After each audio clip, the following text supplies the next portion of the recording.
Hey, can people hear us? Hello. Are we, is it working? Is there volume problems again like usual? I think we always have to adjust the volume because it seems whatever setting we picked last week works the next week. Yeah. Whatever. But wait, it is actually working? It's working? Unbelievable. Whoa. I also suppose 0% so he's too loud. Yeah. Yeah, well, what can I say? Or what can't I say? Yeah, well, I mean, the problem is that, if you're talking, it means there isn't enough eye going on, right? Because they haven't, like, taken over your whole face yet. That's true. That Um, is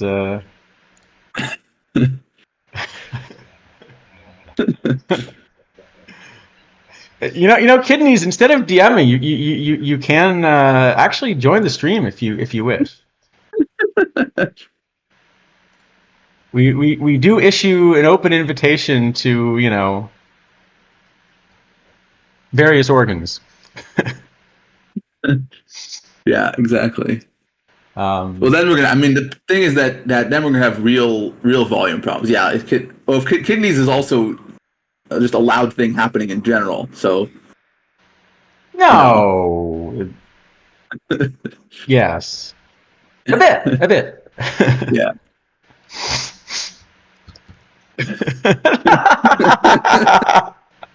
Yeah, fair enough. Right.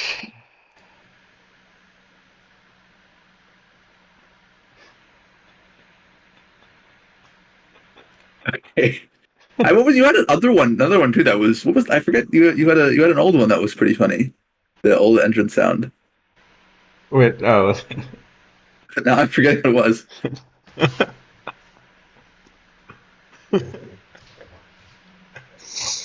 Um, Nice. Okay. So, first off, the plan we had for this stream was, we've got a lot of questions in the past about how we model stuff.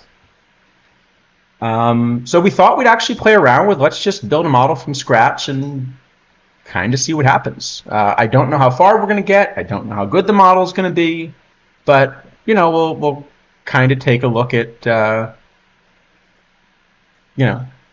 it works. yeah. Wait, I apparently just reached a 5 stream watch streak of my own stream. Does that mean I skipped a Well, stream at some point? I guess it must. Well, maybe it was one of the streams that Oh, was it well, that one could of have the been a ones that time I was ago. like stuck in a car or something? It could have been. It could have been. Yeah. The model's already ahead of it. You know what? Let's start with pitching then, because that way we can beat the pitching sheet. And Exactly. um, Exactly. so I guess I'll ask: is there anything before we jump in? I don't think there was a lot this week, but we do usually start with at least discussing anything that came up during the week. There are no new cards to rate, so we're already done that part. This is the fastest we've ever rated the new content by That's far. true. It's true. Yeah, we Like finished not it even all. close, right? Yeah, I mean, we can't even be wrong this time. Like we're 100% right about every card rating. Absolutely. Well, I Uh, don't know about that Tony Suck rating you gave. well, okay, fair enough. No, I mean, okay, there's been like a couple things about 25, but mostly it's a lot of vagary and very little that's actually tells us anything about what the game will look like. So I don't really know how much there's to talk about. Yeah, I haven't really been following much of that discussion. You know, yeah, I don't think there haven't been that much, but anything you want to bring up, I'm happy to give you what my reaction is. Yeah, not really. I mean, we got the only thing I mean, yeah, like Mark Mississippi says, there was this stream or video, I guess it was on Wednesday, that was about 45 minutes of yeah, Rich being grateful and other things that were vaguely related to the game, but not really. Well, that's better Um, because I thought Mark was saying Rich was going to be grateful I wasn't listening to the stream. so yeah, I don't know how much there is to talk about that. The only relevant thing was sort of a single screenshot that was, I think, found today somewhere. I don't know where it came from exactly, but it still tells us very little besides that there's sort of a new mission type thing that exists. I think we're supposed to get a stream on Monday that's going to actually tell us what's So what happening. you're So telling me is that they're going to have some sort of like mission type thing where you collect cards and get rewards it seems that way, yes, where you'll collect cards and then exchange them for other cards. for other cards. Yeah, Exchange them for other cards. Okay. that's what it appears. But it's very vague. It's a single screenshot, so it's very hard to make any conclusions. Fair enough. Look, I assume at this point we kind of know what we're getting. There will, there'll be one or two wrinkles because there always are. I'm definitely hoping that one of the wrinkles is kind of a better calibrated P. Babbitt thing, just because I think it makes it a better baseball model. Yeah, I mean that's really gonna be that's gonna depend a lot on this whole change with the rating scale works, I guess. How that's implemented probably. Um, Wait, kidneys, did your turbo run out in between those two comments? Wait, what happened? I think kidneys turbo ran out in between his last two comments. What, Wait, really? It says wait. there's turbo on one comment, the next comment no turbo. Wait, now it's back.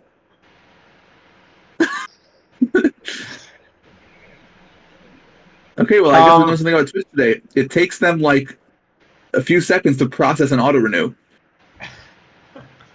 Actually, well, no, I wonder if the way they did it, because now that I think about it, this would be friendlier to customers, but like unfriendly to the company. Like the nice way to do an auto renew would be that, it kind of only checks when you're logged in and do something. So that if I mean, you don't log into Twitch for a year, you're not auto renewing. That would be nice. that's much friendlier to customers, but I cannot see any company actually implementing something that way.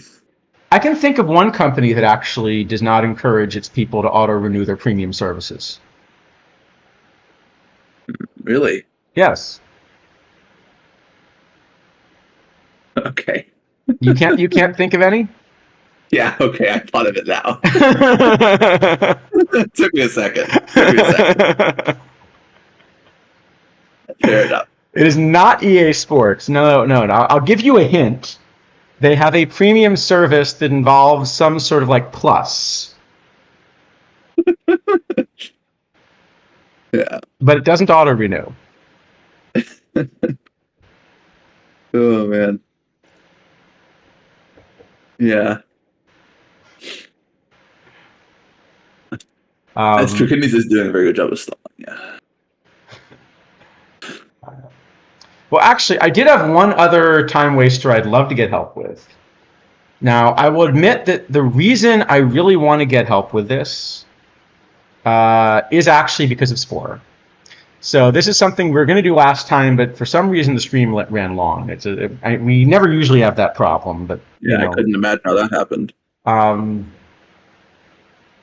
So the stream ran long, but I showed it to Spore, and of course he turns out to be really good at this, and I'm awful at it. So my thinking is, if I what's another word for cheat? If I get some assistance from chat, that might be a way to sort of equalize things. Not enlist other people who don't watch a whole lot of live baseball and hope they help. That's exactly that's exactly what I was going. Crowdsource. Thank you, Intelati. Crowdsource. So let me see if I can figure out how to do this, and then we'll come back to the modeling thing. And at that point, that'll hopefully be enough time that anyone who wants to jump in and like see that we're doing this will be able to jump in. That is what I'm looking for. Yeah, here we go. So the game here is called Batter Up, and it's really simple. We see a silhouette of a major league hitter hitting a home run. We're supposed to guess who they are, and then they'll give us some clues, when we get it wrong. Does it have to be a current major league player? It's a current major league player. Okay, and obviously it's a lefty. And it's a lefty, so we're already ahead of the game. It is a lefty. I guess it could be a switch hitter. Okay, it could be a switch hitter. Don't think that's Bartolo Colon. Daniel Murphy was my first thought, but he's not an active player, so that is a bit unfortunate. I mean, I guess they took this from, last year's data probably. So in principle, it could have been, But if anyone recognizes the swing, so Votto, I was kind of thinking that could be Votto. It doesn't look like Votto's follow through to me. Like, I don't think it's Bellinger. I think Bellinger is a much more loopy. It's a bit of a weird swing, right? Like it's got to be like someone who's huge, because there's not as much lower body in this as you would think for someone hitting it out. It could be Vogelbach is a decent answer, actually. Except I don't know. Insolati's pretty confident. Insolati sounds pretty confident in Votto. All right, I'm happy to try. All right, should we go Votto? We're gonna go Votto.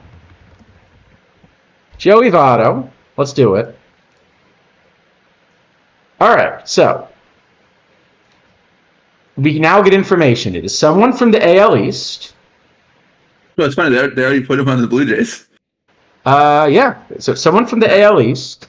And the other is essentially, so actually that's the reason maybe we shouldn't have picked Votto, is we get a little less information if we're wrong. But basically, what it would give us is white means it just doesn't match. Green is a perfect match. So if someone from the AL East, and it's not on the Blue Jays, not born in Canada. Age, we would get yellow for within a couple of years. And position, we would get yellow if it's a secondary position. So it's not somebody within 2 years of 40, which that's why Votto maybe wasn't such a good guess. Not a first baseman, but AL East. No, Rojo, so it can't be Shohei because it's got to be somebody in the AL East. Oh, so it doesn't look like Shohei at all. Well, but could be Devers. All right, I like that. So Devers is in the AL East. Does fit. He's definitely not a first baseman. That doesn't look like Devers, but actually this whole I don't look like I got everything on the swing, but just hit the ball out anyway because I'm that powerful could be Devers. Right? Like it looks like he didn't get a good swing on it and still hit the ball out.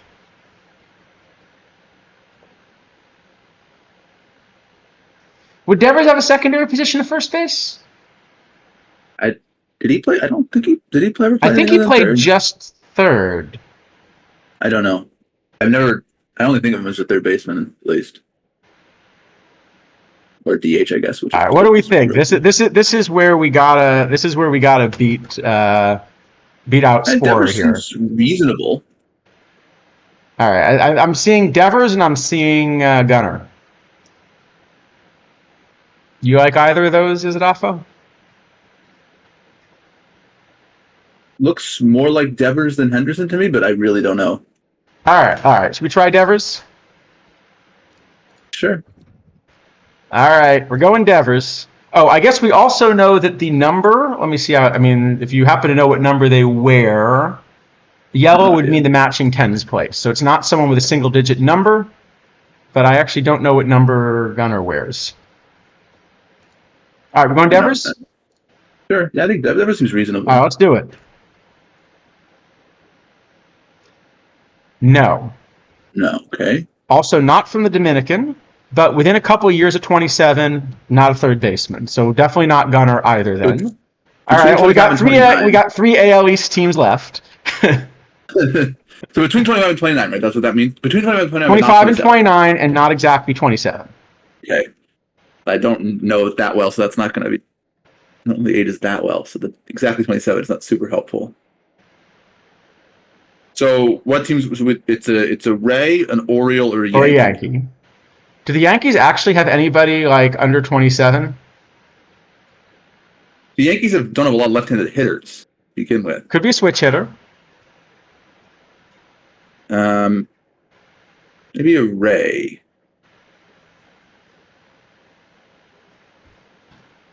Maybe Brandon Lau? Does his swing look like that? Is he? How old is he? I thought he was a little older now. Wait, no, but wouldn't he have third base as a secondary position? I don't know if he ever played third because they have Diaz playing third, right? Gabagu thinks it's a Yankee. Which Yankee are you thinking? Come on, this is where I gotta get some crowdsourced help here.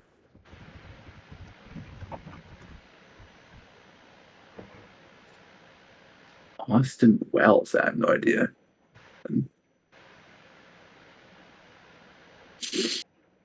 Austin Wells. I know almost nothing about Austin Wells, I gotta say. I've heard his name before. Does he even have a live card? No, I don't think he has a live card. It can't be Soto Hillside Robin because it's not no DR. That's right, yeah. They're not from the Dominican, they're not Canadian. Yeah. So we should probably guess an American next, just as being most likely. Probably, yeah.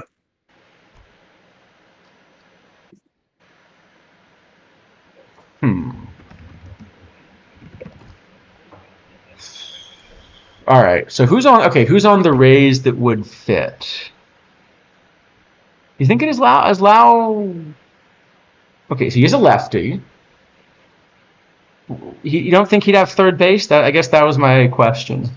I don't think so, but also he was injured most last season. Maybe it's a bad guess. It can't be. I don't think it's Rizzo. I think Rizzo's too old, right? Lau's a reasonable guess. Should we try Lau? Yeah. Lau's the only person you can think of isn't disqualified. All right. All right. Let's try it.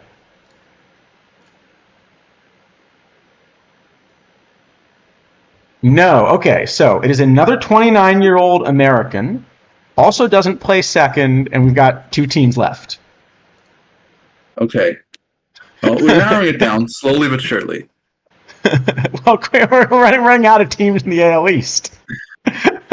Okay, so let's go for the Blue Jays. Okay, so the Blue Jays. No, we've done the Blue Jays. We've done the Blue Jays because we got Votto. So the Yankees or Orioles. It's the Yankees or Orioles. Those are your options. Okay, so and it can't be first, second, or third, including a secondary. So it's probably most likely it's an outfielder. Most likely it's an outfielder. So who's the Rays outfielders? Not Rays. Orioles outfielders left-handed. Or how old is Or no, it's exactly 29. It was the other direction. Okay, so it's not. Yeah, that's not Adley then. Not Adley. Cedric Mullins, it could be, I guess. He was also injured basically. He doesn't have a ton of power, but yeah, all right, could be Mullins. Actually, you know what? This does look like the swing of somebody that doesn't have a lot of doesn't have a home run type swing. So it could be someone that doesn't have a ton of power, right? The other Orioles outfielders are Mountcastle, who's right-handed. Austin Hayes is right-handed. And there's little choppy steps. Yeah. Oh, yeah. Oh, that's true. He's running, so he's not sure he hit this out.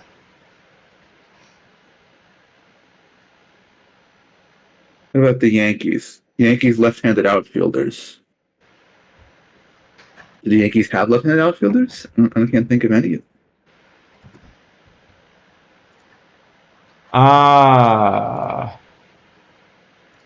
It could be a shortstop. I mean, Bader's a righty. Judge is... Wait. They're running... What are they running? They're running Bader, Judge, and... Were they running a platoon, or are they running...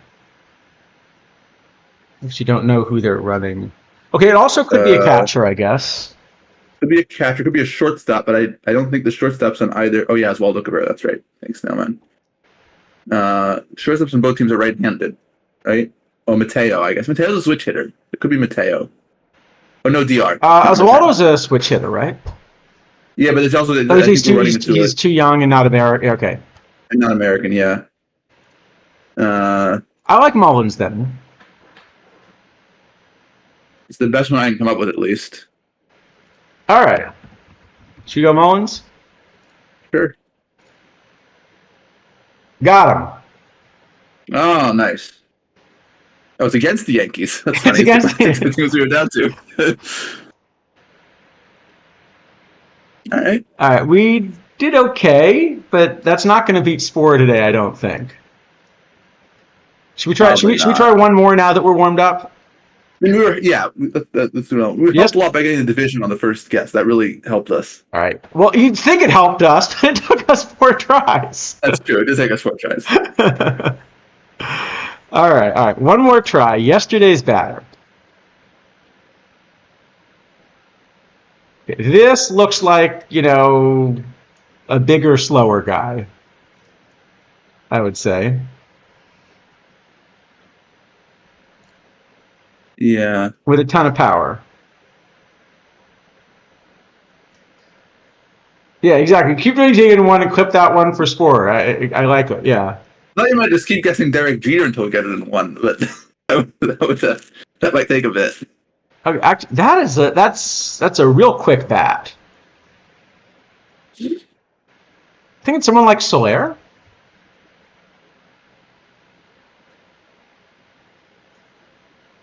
Could be Soler, but somehow it doesn't look like Soler to me. But I don't know. All right. Anyone this looks like to you that just... It's funny. Yeah, it doesn't look like a super fluid swing. It just looks like, a really big guy that just crushes that, I'm trying to go through teams, but I think it's Aaron Judge.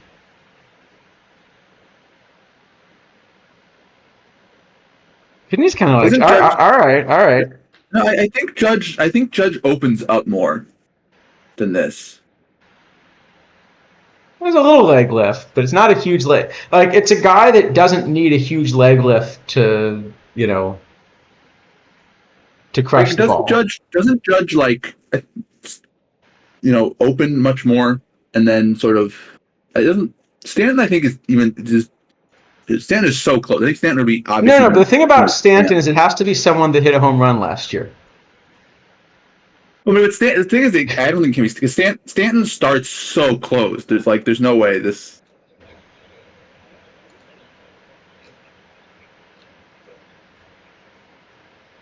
Yeah.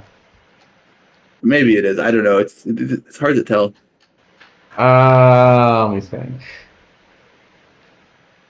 We're not going to get this in 1, are we? But Doubtful. let me think. All right, righty.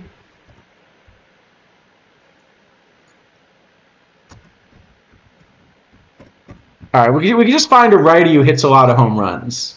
Maybe start with that, right? So who are some righties that just hit a ton of homers? Judge. Like Aaron Judge. So it could be Arson Judge. For Arson Judge. That doesn't. The one I'm pretty confident is that's not Mookie. Doesn't look like Mookie. I actually don't know what Alonso's swing looks like at the moment. Doesn't look like Alonso to me. I don't think. But maybe.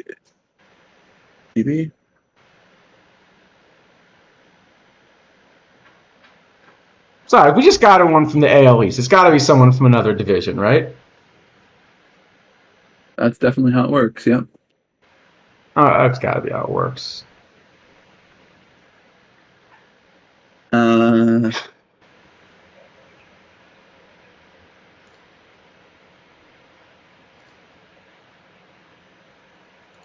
right. I'm not really sure. All right, got to pick someone. Oh, wait, hold on. We got kidneys in. All right, hold on. We're going for reinforcements.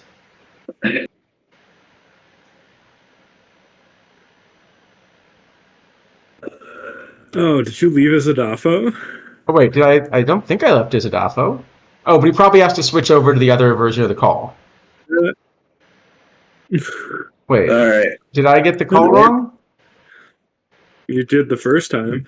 I think we're good now. You know, this is because they have this stupid streamer mode where they show you like the first one letter of the chat name. Oh, I know. Did you? So you don't think it's Stanton because of how he stands? I think this looks like textbook Yankee home run hitter. I don't think it's Stanton because I don't think he hit a home run last year. No, He hit 24. Okay, I know. All right. Stan starts with his back foot like all the way at the back of the batter's box and his front foot like all the way at the front. My gut is this is Judge, and that is who I would. All right. You really want to go Judge? We're gonna go with a second AL East one. To be honest, it looks like Soto, but it's not Soto. So. No, it's definitely not Soto. All right. We're going Judge. I don't think it's Judge, but It is not Judge. All right, hold on. So division. Okay, so it's an NL player. Yeah, who's 31. Not 31. Not a center fielder. Not American. Okay. And a righty, or switch. I guess, or a switch hitter. Yes.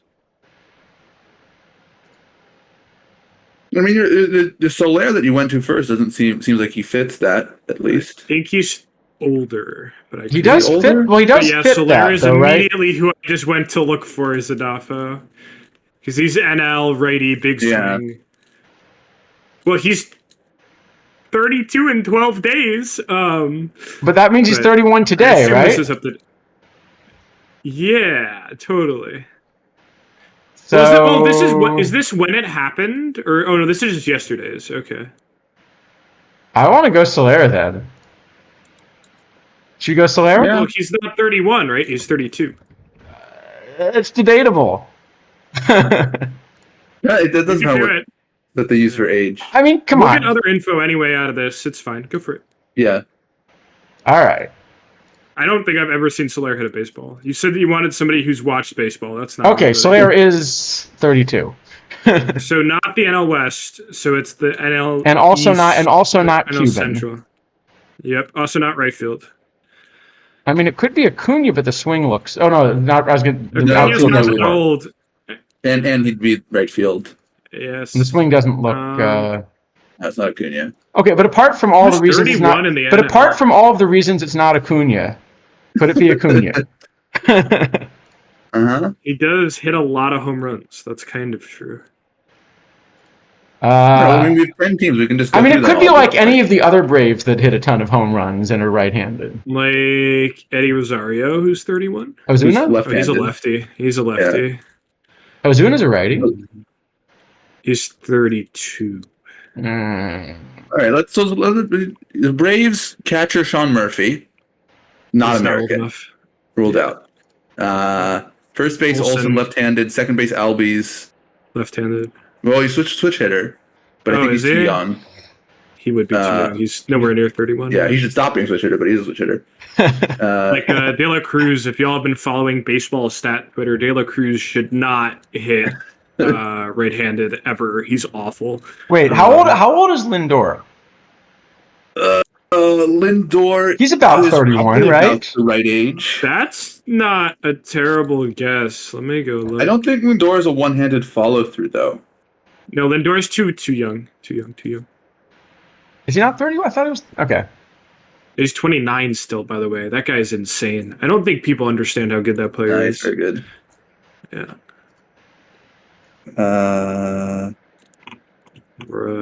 We can't really be not be a British outfielder because they all played all over the place. So it's probably not. Okay, so technically there is one other. Technically there is another division in the NL. Yeah. No, I'm trying to go through teams one by one.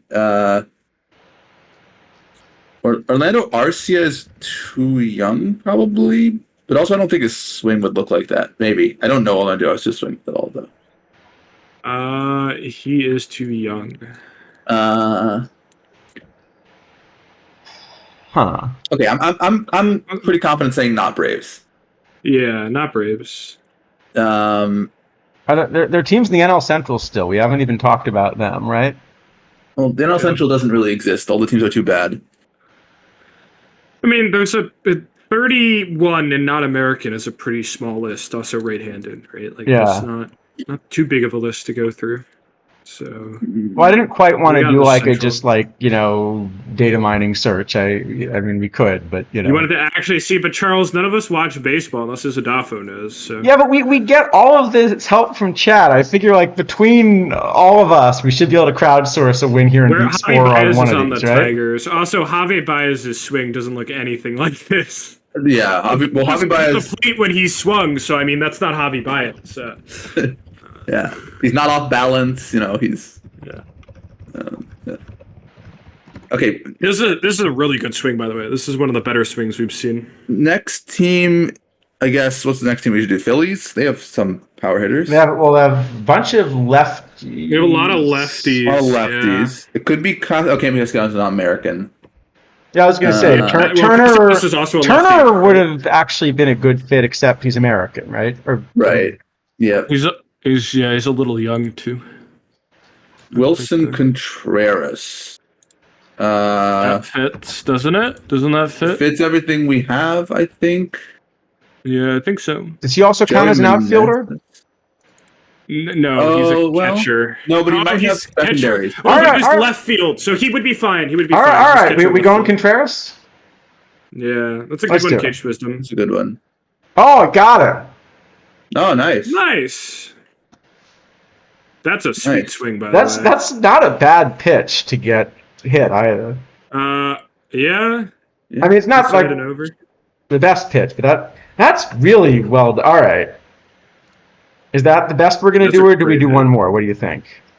One more. All right, so Three I'm might ready for this. I'll be boring other three stuff. might actually be our best.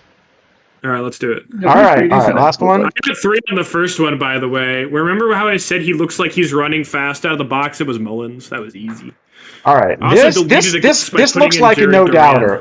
Look at the like semi bat flip. Oh my gosh. That's Look a at no that golf doubter. swing. That is a golf of a swing. That actually looks a little like Devers. Dude went to top golf instead of drive line. Is this body shape like accurate, or is it just representing the swing? I think it's No, a I think swing. it's supposed to be accurate. I think they're actually- making a silhouette Well, from the Then image. that is not Devers. He's too thin, I think. Devers is a little bigger than that. All right. Who golfs like this? I was a gonna say lower this pitch than- is also like look at the bat. You even see a little bat flip. This is a no doubter, right? He's not he running. pushed it, but Tucker is reasonable.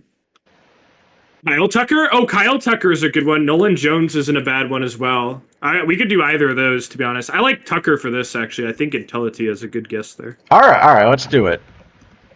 Kyle Tucker smashes right. baseballs like this. Well, all right. So it is an American right fielder from the National League. Okay.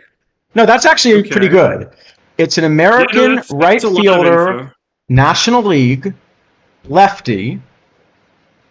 So is that Nolan Jones? Did he play? Nolan right Jones field? would fit that. Yeah. We could try him. I don't We could mind try that him. either. If Cage got this in Yeah. one, by the way, I That'd think be crazy. Did he actually? I think we got to try it, right? Does he Let's fit? trust chat. Yeah. Is he not between 25 and 29? Oh, he'd be younger, right? Would he be He's younger? I thought he was he's kind of- 25. No, he is. Yeah, I thought it was 25. kind of an old rookie. Yeah. So he's Okay. not the right age then. No, he's an old 25 actually. He's 25 in 300 days. Hmm. He was picked in 2016 out of high school. That's crazy. So who else is a Nolan lefty Jones in a the good NL guess, who's though. American plays right field? It is a good. Wait, is this Eddie Rosario? What's the age gap? No, actually? it's too old. I think Arizona is too old. It's No, but that's fine. We didn't see the age at 27. yeah, Is the no, gap we did between not. 2 Yeah, years? 2 years. but wait, is Rosario? I thought Rosario was not He's American. a Is he lefty. American? Oh, that's not Oh, it's American. Puerto Rican. You're right. You're right. They probably don't count that, right? They would say Yeah. Puerto Rico. Yeah. Uh, Yeah, that's what I'm I saying. don't That know probably whether they doesn't count count as Puerto serious. Rico as American or not in this. Yeah. Is it in the little help button? Does it tell us is Puerto Rico American? No, it just says it's match or not match. All right, then not him. Then I guess. Yeah. I feel like for American, you should get like the secondary match for Puerto Rico or something. Yellow, yeah, and vice versa. That would be funny. All right, who else in the NL chat is a lefty? Jake Fraley or TJ Fraley. Friedel? Mm, It's either somebody young or old, though, right? Fraley is the wrong age. Fraley feels like the wrong age. Fraley's kind of, He's like 28. Oh, they're both 28, so they're both the wrong age because 27 was white. It's not Cedric Mullins. Not It's Mullins. not in the AL. We also got Mullins. We also had yesterday. Mullins already. Yeah. Also, Mullins isn't a golfer. This guy's a home run hitter. or just a golfer. Castellanos? Is this Castellanos? No, his sounds right-handed. Oh, he is right. He's right. We already Yeah. did this. Yeah. You know, could Schwarber just be golfing one? Schwarber is bigger than this if it's an actual silhouette. Also, he'd be left field, not right field. Yes. It's a right fielder specifically. Oh, so like Friedel wouldn't be it because he didn't play center. Yeah, I think Bellinger played center mostly for the Cubs, if I'm not mistaken. I mean, But so how does also, position work? Like, I think Bellinger, somehow his bat position doesn't seem right for Bellinger. Like it's not. I don't know. Bellinger was center field first base on reference last year. I guess it's not Verdugo, huh? Well, that's definitely not the wrong league. Considering the swing. Yeah, who's a lefty right fielder? I mean, there's not that many of them, right? Like, There's 15 teams. Can we list all 15? Jesus Sanchez on the Marlins. Well, I can list the teams. I think he's right-handed. No, he's left-handed. Did the Cubs play Suzuki or Bellinger there?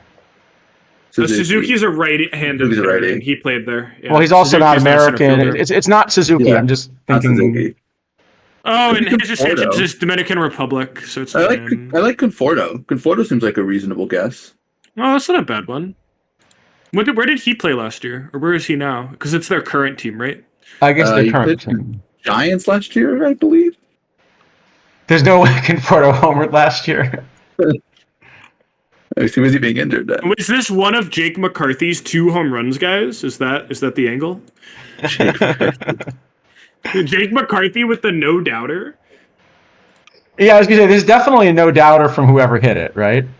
No, it's Jake McCarthy, no doubter for sure. I like Conforto. That seems like the most reasonable one by Maybe far. James Outman. Was he the right age though? I don't think so. Is he 26. Yeah, it's not him. Also, he's a center fielder. He didn't really play right field. All right. I think it's Conforto, or it could be. Oh, is it? Oh no, not him. Yeah, no, I think Conforto is the most likely. Somebody did mention Charlie Blackmon earlier. I thought is he a right fielder But now? I thought he was center. He played. No, he's not a center fielder. No, They have not a super anymore. fast guy. In last year, his most played outfield was right field. Wait, 28 are you games, telling so me it could be Colorado him. is doing something smart and playing like a fast, good defensive center fielder now? They're actually playing some pretty good players for their park, like with Tovar, McMahon, and Doyle are really good builds for Colorado. So Did they just like stumble into this by accident or something? Yes. yeah, probably. Yeah. I think Conforto or Blackmon are by far the 2 most likely right now. All right, want to try Conforto? I think Conforto would be my. All right, here we go. Like if it's primary position, Blackmon would be considered a DH. So it's Well, wow. that's a That lot was of left field? information. I thought he was a right Okay, field. it's Giants. It's a Giants outfielder who's American. Who played both corners. Oh, Yes. is it Yeah, it Jock could be. Peterson? Oh, Oh, it could be Jock Peterson. wait. Is Probably Yaz? Jock Peterson, right? Probably Jock Peterson. Yeah, probably it's got to Jock. be Jock Peterson. Yeah. Okay. I will say Jock Peterson's the kind of guy who would hit no doubters like that. Yeah. That actually looks like a Jock Peterson swing, doesn't it? Yeah. All right, It looks here we just like go. Jock Peterson. Yeah. No. No. Wait, he's on the Diamondbacks? I guess he. Oh, he got. I forgot he got- got traded. Yeah. He got So it's moved. Yaz then. It is actually Okay. Yaz. Yes. All right. All right. We totally blew that one guess, I guess. We did. Yeah. Oh, it's a got traded. walk off in the 10th too. Wow. Nice. Oh, he knew it. Yeah. All right. Wow. All right. I think we got I think we got to do one more after that, maybe. One more is fine. All right. Here we go. We're getting one of these in 2. I think that's our goal. And 2. Well, that's a high pitch. Oh, that stance is weird though. Look at It's a high pitch, and he just like. Stance. Wait. What is that little thing that flashes at the bottom? There's something that flashes. He's got a shin guard. No? Oh no, what is that? Yeah, you're right. Oh, it's an artifact of some kind. All right. Yeah. Whose stance is that? Are these all home runs? Yeah, and that does not look like it should be a home run. Is it inside the park home run, maybe? Yeah, that is it Little League home run? Staleman says Duran stands like that. I don't know. That's looking. Somebody says Kepler. This does not look like a power guy. Colton Wong is like a decent guess to me. Yeah, it could be 4. Is Kepler that small? I thought Kepler was a big guy. Yeah, he's Kepler stands up much more, I think. I don't think it's Kepler. I think Colton Wong is a decent.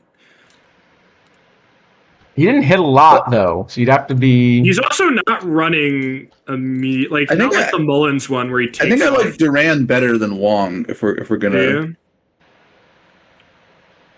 Yeah. Duran did hit enough. We could try Duran. That's fine. Did Colton? Okay. All right. We're going Duran. Yeah, I assume you mean Jaron Duran, the Sox. Yeah, not the actual. That was the other Rockies fielder. They were good on playing though. All right. There's no way this is right? Okay, actually, we got a ton out of that. Hold on. Yeah. It's an American center fielder in the AL East who's a lefty. Who's not. Who's presumably 27. They wouldn't give us Mullins twice in different spots, right? It's Kiermaier, right? It's got to be. It's Kiermaier, yeah. Like that's just the obvious. All right. Yeah, because he's. All right, I think we're calling this a win to get that in 2, right? We could have gotten that in 1 if we thought a little longer. That was a gettable one. Yeah, it was. All right, no, I think all right. So everyone in chat, we're telling Spore this was our first try and we got it in 2, right? Yeah, we got the first try one from 3 days ago. Don't ask why it was 3 days ago. 4 days ago. Well, we just hey, look over there. Yeah. Oh man. All right. I think that was a good warm up. Center too. Wow. Yeah. All right. That pitch is so bad, Charles. What do you think? The pitch scorer will probably not have been a fan of that pitch. Yes. No. You don't like down the middle and a little up? You don't like that as a it's not even just down the middle, a little up. It's a little up and away, which is the bad. Yep. If you're going to miss up, away is not where you want to miss.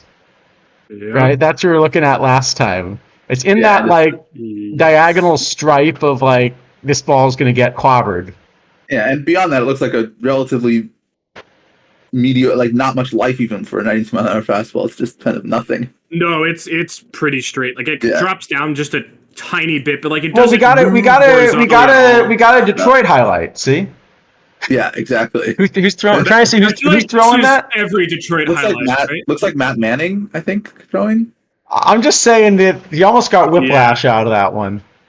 That's a quick look back. Yeah. He knew. Oh, look at the catcher. Look at the catcher's body language. He's like, down here. I give up. Yeah, zero movement 92, middle high outside is crazy. Yeah, not where you want it. It's probably one of the worst pitches you could throw in the MLB. Is that right there? Which explains why Kiermaier hit it right center field, obliterated. Right. Yeah. I was gonna say Kiermaier's not a huge power guy, right? No. He had 8 last year. Yeah. So not a ton. Yep. That guy looks like it gets out in a hurry too. So. Oh yeah. Yeah, Gabo, exactly. Spore may still beat us, but that's why I think we got to tell him we got 1 and 2. That's our that's his challenge, right? Yeah. But this one he may just know because there's a tiger involved. That's true.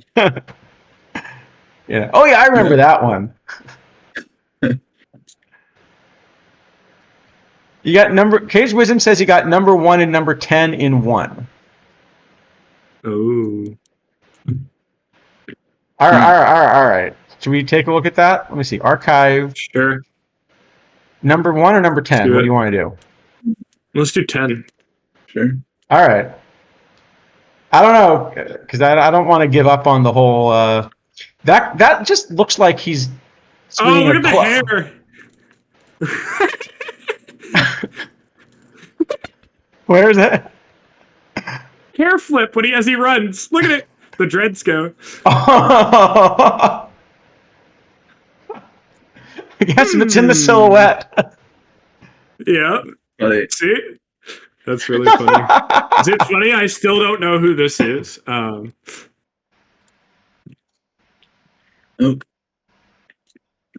What just happened? Are we good? Okay. Yeah. I mean, it's probably Marsh if what people were saying in chat earlier was correct because he has the hair. I was gonna say Ellie. Oh no, but that's Marsh's batting stance. I'm pretty sure. Yeah, that's I think it's Marsh. I think this is just Marsh. Yeah, he's tapping his foot. He's really crouched. It looks like Marsh. All right. We're going Marsh. Yeah, it took me a second. Oh, you got all right. Yay! That is also, by the way, not the best pitch we've seen. It's also a really bad one, and he also didn't even make that great contact with it, and still crushed it. So yeah. Wait, so is that a hair flip or is that his beard kind of getting in the? That no, might be a beard. He has really long hair that he wets down every game. Yeah. To Swamp Man. This is the one we sent Sporer. Yes, this is the one. Paul could have never figured this one out. No. Yeah, there are some very distinctive. All right. This is the one we send Sporer. Like if they ever put a Soto in here, it would be everyone would get it in one basically. Yep. Sporer said he already did this one. Okay. Yeah, this was a pretty easy one. Yeah. At least it's a bit outside. No, but in Toati, actually, that's what I was showing on the stream the other week. That like middle's bad, but there's kind of a stripe running from like up and away to down and in, which is all about the same distance from the shoulder. And actually, anywhere in that stripe is a really bad place to throw a baseball. Yeah. All right. I think we get on to the main thing, but yeah.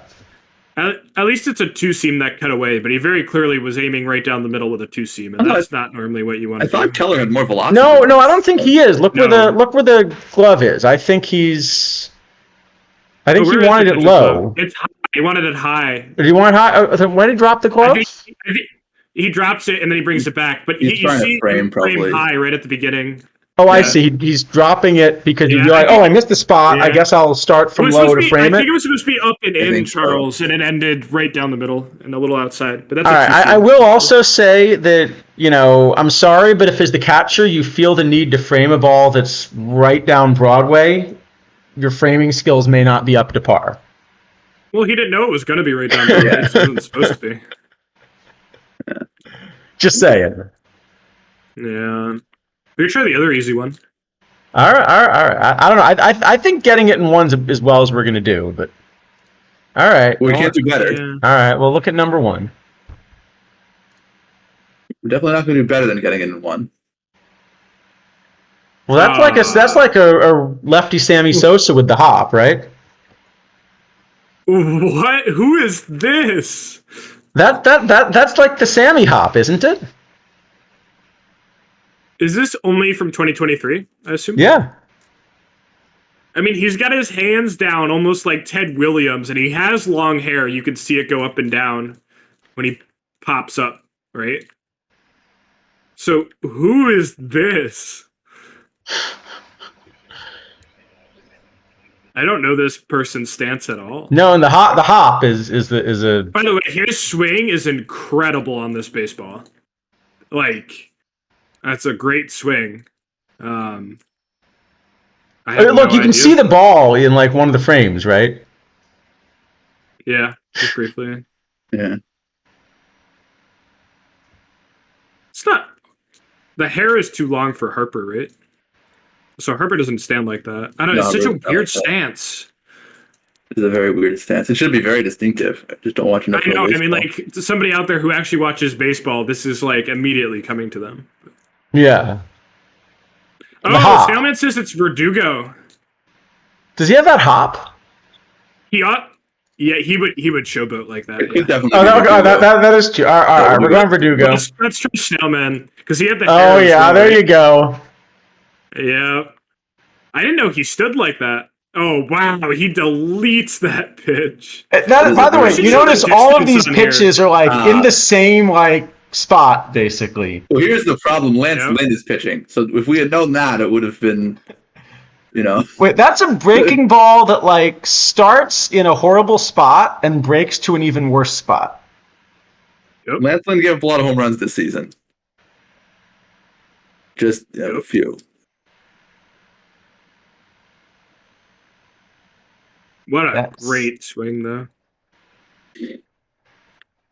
You're right, I'd love though. to see Verdugo is the kind of guy distance on these. that would put a little hop in. I'll definitely give you that.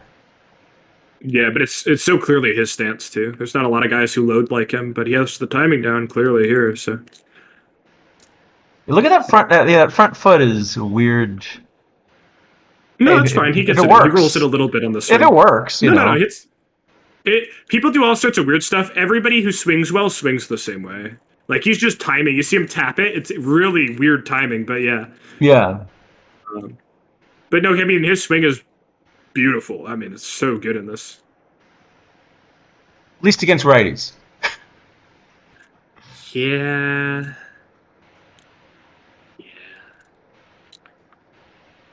Something like that. That's all right. funny. All right. I think we should go to what we're mainly planning on doing. Okay. This was a fun. Yeah. Stop making fun of 2024 Cardinals ace Lance Lynn. I don't even think he's their ace though, right? They have to have a better pitcher. They have Sonny Gray, but he hurt himself already. Wait, Intilati says this is a walk-off. Well? No, Intilati, this celebration apparently, according to the caption, is to give the Red Sox a 1-0 lead in the bottom of the first. Lead-off home run. Yes, literally a lead-off home run. Yeah. So it's not such a walk-off. Not quite a walk-off, you know. It's kind of like the opposite of one, actually. It's the first batter of the game for the Red Sox. Yeah. Not the best pitch I've seen, though. You know, there might be a reason people hit so many home runs on Lance Lynn last year. Just a hunch. No. Impossible. All right. Just a hunch. Anyway, we were going to talk about some modeling. You're welcome to join us for that, but, you know. No, I'm going to go get food. I don't know. It's pitching. It's pitching. Oh, that's true. Related, it's pitching modeling, so you have nothing useful to say. Actually, I feel my allergies are flaring up, guys. I gotta go. See ya, bye. He's allergic to pitching, I think. He's allergic to pitching.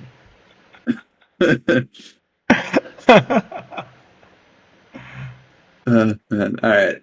All right. Let's get into it. Yeah. Yes. All right.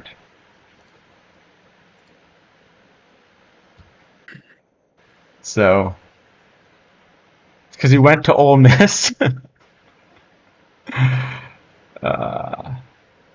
got to be some good pitchers that went to Ole Miss, right? They have a good baseball program, or they have enough of one, don't they? Yeah, they probably are some, but they don't have to. Definitely not throwing in the strike zone a lot because they keep missing. Hold on, Baseball Reference has a page. Let me see. All right, best players who went to the University of Mississippi. There've got to be some better options, right?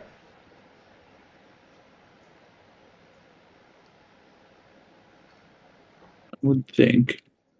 And Lynn had a decent career. Just this season was a little unfortunate. Drew Pomeranz?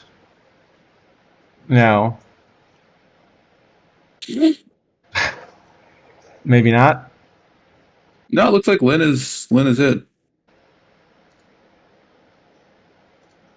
Really? Yeah, I think so.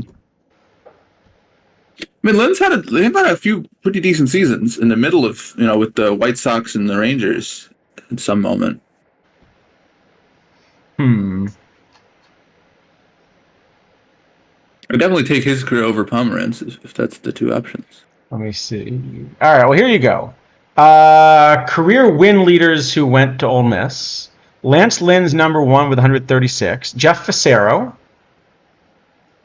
Charlie, you had a good card in PT this year. Yeah.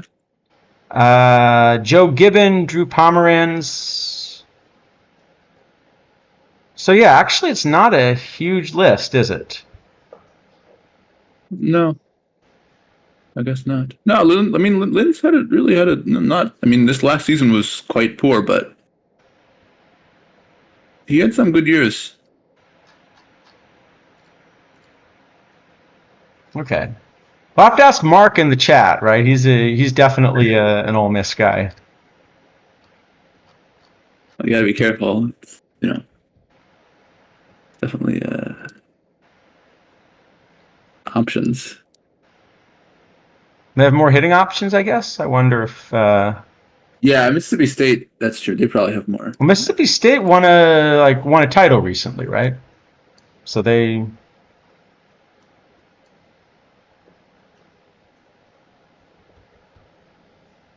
I think so. I'm not sure. Yeah, so they have more options, I guess.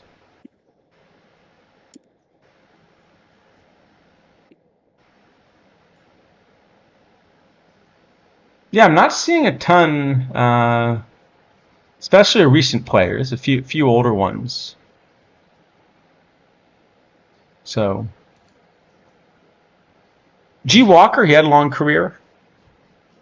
Yeah. 3 different Kessingers went there and played in the majors, actually. So.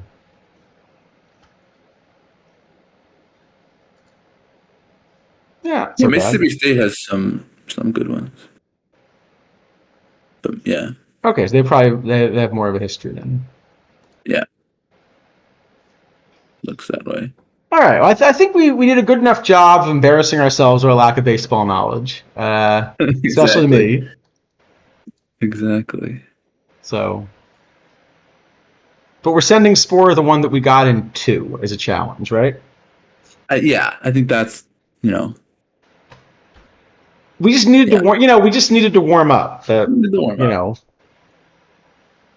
Once we warmed up, we quit. Exactly.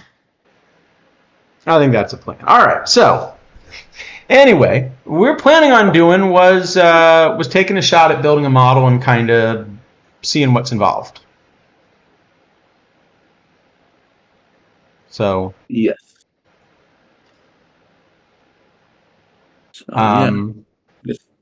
So first off, I think we thought we would do something which is data driven to kind of give you an idea of how you'd go about doing this. So we're not going to start this with any real preconceptions, and we're just going to kind of see what sort of model we end up with. So first off, where do we get our data from, actually?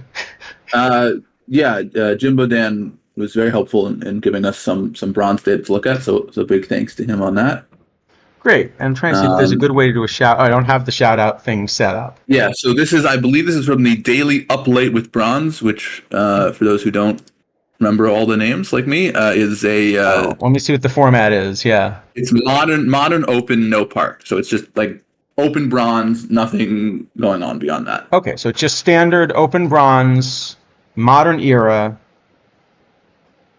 and entirely open, right? Entirely open, default park. It's just bronze. Okay, so about as like vanilla bronze as you can get. Yeah. Okay, and how much data did we grab here? You can tell that I'm really well prepared for this stream. Yeah, it looked to me like it was about 2 months or so worth of tournaments. Okay. Oh, I see. It's a daily, so it's Yeah.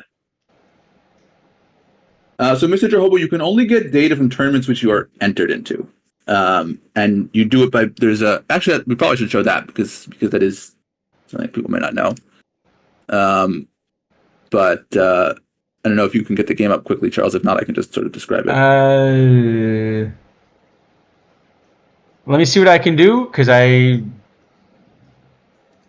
yeah, let me see what I can do. If you don't have it, that's fine. So if you go to the sort of sortable stats tab, there's a little you can pick your view, and then there's a report button, which is sort of in the top menu. You can click write report to disk, and then it'll generate an HTML file, Okay. Which will contain the data, and then you can convert HTML to CSV or whatever the format you'd like to work with. Oh, hey, I got my login packs for today now. Oh, nice. That'll be really helpful to you, I'm sure. Well, it means I've now logged in today. It's better than not logging in today or something. Something like that. But you have to be entered. That's the main thing. You can't get data for a tournament which you're not entered. Right. Okay. So, I was thinking that Python was probably the best thing to pick, although it's not necessarily the language that I normally work in, but it just means occasionally I'll have to look up how I do something in Python, which will be fun. Yeah, I can define this stuff. All right. So let's make ourselves a little file in our coding environment here. We'll call it. It's the wrong way to do it. I don't know. My experience with asking GPT to write code is it most of the time writes stuff that doesn't compile, which makes it kind of useless. But maybe it's gotten better since I last tried it. See, stream model.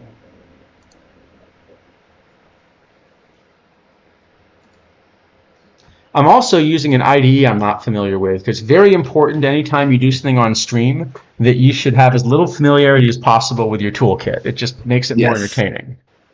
Yes, of course. Right? That's what we call stream content. Yeah, that was my thinking. So, okay, I mean, isn't that the way to do it?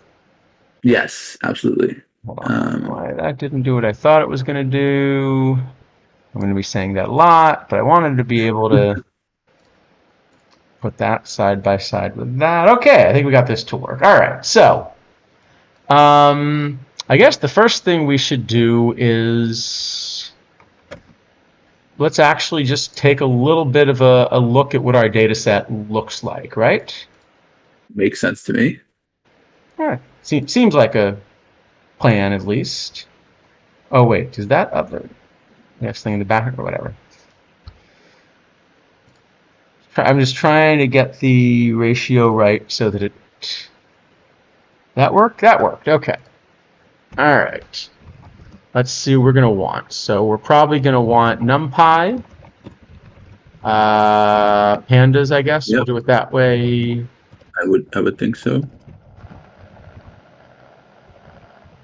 We'll definitely want to plot stuff, right? Yep. You missed an as in the pandas one. Thank you. It even makes it in a different color so that like I shouldn't possibly miss it. And yet, yeah. All right. Sometimes it happens. Do I have all these packages? Seems like I'm guessing given the little things on the left, probably not. No, it's good. It works. It's important. It's just unused. Okay. Oh, okay. Just unused. Fair enough. Try that again. Except the console didn't. Work. History console.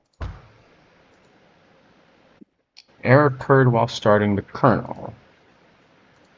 Oh boy, this will be fun. Okay, well, I guess do that thing. Why not? No kernel. Hold on. I can totally fix this. Maybe.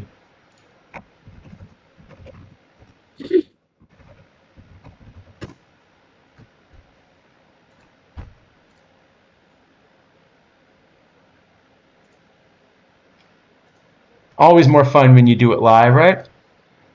Yes, of course. All right, let's just try a different install. Error occurred while starting the kernel.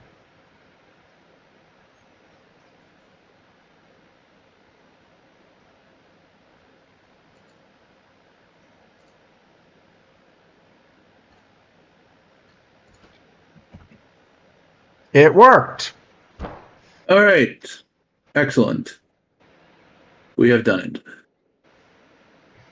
Much more fun. All right, let's try this again. So, I guess the first thing we want to do is let's just look at what's in our data file, right? I should probably give it a better name than data. What could go wrong? Stats, you know. All right, so let's just read in what we got, right? Yep. All right. Let's just see what this looks like. All right, we actually got this to work. That's a good sign. So what we've got is we've got a data file with 33 columns. Do you remember how to print the header? It looks like though you've have you gotten the batting or pitching? Oh, you got the pitching. Okay, we're good. Doesn't have attribute. What's the name of the header? Oh boy. For a data frame. I was going to show people what's in it. There's a way to do this. There's definitely a way to do this. This is gonna be great. Google things like usual.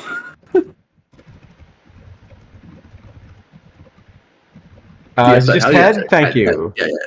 See, we're gonna crowdsource this too. It's gonna be great. All right. No. Head is the top few. I actually want. Wait, no, I thought that was actually right. I don't know. What do I know? Here, that's what I want. All right, here you go. Here are the columns that we got. So we've got a team, a card ID, card title, right? And then we've got all of these stats, like games, whatever. Okay? Yes. So, I think actually, let's grab one other thing as well that looks useful. I think we're going to probably want the card database, right? We will definitely want the card database, yes. All right. And just to make sure we know what's in that. All right. By the way, something that you'll notice here, or I don't know if people can read what's at the bottom right of the screen. I can also try to change font sizes and stuff. One of the things you may notice, which is a horrendous pain that they've done in the card list this year, is these extra spaces in the column names, which we're going to have to remember, or it's going to break things for us. Yes. Well, sorry, in most of the column names, not quite all of them. If they all had them, it would be fine. Yes. Okay. Yeah. So, I think maybe what we should do is we should start by picking one stat and kind of illustrating just kind of what that might look like. So maybe you thought strikeouts was a good one to pick first? Yeah, strikeouts or walks, I think, probably at the. All right. Those. Well, we don't care about walks on this stream. Sure. All right. Well, we'll start with strikeouts. Everyone wants to look at all that big stuff, so let's look at strikeouts. Okay. So I guess the first thing we want to do is we probably want to aggregate the data, right? We have a lot of Generally, yes. individual rows that, we're going to have kind of one box score line from one tournament for a player. So maybe first off, let's just aggregate, right? Yeah, makes sense to me. I'm being much better at naming these than I normally would be, just to try to make this so if this is code we could hear. I should even comment this, right? In case we want to send it around. Aggregate data by player. Well, that's already gone past what I do usually for anything. Oh, absolutely, me too. So what do we want? I actually want to just group by, right? Yeah. So I want to group by card ID, right? Yes, definitely. Yeah. And then I guess I want to sum. Even here, actually, there's an important point, which is you could theoretically use title, but very much recommended use card ID because titles sometimes change and card ID never changes. Yes, that's actually a good point. Let me see if this did what I thought it did. Yeah, good. So see, so now for whatever this card we've got, wait, does that say 817 stolen bases and 959 caught stealing? Yep, because what is card ID 55978 and why are people letting him steal? Card 55978. Hold on, something is wrong. Yeah. Oh, because this is pitching. This is stolen bases against. Oh. Good point. I was going to say because that should not be. No, that's Luis Castillo. So that's who presumably is good at holding runners then.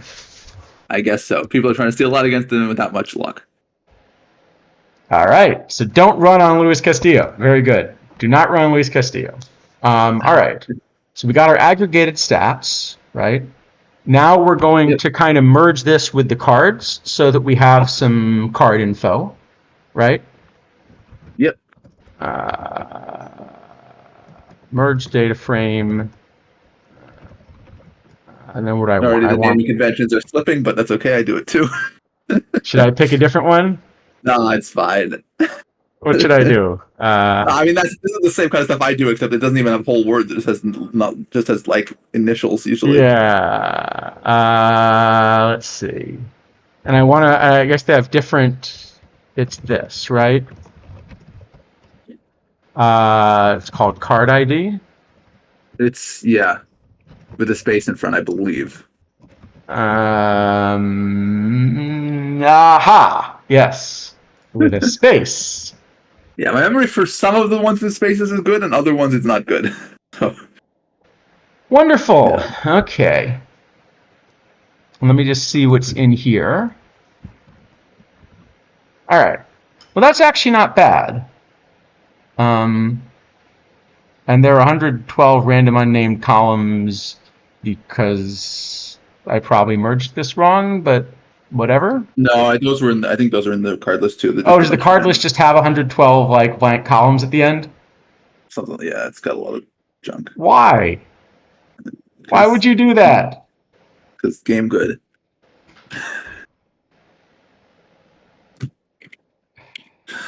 Okay. Never mind. All right. So anyway, so hopefully though this does mean that we've actually gotten, we've gotten to the point of kind of getting a full row of one of these, right? Yeah, I mean, we should have basically at this point, we just sort of got we're accumulating all the stats across all the card IDs, and we've linked the list and the stats together.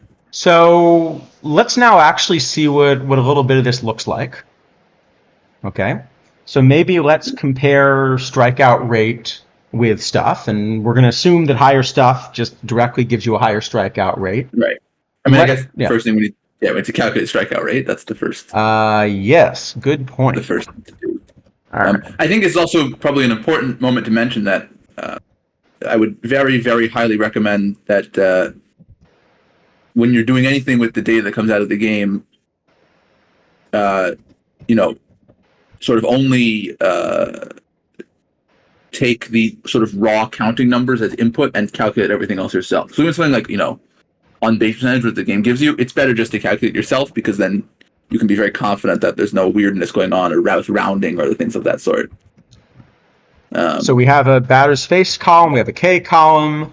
I guess if I want to do as a percentage, I should multiply it by 100, right? Yeah, if you want a percentage, but it doesn't really matter.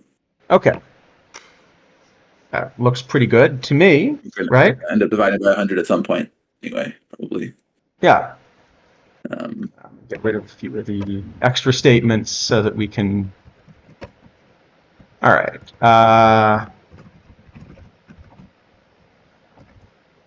Percentage, yeah, etc. All right. Okay, this looks pretty good.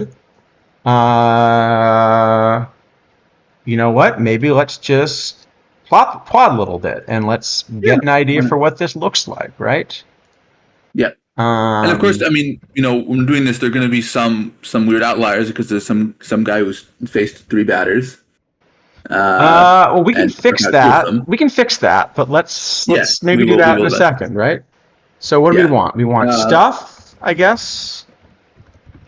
Yes. I think I don't have a space. I think. Oh, does stuff have a space? No, I think it doesn't. I guess I should. It's horrible that we're asking this question. I can do it. I can do the cardless check. Oh, stuff does have a space. Sorry. Stuff does have a space. But it's capital S stuff. Aha! Yeah, let me do. It should be, but I've been really bad. I've got them all downloaded, and I've been bad about uploading them, so I should probably do that. Yeah, but it should be available for. Yeah, I know. We're not doing batting yet, but I do remember the whole K, avoid K, AVK. It's very annoying. Yeah, it's. I never remember which one is which, but I remember they're all 3 different.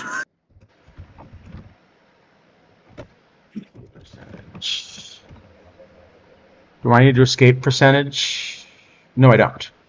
No. Okay. Let me just clean this up slightly. Make the points a little smaller. Actually, we got a pretty good little trend here. Right? Yeah. I mean, we got some guys sort of, that are way off. Well, they're way off. So now you made a good point, which is probably, we got some guys just like down at 0 as well. We made a good point that probably we want some minimum number of batters faced, right? Yes. So let's maybe add a restriction in here. Let me think how we want to do this.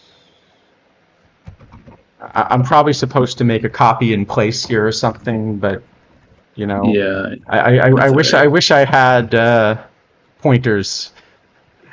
I think this will work. It just is probably bad style, right? As much as yes. What's a good minimum batters faced? I don't know. We can go pretty small. I think if we're just looking for a plot, we can do like 100 probably. Like if once it's our modeling, we're 500. more than 100. All right, let me see. Even lower, I think we could do it if we want to. But sure, that looks okay. That looks like a pretty clear trend to me. Yeah. You want me to go 100 here? I can go 100. I think it should still show up with 100, but when we start actually doing modeling. Okay, well, you see, actually, with 100, all that happens with 100 is it got noisier. Yeah. And the more I make this go up, let's say I make it 1,000, kind of the better measured these are, and actually the more you're getting a clear trend. Right, which of course makes sense. Which, yeah, I agree. Yeah. So maybe 500 was about a sweet spot, you think? Sure. We get a good amount of data, but it's also pretty clear what's happening? Yeah, that looks reasonable. Okay. So what we can see here is we can see that, first off, it is the case as we expected, that as the stuff goes up, you get a higher strikeout rate. There's another couple of hints that we see actually as well, right? We maybe see a hint that it doesn't quite perform the same way when you get really large amounts of stuff. Yeah, sure. Well, why don't we could try fitting it, because so the idea when you're modeling, right, is you can look at this, and what you want to do is you just kind of want to produce a function where we can like look at a new card, and we can basically say, okay, well, here's my new card, right? I just saw a card that came out that has, a rating of 118 stuff. What strikeout rate should I expect? That's really the idea of modeling. Right. Yep. So we want to build a function which essentially matches this curve. I was going to say this line, but as we see, it's probably not quite a line. There's probably something a little more complex going on at the top. Right. I mean, certainly, obviously the very farthest right point is the Edwin Diaz. Yeah. And that card does not have, as many strikeouts as you would think if you look at sort of this is a linear function, right? The linear function would predict that card of like, 70% strikeout rate. Let's show that. Let's make a linear function. X and A and B. Not B that way, but B that way. So let's just make a linear function, right? Yeah. We'll return A times X plus B. All right, it's a line. That looks like a line to me. Looks like a line to me. But we didn't use MX plus B. How could we ever do it? Never mind. Would you rather I call that MX? No. I just joking. Doesn't matter. Well, because M stands for slope. Yes. If you speak, actually, I don't know what language M stands for slope in. I don't know where M comes from. Actually, I really have no idea. Well, all right. Someone can tell us why is M what's used there? Because M is usually used for an integer, but it's obviously not an integer.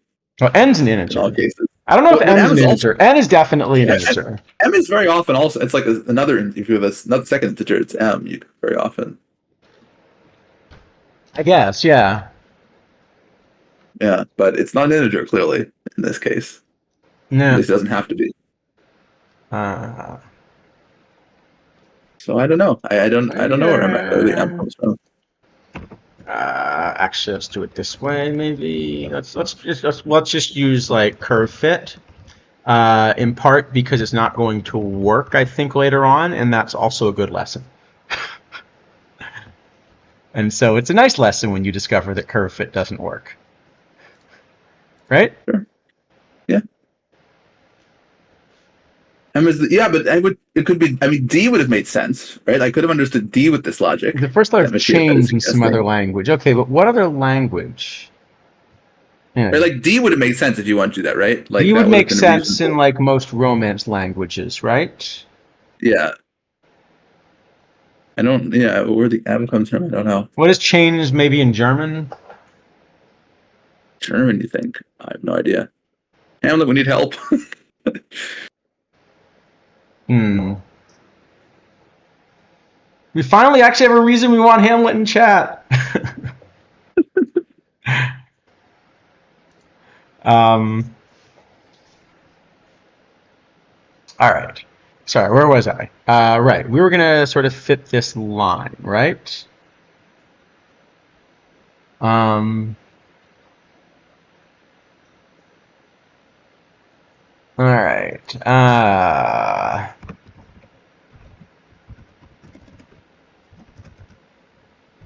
What do I want?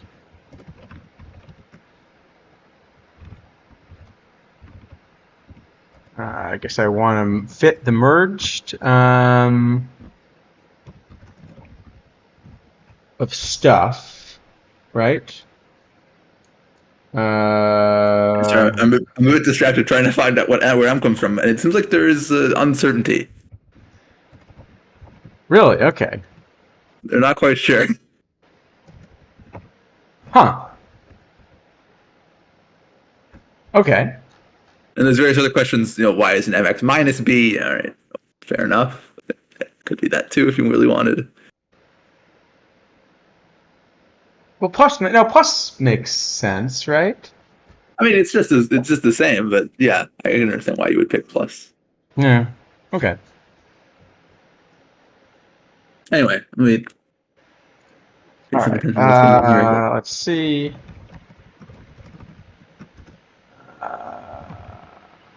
That. Whoops. I like how I make a typo and then it makes it worse when it tries to correct my typo. as usually does. Yeah, exactly. Let's see. I guess I want to show the line also, right? That would Something probably like, make sense. yeah.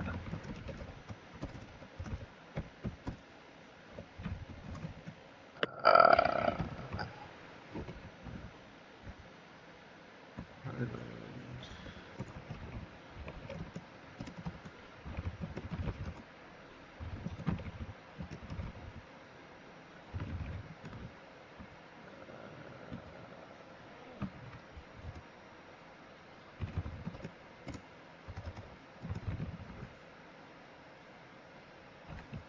that gonna work?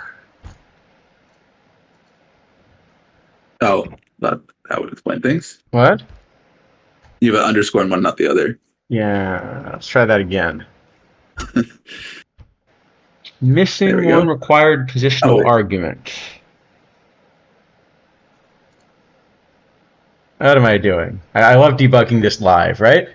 Okay, hold on. I need to actually read what you did because I wasn't paying attention because I All was writing right. it down. So I defined this line, Yes, and I then I see tried the to run method curve one. fit on the line. Okay. Oh, just put a 0. You just put a 0 in there at the end, I Here? guess. No. Yeah, just I think that'll work, right? Did I need... I think that'll work. Am I going crazy? I don't think that'll... No, hold on. No, that won't. Oh, So, okay, fitting a model, and the oh yeah. X, and then Y. I think that's the way I'm supposed to call curve fit there, right? Yeah, I think that's fine.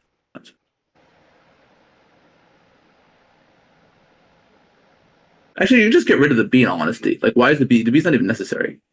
Like, I think we're fine forcing it 0, yeah? So, We could, but I would like to figure out why I'm fitting it wrong so so when we start adding parameters it doesn't break on us. So I'd like to fix it.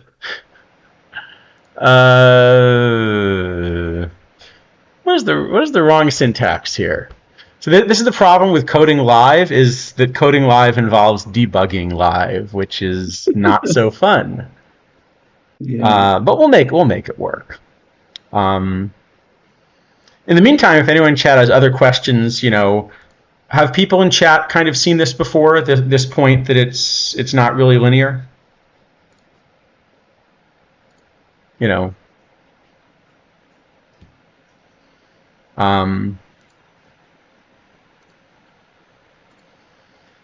So where were we? Right, line.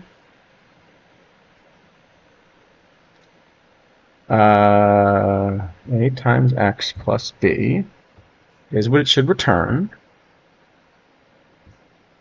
Okay, actually, you know what? Let's just trace it through. Sorry. So first off,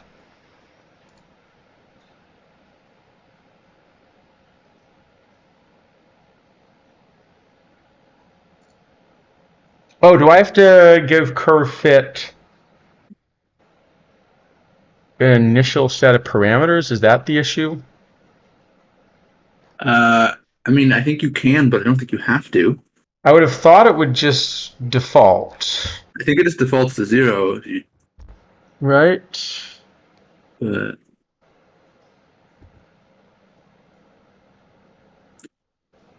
yeah, I don't see why.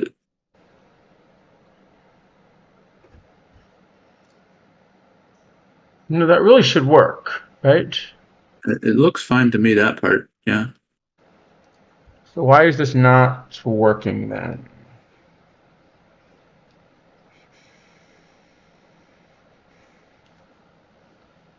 So let's give it initial parameters. Okay. In case that is what's wrong. And it doesn't seem that weird.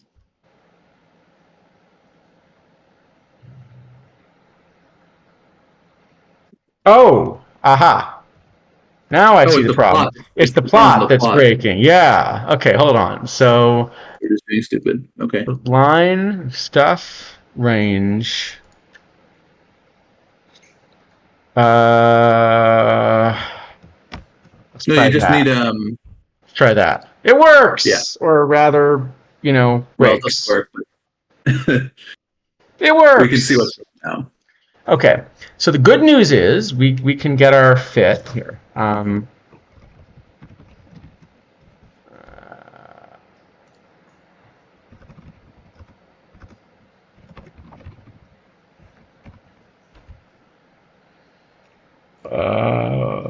thought it would default to putting those in a different color. It's fine. Like it's pretty clear anyway. All right. Well, the point is, although we get a fit, you notice this is actually not that good of a fit. Well, it's good in some range, or decent in some range at least.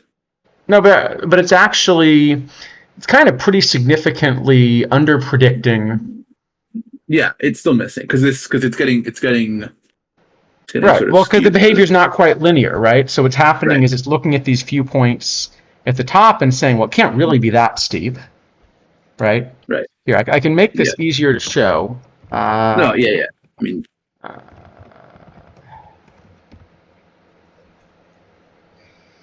okay, yeah. Right. I mean, that's not the worst line I've ever seen in my life, but it's.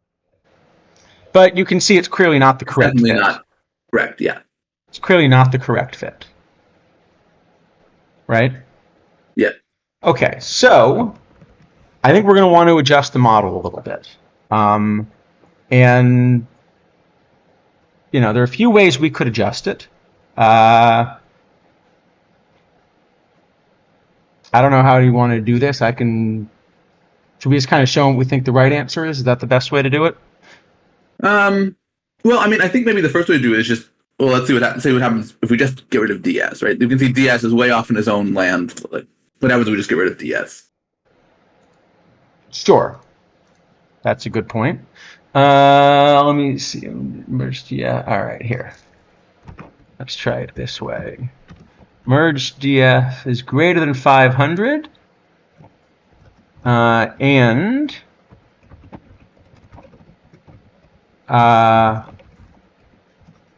it's less than 150.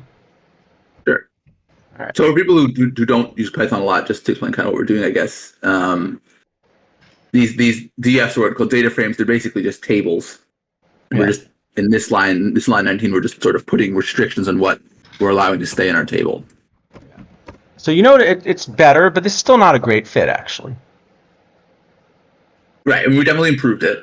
So let's keep going. Let's make it 120. Getting better. Let's keep going. Yeah. That's starting to look like a pretty good fit. Right. Right? But you notice because we cut it off, basically. But now it actually looks like a pretty good fit. Yes, it looks reasonable now. Okay. But when we allowed the full range, right, those points at the top, we're basically dragging it down and giving us a poor fit. Yeah. So maybe what we want to try doing is we want to imagine that the way this has been coded, there's actually kind of a breakpoint in there. So let's define a new function, right? So what does it need? It needs an A, a B, and a C, I guess. Sure. Yeah, I mean, theoretically, this sort of piecewise function could have multiple breakpoints. It could. I guess we can start with one for now. Yeah. Let's see. Well, actually, we need sort of an A1 and a B1 and a C and then a A2 and a B2. I guess really. I'm thinking exactly what we need. So. Well, it depends on you're trying to do this, I guess. Like, are you actually trying to model as two separate lines or as one sort of thing? Let's model it as. You can do it let's either model way. it as two lines, but they better join. So let's do something like here. I'll call it A, B, and break. Sure. Except break is apparently a bad. Yeah, so the reserve. C it is. All right. Let's try it that. There are a couple ways you can define piecewise functions. So C is going to be our breakpoint, right? Yes. All right. And then what I'm going to say is, if I don't do it this way, it's going to yell at this next step. Fair enough.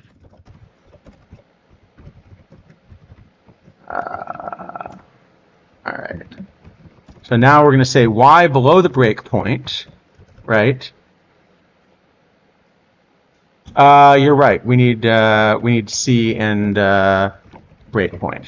Yeah, I mean, it just Which depends. again, I can't call here, BP for breakpoint. There we go. Okay, break. I understand. I don't know what is break point. I can't say I've ever used that. The point that you know. I mean, break I've used. Oh, some critical value.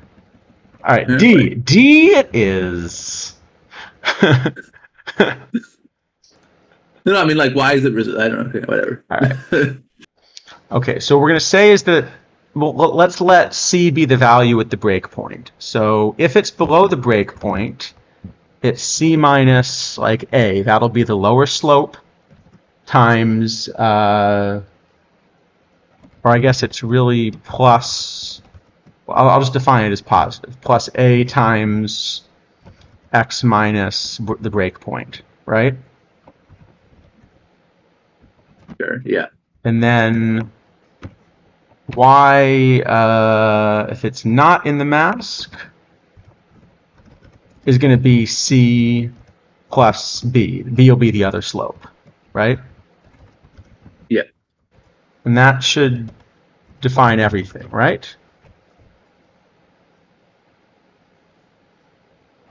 That work, I think? Sort of? Yeah, looks okay. Looks okay. All right. And now what we'll do is we'll say best broken line, right? Best broken line is going to be the same thing with broken line, right? Yep. Now, I believe this is not going to work, by the way. Just need an underscore in the Where? in the broken line, line 32. 32. Where do I need an underscore? Yeah, broken line needs an underscore. The inside curve fit. Aha, because I am really bad about deciding what has an underscore and what doesn't. Yeah, so what we've learned today is consistency in naming is helpful. Hint, hint, hint. OTP. All right. NumPy Boolean array indexing assignment cannot the mask is true. Huh? Okay, let me just see what I got here. Which line is it? It's the first one. Actually, hold on. It has this little trace in here. No, that's not what I want. Okay. Let's just see what we got here. So I'm just going to print X. I'm going to print the empty version. And I'm going to print A, B, C, and D. Great. And just to see what it got. Okay. So X, fine. These are the stuff values. These are all 0 down to machine precision. Hooray, machine precision. It gave it all ones. And now, why can it not do this? That's what I'm a little bit confused by. It can, see, it makes this. Now, why can it not set Y of mask to that? It's a very good question. That is an excellent question to which I do not know the answer.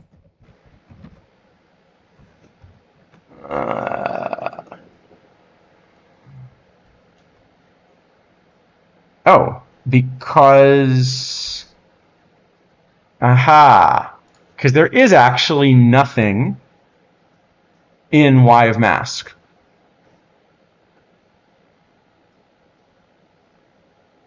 And apparently if y of mask is nothing, it still is trying to set it and it doesn't like that, which seems like horrible behavior actually. Yeah. All right. I'm just going to do this the really... Okay, yeah. That works.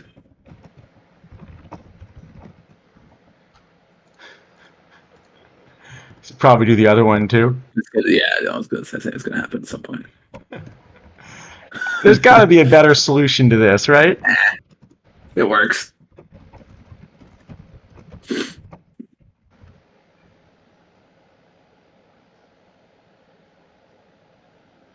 Oh, we didn't change line to broken line someplace.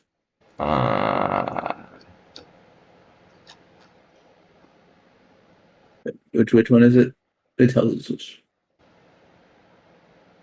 Oh yeah. 48. Yeah. What is this? Yeah, you just use it's broken. Line. Yeah. Okay. This isn't going to work anyway, by the way. Well, at least it will, display something. Oh, and probably. Let me give it a different color. All right. I swear we actually know how to code. All right. Now, you notice the fit was complete junk. Yeah. Not the best there. The reason that the fit was complete junk, well, this would take us off on a bit of a tangent, and we don't like those. We do have some lines on the screen. So that, what? We do have some lines on the screen, so I guess tangents. Yeah. Yeah. All right. You win this round. Okay. So maybe it's worth. Do I actually need anything inside to accept? No. Or can I? I mean, usually you just put like pass in there. Just yeah. Okay. So you notice what happened actually is it got this really bad set of parameters where it put the breakpoint at like 133, but then it put the slope at 1, and it never really seemed to find anything. Yep. Okay. So I should probably explain kind of what's going on here, right? Sure. Also, that doesn't look like the correct line either, does it? Well, it looks like the right line for the... No, it doesn't. It doesn't look like there's a breakpoint at 133 in the green one. Oh.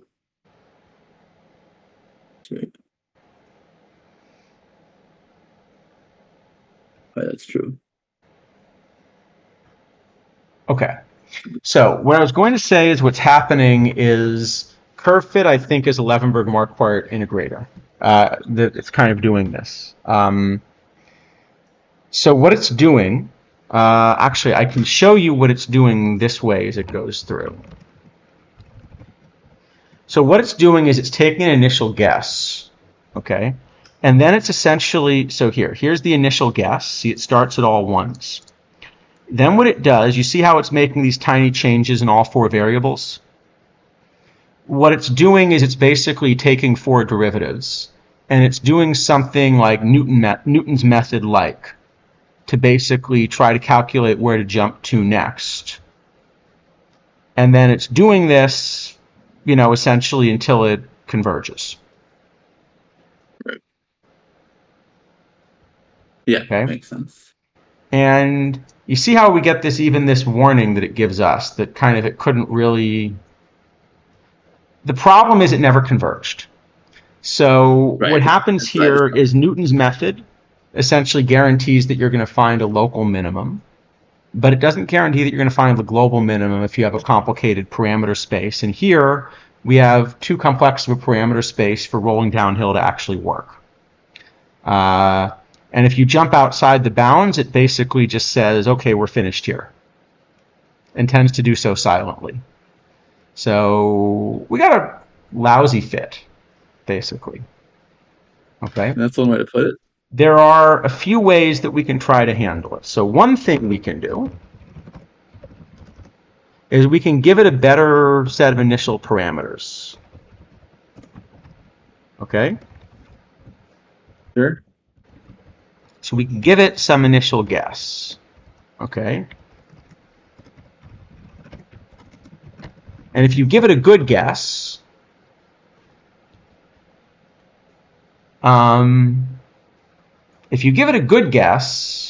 that will cause it to work. But you notice here, it actually tried to take the derivative and didn't really find an acceptable jump. And so it just returned our initial guess. Right? Yep. So what we can do is we can try to solve this. We can try to solve this basically by picking a different minimizer. So let's take a shot at that instead. And then I think this will work better. Yeah, so kind of part of the lesson here is that the default curve fit is actually not so good. Okay? So now for this minimizer, I also need a loss function, which I will call loss function. Okay? It has parameters, an x and a y. All right. I want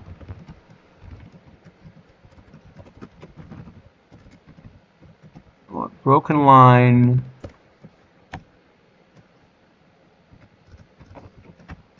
I'm basically taking just a squared, Yeah, sure. So something like a variance. So I've given it a loss function, right? Okay. Mm-hmm. Now, what I'm going to do is instead of using my curve fit for the best broken line, what I want to do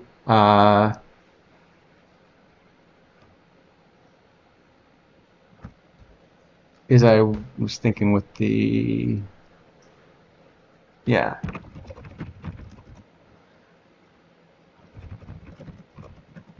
So I have to give it a loss function and the initial guess, right? Mm-hmm.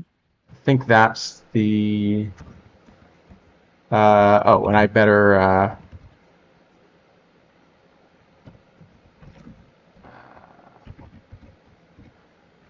I probably should have actually just written a version of this a little earlier and just shown it, but it's fine. We can.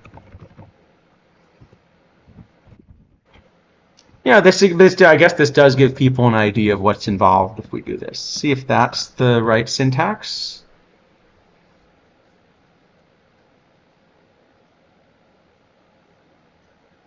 No, it isn't.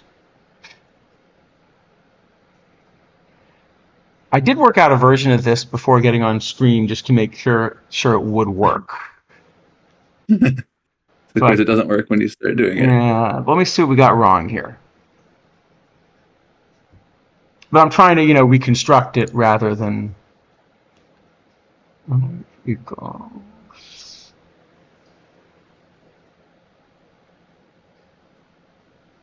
Let me think. I'm just trying to check the trace here. Okay, so it is in this line. What do we got? Minimize loss function, initial guess,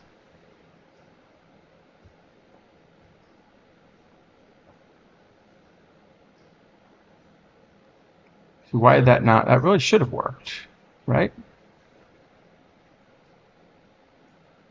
Let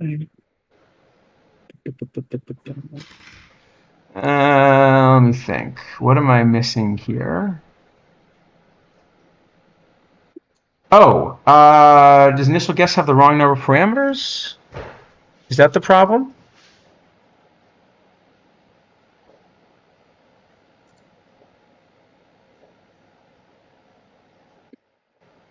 Hold on.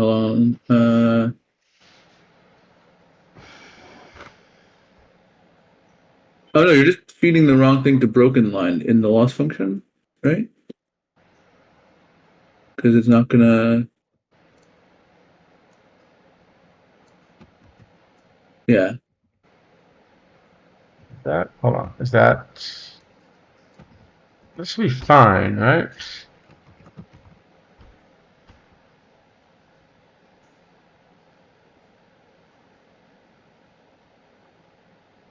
Oh, all right. That's a good point. All But it's right, not gonna. here. All right, let's do it this way. Let's hand broken line params. Let's do it this way. Sure. Yeah, and then just sure that works. Broken line takes 2 positional arguments, but 11 were given. So that's just in the plot. That's just in the plot. You just got to change the plot to accommodate the new. Oh, did syntax of broken I? line. Sorry. So now, hold on. So we got best params to work, right?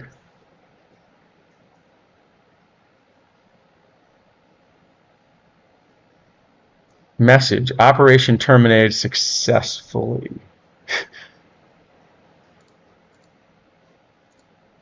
Oh.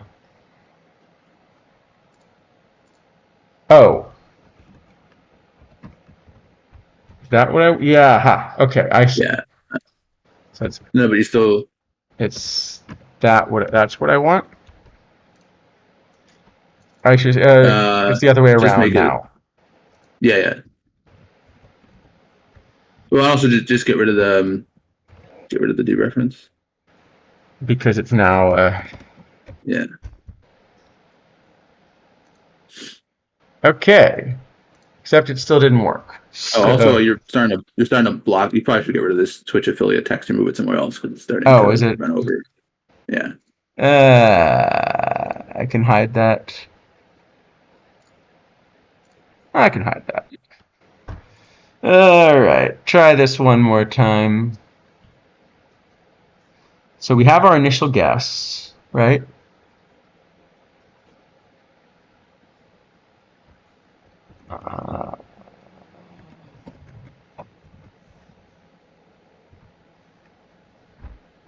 And it's just returning initial guess. That's the problem, right?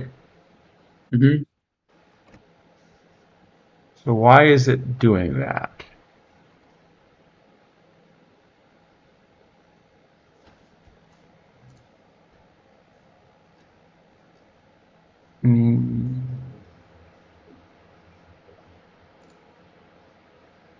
Aha!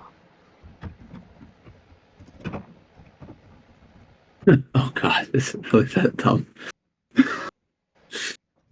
No. Duck Type. It's the sort of thing duck typing does, right? That would be pretty dumb, but yeah. It is the sort of thing duck typing does. In fact, I'll just,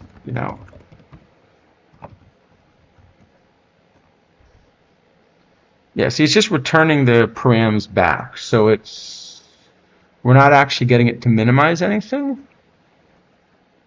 It appears that way. All right. Well, I could switch over to the version of this that I made before the stream to make sure that everything was working. Yeah, maybe that's the best idea at this point. I feel a little silly doing that because, like, we haven't done very much that's different, right? Yeah.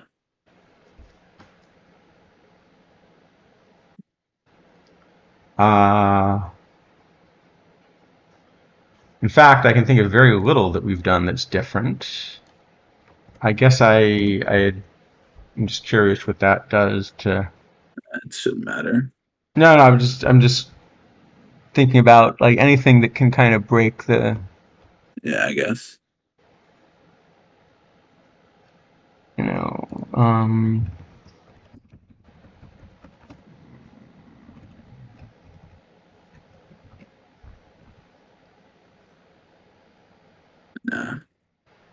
D is the breakpoint in there. C is the...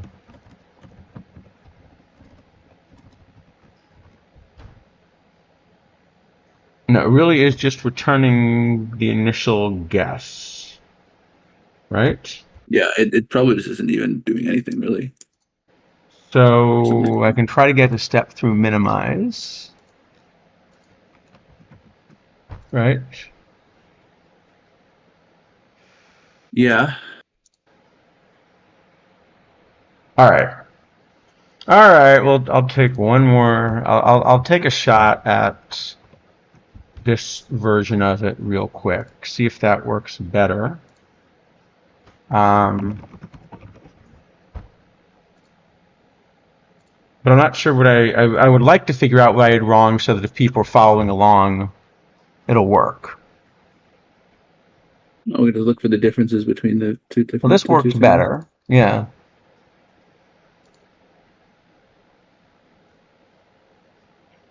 Yeah, it does look very similar.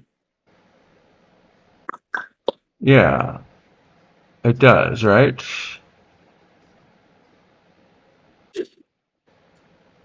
Oh, hold on. Go back to the other thing. Let me just change my... Let me change this real quick. I'm just going to swap out the functions and see if that fixes it. That fixed it. Yeah. Okay, so it was in the way. Oh yes, because What? no, because it was just I think it's just because this thing was this shouldn't have been the same, right? We had D where the X mask and not mask are. I think that was the issue, right? Because it's gonna. Oh, I was just literally defining the function wrong. Yeah, it's just fitting them from the same place, right? So that was the issue. Because Y mask is C plus. Yeah. Okay. Problem solved. Okay. It works. Yay. Figured it would work. All right. So we've got our best fit. Let's actually look at this best fit for a moment then, right? Here, let me go back to, since it is K percentage now. Again, that won't matter, but just so we're back to doing exactly what we were doing before. So let's actually look at this for a moment, because I think this is an example of something where now this is the kind of conclusions that I suspect isidafo and we haven't discussed it, but I suspect we've drawn this conclusion independently. Okay? Mm-hmm. So let's look for a moment at the parameters that we got, right? So we got essentially 4 parameters here. We have a slope, which is, minus like 0.26, right? Yeah. Okay. Then we've got, the one in the middle is just what the value happens to be at the breakpoint. So that's not as much really a fundamental parameter as just, the number that, the number that's used to match. Now we've got a second slope that's more like 6%, right? Yeah. So it's less steep. And we've got a breakpoint which is at 100.6. Do you know why this is throwing it at me in exponential notation, by the way?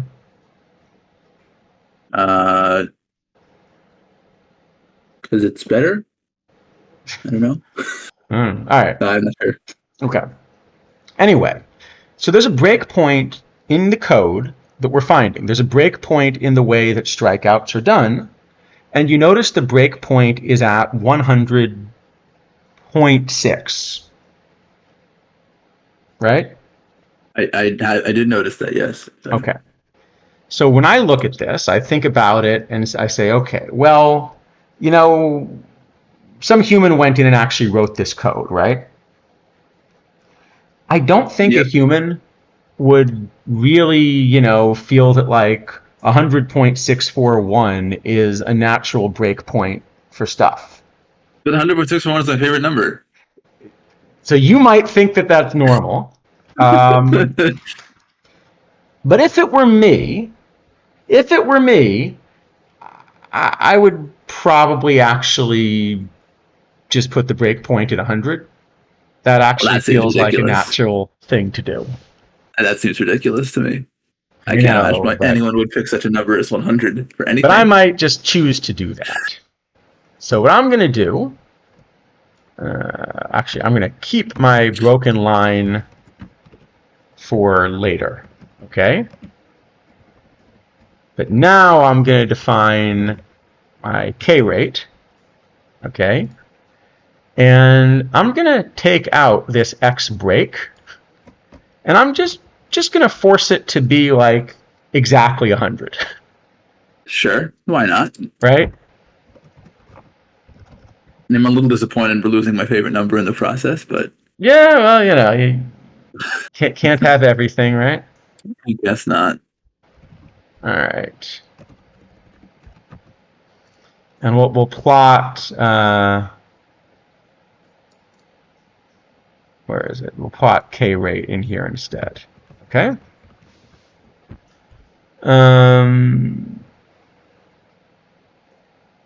Did I just break something? Because the initial guess doesn't need this either. Yeah. Okay. Well, that looks pretty good. Same. Looks the same, doesn't it?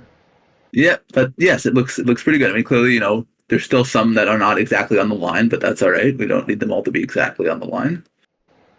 Okay. And actually, I noticed something else here, which is kind of interesting as well.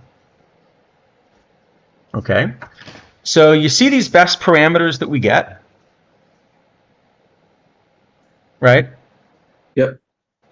Well, they actually kind of have an interesting ratio to me. So again, if you're kind of doing this arbitrarily, not sure, like you would decide that somehow it's less valuable when it gets above 100, right? Sure. All right. Well, I just want to point out that if I look at this ratio,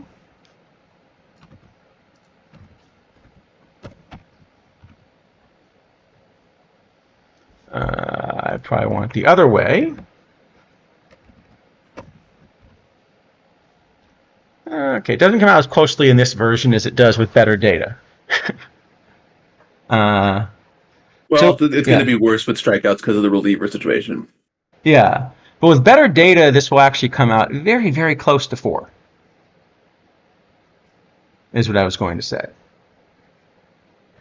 So they didn't really make it like 4.1 times less valuable, when stuff went above 100. Because again, you do, unless 4.1 is another of your another of your favorite numbers is 4.1. No, I don't like that one as much. It is a nice number. It's a decent number, but But if you have more data, this one actually will kind of look a lot like a 4. So that'll tell us maybe we can even take out yet one more parameter here, right? Maybe we actually only need 2 parameters to describe this function, right? Yeah. So instead of an M1 and an M2, I'm also going to take out M2. Okay?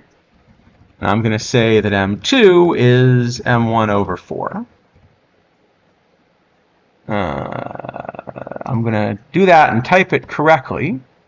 I have a keyboard where the plus and equals are labeled incorrectly and opposite, so I'm really bad at this. Index is out of bounds. No, it's just bad print. Because the print statement is about a parameter that no longer exists. And look at that. Again, this actually looks like a pretty good fit. Right? Yeah. So we actually get quite a nice fit. Nothing really is breaking here.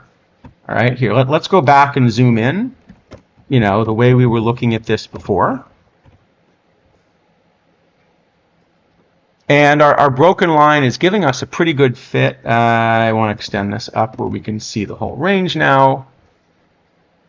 See, our broken line is actually now giving us a pretty good fit. Yeah, we'll definitely take that over the linear one. Okay. I mean, the linear one is not horrible. If you use that, you will not be miles off, but... Well, but what you will be off is you would be here. Let me remind everyone by extending this back out so you can see so Diaz. In the very extreme ends, you will miss by a lot.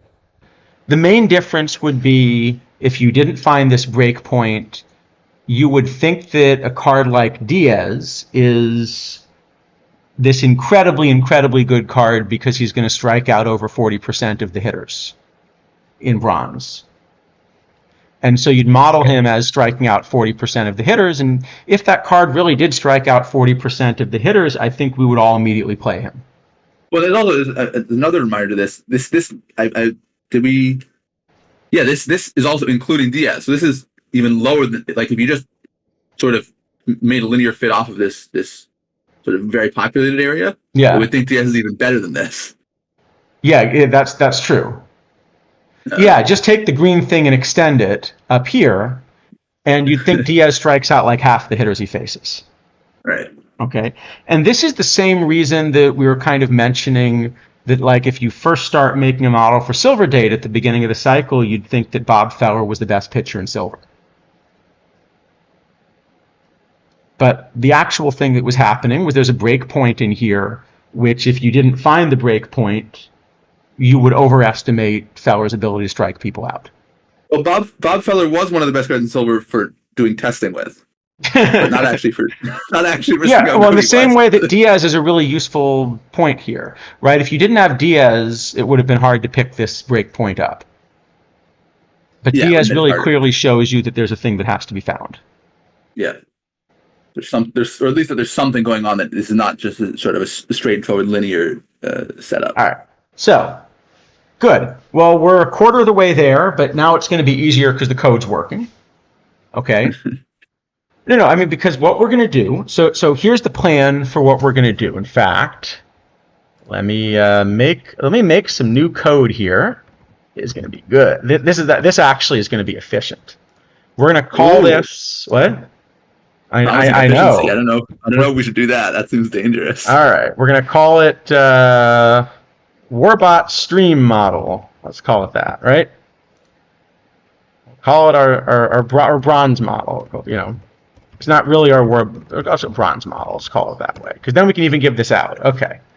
So what we're going to do in the bronze model, we're basic. You know what? No. In honor of kidneys. In honor of kidneys. Pitching sheet. We're going to make a pitching sheet.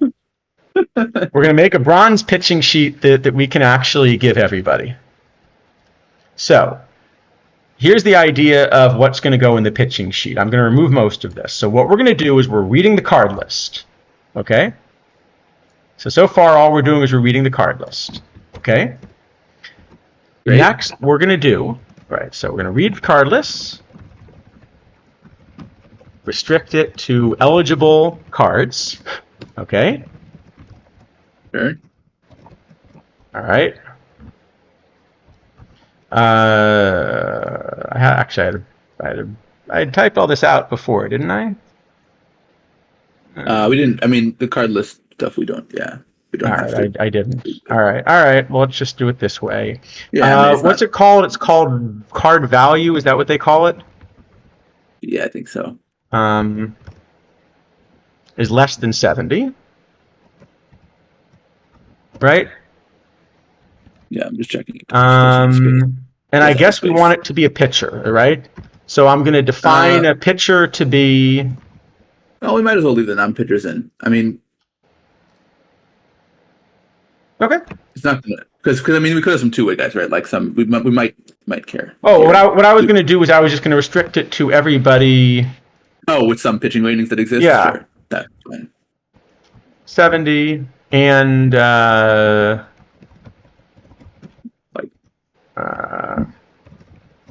stuff is greater than 1. Or greater than, is there, I don't know if there's a card with 1 stuff.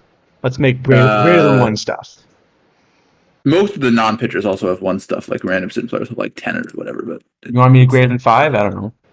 Sure.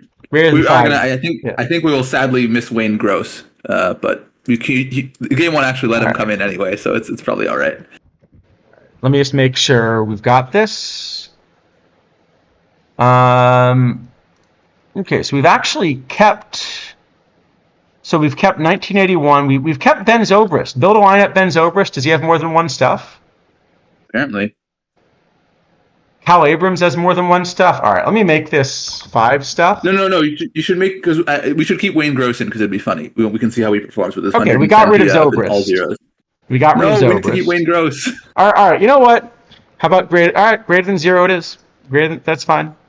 And greater than 1's okay. Greater than 1's okay because the 1 there aren't any interesting 1 guys. Wayne Gross is 3 stuff, so for me greater than 2, I'm satisfied. All right. We'll call it 1. All right. Anyway, what we're now going to do is so now we've read in the cards. What we're going to do is now we're going to set 3 true outcome rates and BABIP rate. That's the first plan, right? We're going to turn that into calculating like a projected ERA, and then we're going to print stuff. That's our plan, okay? So now, first off, we can set K rate, right? Yep, which we've already. K rate is K rate of. Oh, hold on. We need the data. We forgot to import the data. That's what I'm gonna do. No. I'm just gonna. I'm not gonna resolve everything. Is what I was gonna say. Oh, I'm just gonna take our K rate. I was thinking I would just take our K rate function and bring it over. Sure, that works. We could do it. We could actually do it where we refit every time we want to ask the question. The reason I don't recommend doing that is just because you find that you want to ask the question a lot more than you want to update the model. You want to say, oh, well, I thought it was normal bronze, but now it's bronze with this extra little restriction. Right, with the park or with some error or something, yeah. But we could release both versions of the code. But I was just thinking, let's put a function. So we have our K rate. Now K rate is just X, right? Because we're going to set all of our other parameters here. So let's check our best fit parameters again. Were these, right? Mm-hmm. Right. So M1 is negative 0.259, right? Is that? Sure. Do we want to keep it as like a percentage? So out of 100, well, then we'll just do it this way. Sure. Doesn't really matter much. All right. So we'll just divide by 100 at some point to get the actual number. So now it should be the case that and I'll show you if we now print our cards, right? You're going to see that, what did I just do? They're not printed. Did you run the right? Run it. Yeah, you see now we have a projected K rate for everybody at the end. Oh, well, actually, that's interesting. I bet we could simplify our model just a little bit more now that I look at it. So looking at the K rate, let's take a look for a moment. You see how we have this slope that's basically minus 0.25, and at 100, the value is 25.07? Yep. So it sure looks to me like actually what's happening is that at 0 stuff, you get 0 strikeouts. Seems reasonable. So actually, we can simplify this even just a little bit more, right? You can say C break is 100 times negative 100 because it's not negative times M1, right? Yep. So M1 is now our only remaining parameter. Good. We've got an even easier, simpler model. And it still is a pretty good fit, right? Yep. Looks very similar. 2, 4, 7, 8. All right.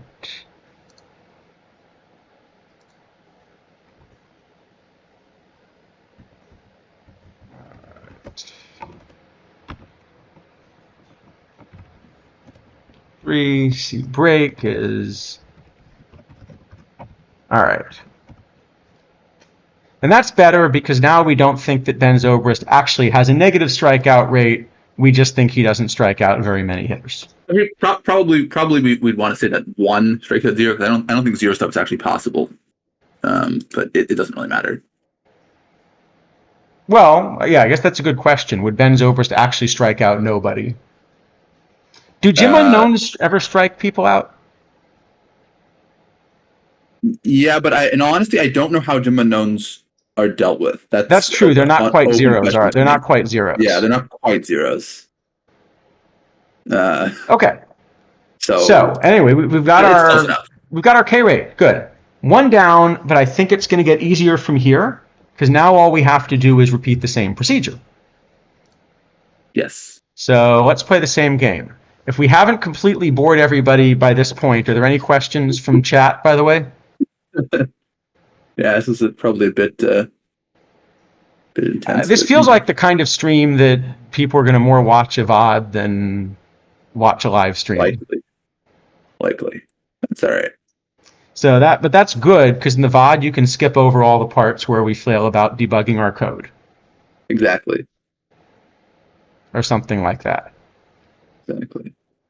All right, let's go on then. Should we do the next one? What do you want to do next? Do walks. Why not? Walks. We love walks on this stream. Some of us do, at least. Some of us love walks on this stream. I love walks. Others love third base defense. Yeah, absolutely. Actually, I'll keep the K percentage in here just in case we want it. Yeah, maybe we want it. We got one. We got one. All right. All right. So let's go back and we'll just try the same thing with walks. And now that we've done this before, it's going to be easier. Now, presumably, what we care about is now control instead of stuff. By the way, there are a bunch of other reasons this won't fit exactly, right? Like left, versus left and versus right is still a thing. So you probably want to think a little bit about, do you punish players that are splitty and what matchups look like and, Right. And also it's worth noting, I mean, so for league, you can get split data, but for tournaments, you can't. So, we have no access to split data. Right.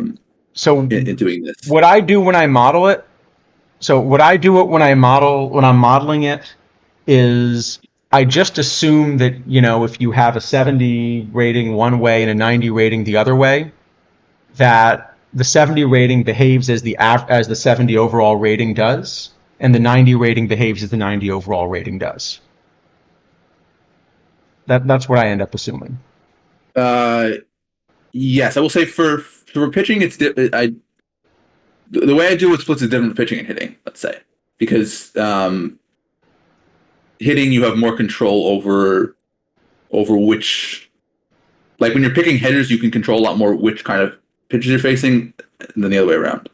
That's true. Sorry, what I should say is I assume that if you have someone that's like 70 versus left and 90 versus right, and whatever the overall rating is, I assume that I actually should be treating them sometimes as a 70, which will behave as 70s behave, and which will behave the way a pitcher that had 70 both ways would behave. Right. Yes. No. And the other half of the time, I'm assuming they'll behave the same way a pitcher that had 90 both ways would behave. Yes. And so one of the things we could do to clean this up, so actually maybe it's worth making this point quickly before we go on. Okay? So there were a few things we were able to do to clean this up. One thing we could do to clean this up is we could just require more batters faced, right? Here's 5,000 batters faced. Right, we're going to have a very small number of data points. Well, we have a very small number of data points, but you notice actually, just to point out, our fit didn't matter much. Look, here was our best fit before. This minus 0.2478. Now it's minus 0.2462. Right, it's very similar, yeah. So actually the broken line fit that we got still worked just fine. Our linear fit, that one changed a ton. but Right. we kind of know the linear fit's junk. Right. Right. I wonder how many do we have? Yeah. Do we have 15,000? I wonder how many we actually have for some of these. Some of them aren't going to have that many, but it's going to be like a very small number. Not many. Yeah. Okay. Yeah. No, Kazuism, I think that's how we assume. I'm just mentioning it kind of for completeness, right? Yeah, there was some theory, I think when we were still kind of in the trying to figure out what was going on with this BABIP situation phase, when there was some belief that potentially the overalls were making a difference. But it was mostly just a theory, and it didn't end up being the case. So, yeah. Now, there are other things you're going to have to predict. So I doubt we're going to end up talking about that on this stream, kind of like starting just like how you go about building a model. But what I'm going to say is one of the big bits of like extra like secret sauce type stuff I've got in my model is I'm not fitting data. Because you probably know I've mentioned on stream I don't use data at this point to build models. So you might ask, how do I get this 0.247 number if I don't use data? Right? So that's kind of the other part of what I'm doing is I'm finding ways to try to predict what that number actually is without having to gather data. So even if you do gather data, especially when you start going to splits, there's also this sort of concept of I think it's often called double splits, where not only are you sort of going on the worst side of the splits, but you're also facing pitchers that are on the better side of their splits, or vice versa. That's right. So that if you had a pitcher that had no splits, they would still show a split and observe data. Right. Which is, I don't think we're going to get into that here, because it especially in tournaments, you have to start making guesses about usage, because you don't have the actual data to go off of. Well, and we definitely can play with a version of that. Let's see how far we get with our pitching sheet. But actually, maybe it would be worth at the end kind of just giving an idea of, let's say we had a model for, let's pretend we had a tournament that we knew we were going to be 80% righties. Would that change what pitchers we pick? That's an easy enough thing for us to show. We could do that. Okay. Probably change the batters back to 500 though, if we're gonna. Yeah, probably. Okay. So anyway, so the idea is that we're sort of fitting this, right? But what I was going to show is, let's say we wanted to ask, could we just clean this up a little bit and try to avoid cards that are splitting, right? Well, just to show you, let's say we get rid of cards that are splitty, and what I'm going to bet happens is that this gets tighter. I haven't actually checked, right? But is it stuff space VR? Is that how it's written in the card? One of them has a space and one of them doesn't, I think, but let me look.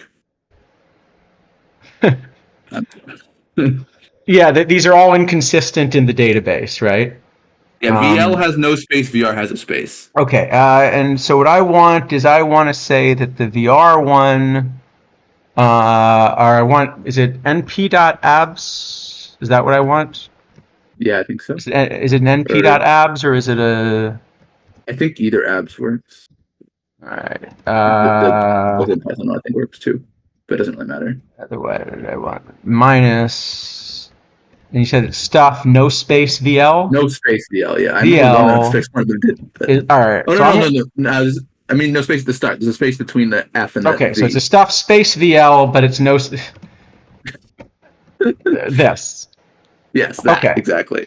Well, look at that. You see how much cleaner that got? Yeah. Here, I'm just gonna show that again. Because I'm going to show kind of both just to make it clear how much of a difference that actually made in terms of how clean the data became. Yeah, I mean, we've gotten rid of we're now basically being the cards only the cards that are extremely non-splitty. So only the cards are extremely non-splitty, but it's exactly the same cut in terms of batters faced. Right. So all I did was to clean up the data with this extra cut. Actually, I'll show it this way. I'm going to zoom in as well, because I think that was also helpful to see kind of what's happening, right? Yeah. You're starting to do all the writing stuff now, though. It's gonna be screwy. Oh no, it's fine. It's just the second one. The second one doesn't do anything. Okay, yeah, stupid. Do that. Let me take out the linear fit as well now, because that doesn't matter. So this was about the scatter before. Sorry, this is the scatter after. Good point. Yeah, because This is with the extra cut. This is without the extra cut. So you see how much of a big difference it makes. Sure. Actually, sorry, this is the way to do it. Hold on. Merge df cut. That's the way to do it. And then what I can do is I can just do the second scatter with a different color. Right? Get rid of the splitty ones. Yeah, I mean, you know, even if we increase the split hold on. No, because the blue are just hidden. The blue are just hidden behind the orange. Yeah, that's why I. Yeah. What did I just do now? I completely broke that. Because I have. There we go. So the orange are the ones that are cut, and you notice that basically the orange are much closer to your best fit. Yeah, I'm guessing even if we increase that 2 to 5 or something, it'll still be much tighter. Probably, yeah. Here, let's. We just get a couple, Actually, let's do it this way. Let's make it greater than 10. Here are the splitty ones. Oh, that works too. Yeah, so the splitty ones are a little bit all over. And yeah, if I made it less than 5. Yep. And this, like I said, one, and here's 1. There aren't so many, but yeah. So the point is, the left-right splits do matter, simply because if you have a card that is 70 one way and 90 the other way, it doesn't really behave. So the overall rating for that card is not 80. It does some weighted thing where it assumes that there are more righties when it gives you the rating. Right. Yeah, it assumes it's some fixed sort of. Yeah. But it is, it still is the case that what it's doing is not actually what you want if you're just trying to understand what does a 70 rating mean. Because a 70 overall rating for a splitty card will mean something different than a 70 overall rating for a card that doesn't have splits.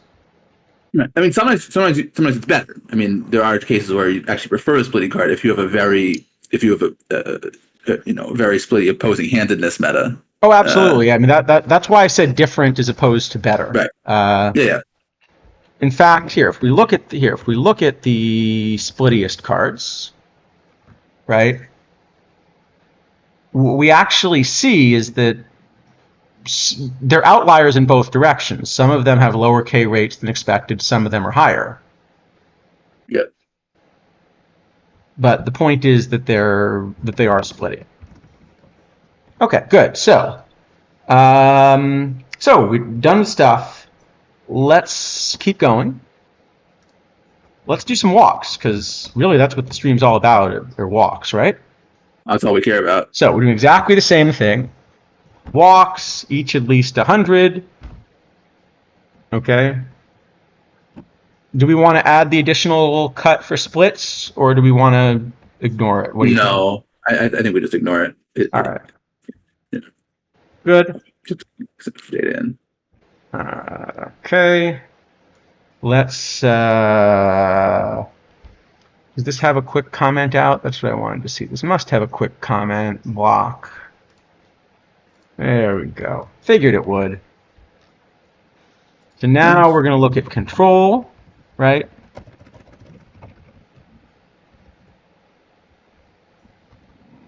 Yeah, and if you want to keep the split stuff, you change it to control too. But I think we've made the point on that, but we could probably just get rid of it. Yeah, it was just a question of if you want a slightly better model. So. Yeah. Just use it all. All right, and now let's go back. So our fits, right? So again here, let's just start with the same broken line idea. Actually, let's just look at the points. Let's just start by looking at the darn points. Right? Sure. Always a good plan.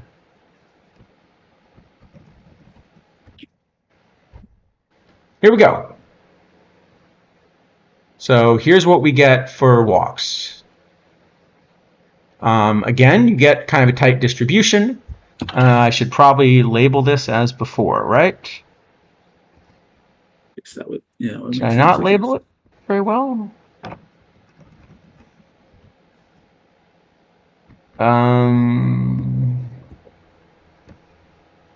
Key error. Where's the key error? Hold on. Oh, because the df cut doesn't have that, because you defined it after you defined df cut. Good point. Here we go. Okay.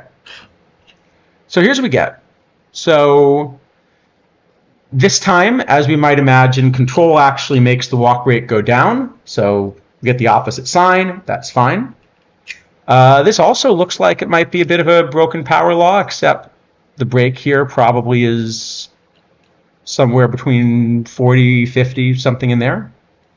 Right? Yeah. So all we're going to do is we're going to go back and let's do the exact same broken line fit we did before. As before, we're going to start from our 4 parameters, right? Yep. We're going to start from our 4 parameters, and we're going to kind of go from there, right?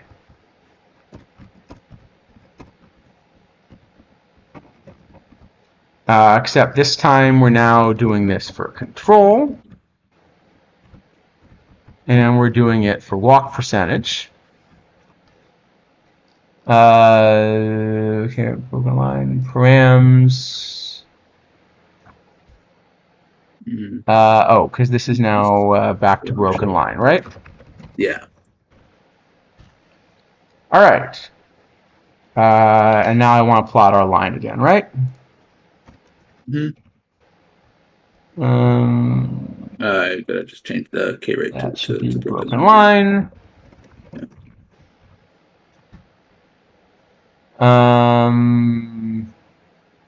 There isn't a card with 200 control, right? So. Well, yeah, 128 is the max control, so we can just.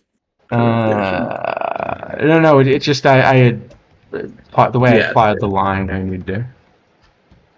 But also, we barely even have a card over 100 control. Like there's just 2 cards over 100 control. So really, we're just getting a very 0 and yeah. Yep. Maybe that goes up to 20. Yeah, we can see. I mean, there's Did I break? We clearly have. Yeah. Go ahead. No, I think it's. Did you use the right one, or you didn't use the right one? That's what I was just checking. I think I've got the broken line. Is the guess? There we go. Bad? There we go. Okay. All right, we got a pretty good fit. So same idea as before, right? Yep. So let's now play exactly the same game and start reducing it. So as before, we're going to have a walk rate function, right? What I'm just going to copy this for next time. Because we're going to be doing this again in a moment, right? And then again. Indeed.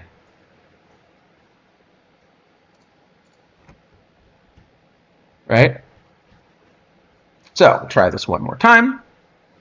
What do we got here? Control is... all right, so first off, our breakpoint is about 52.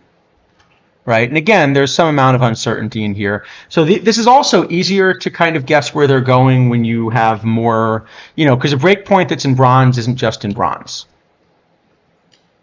Right, so you'd be able to find this in other places. Right. I mean, the thing is that the issue is that the ratings got so high this year that in some places, in fact, you've just sort of gone over all the breakpoints. Yeah. So you need to find data that ranges from iron to perfect in some cases to find all of the features. Yeah. Right. Well, because I mean, you think about like an open format, right? Like the lowest ratings on any card is like 110. So it's. Yeah. Yeah. All right. Loss function is now going to be not broken line again. Here, I'll just comment it so that we can put it back, right? Or just define a second, just define a different loss function. Doesn't really matter either way. Yeah. This actually, considering I'm trying to like code live on stream, this is not going as poorly as it could have.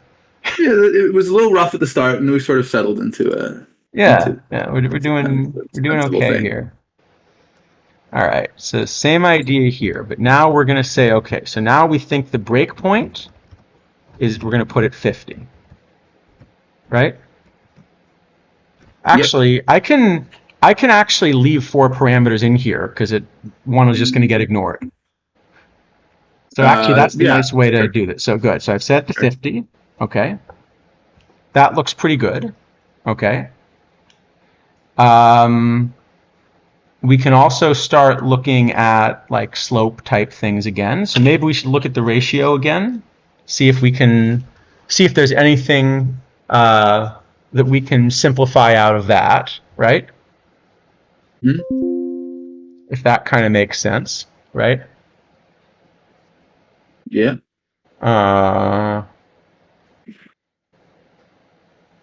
This one is a little bit tougher to recognize, I think, if I remember correctly. But let's try it, right?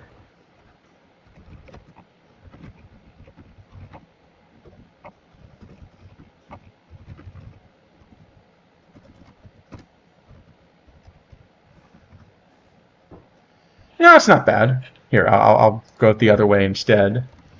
But actually, I think it comes out pretty cleanly, right? Yeah, it looks all right. So basically, it's 2.5, something like that, right? All right. So let's again simplify it. What is it?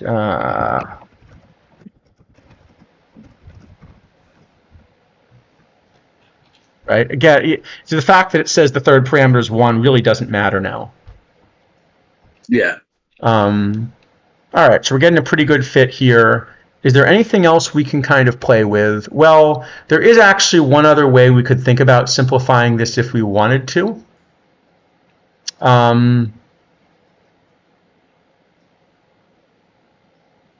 Yeah. So the other thing that we can do is we can basically look at the point where it hits 0. So here, let me... Of course, we have no data for, but we can still... We have no data, but, you know... We can still take a look. But let's look at the place where it hits 0. Yeah, and it hits 0 right around 160. Like, really close to 160, right? Mm-hmm. So... we could actually, again, simplify by deciding that that's where it should hit 0. Right. I mean, we can do that. Also, look at what the rate is when the rating is 0, but that's going to vary more. So. Yeah. Well, that one actually is going to vary. That one is going to vary with the hitter quality. Right. Right. So when we try to work out, like, there are 4 numbers that we're slowly taking out of this by kind of trying to assume they've put in something relatively simple here. Now, 160 is actually a funny number to put in. I'm going to leave it at 160, but I actually have a strong reason to believe that this number is 158.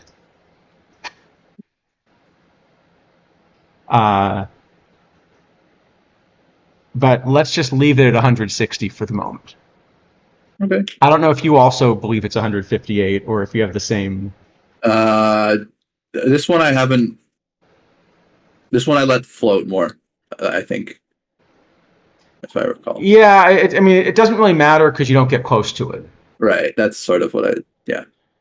But basically, the point is it used to be, so if you did this in PT22, you would basically find that it was hitting it at 128. And they did this weird thing where they actually stretched the middle of the scale, so you got this weird like 3-part power law for a year.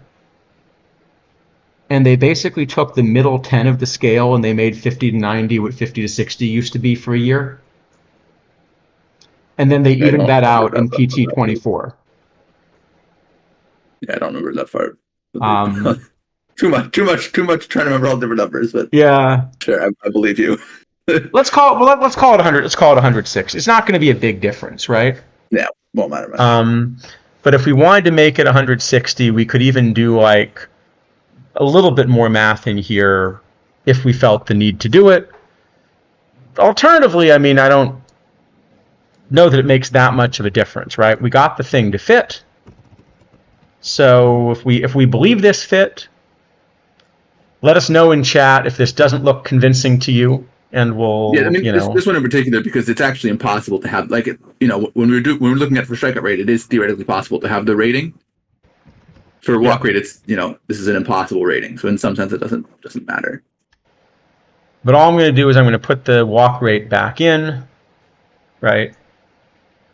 Except now I'm going to set M1 and C break, and I'm just going to set them to our best parameters, right?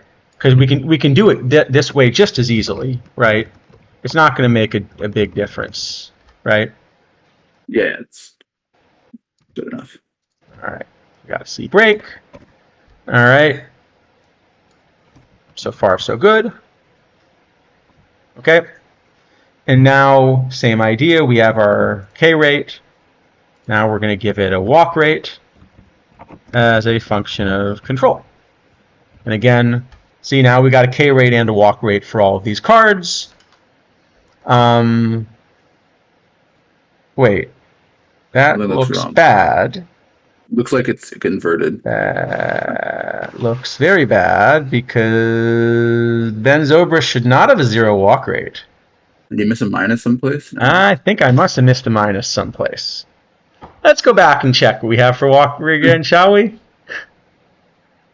M1, C break.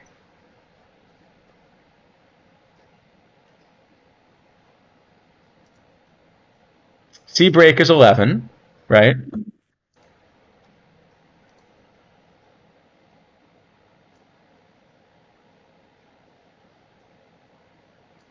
Going to copy exactly this function. Let's try this one more time. Right? Here. Did this, right? What did we do wrong here? No, hold on. It's just a typo. You just have K rate instead of DB rate at the bottom. The function is good. Okay. I was going to say there has to be... Yeah, it's just it's just always good to check. DB rate of X. X. This control has a. All right, and now the answer is that Zobrist and Zisk actually walk a lot of hitters, as does Cal Abram. That makes sense. Right. Cal Abram just walks so much that he feels like he has to walk everyone else too. That must be it. It's only fair. Yeah. All right, 2 down.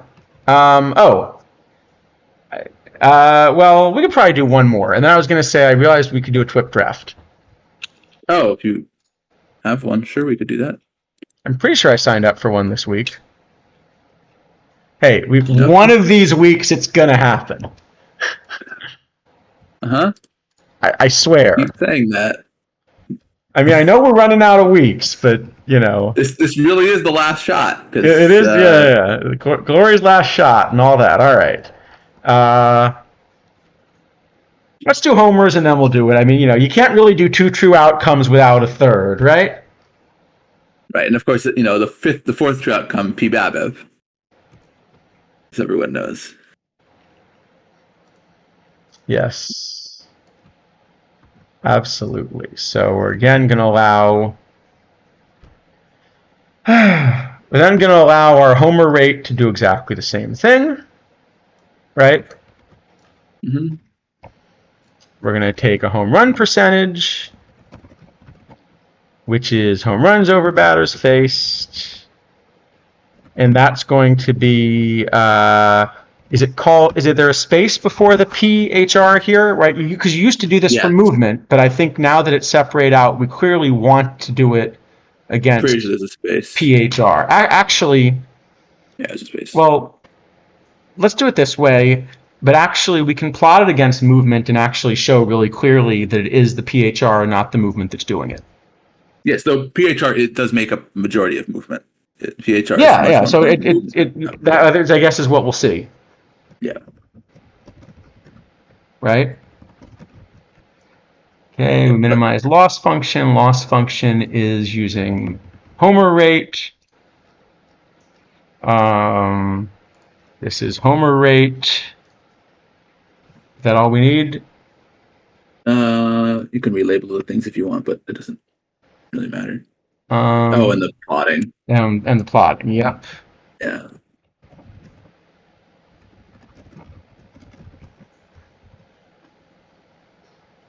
You know what I was going to do? I was going to save a copy of this. So let me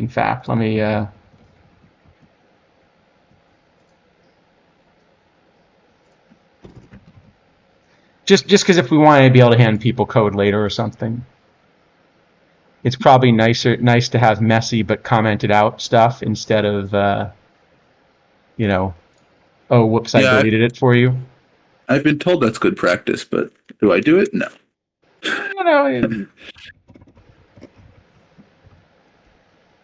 All right, so let's look at the fit again.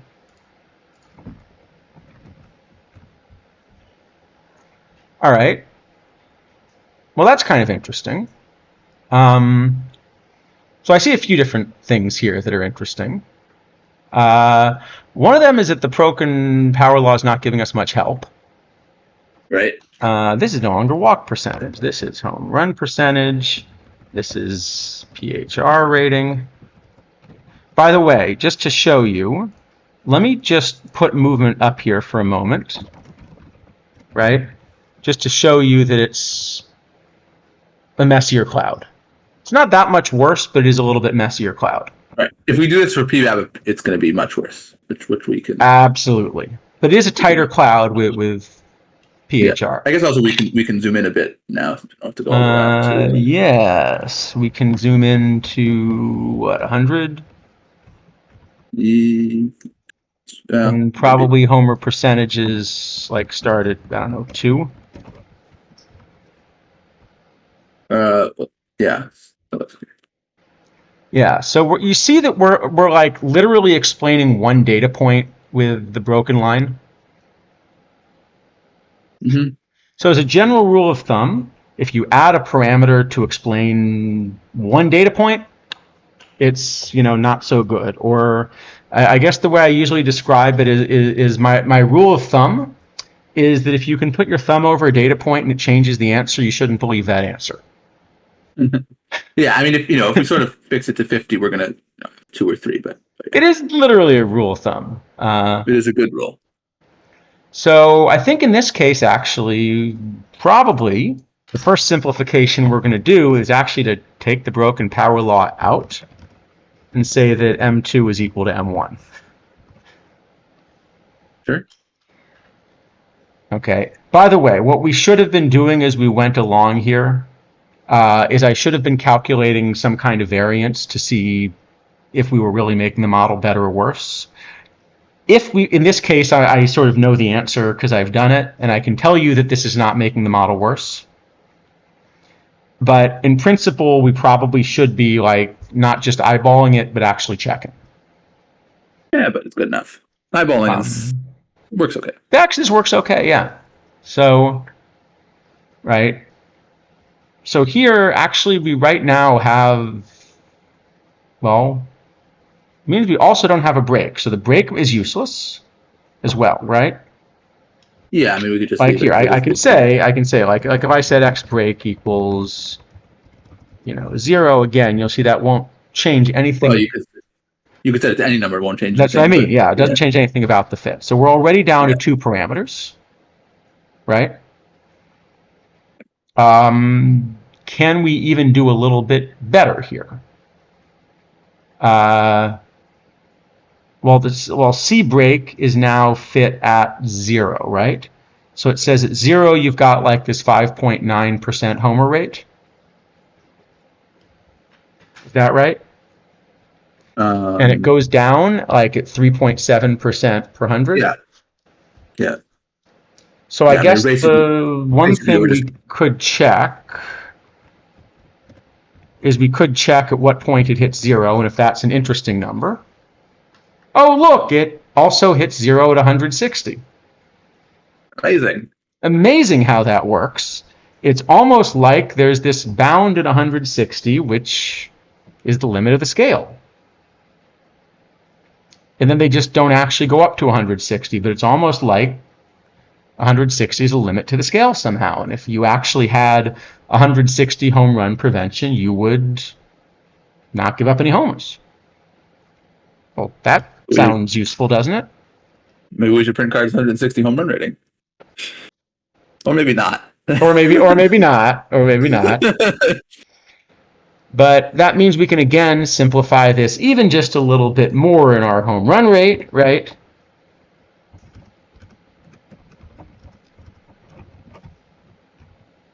So we set it to 160, okay?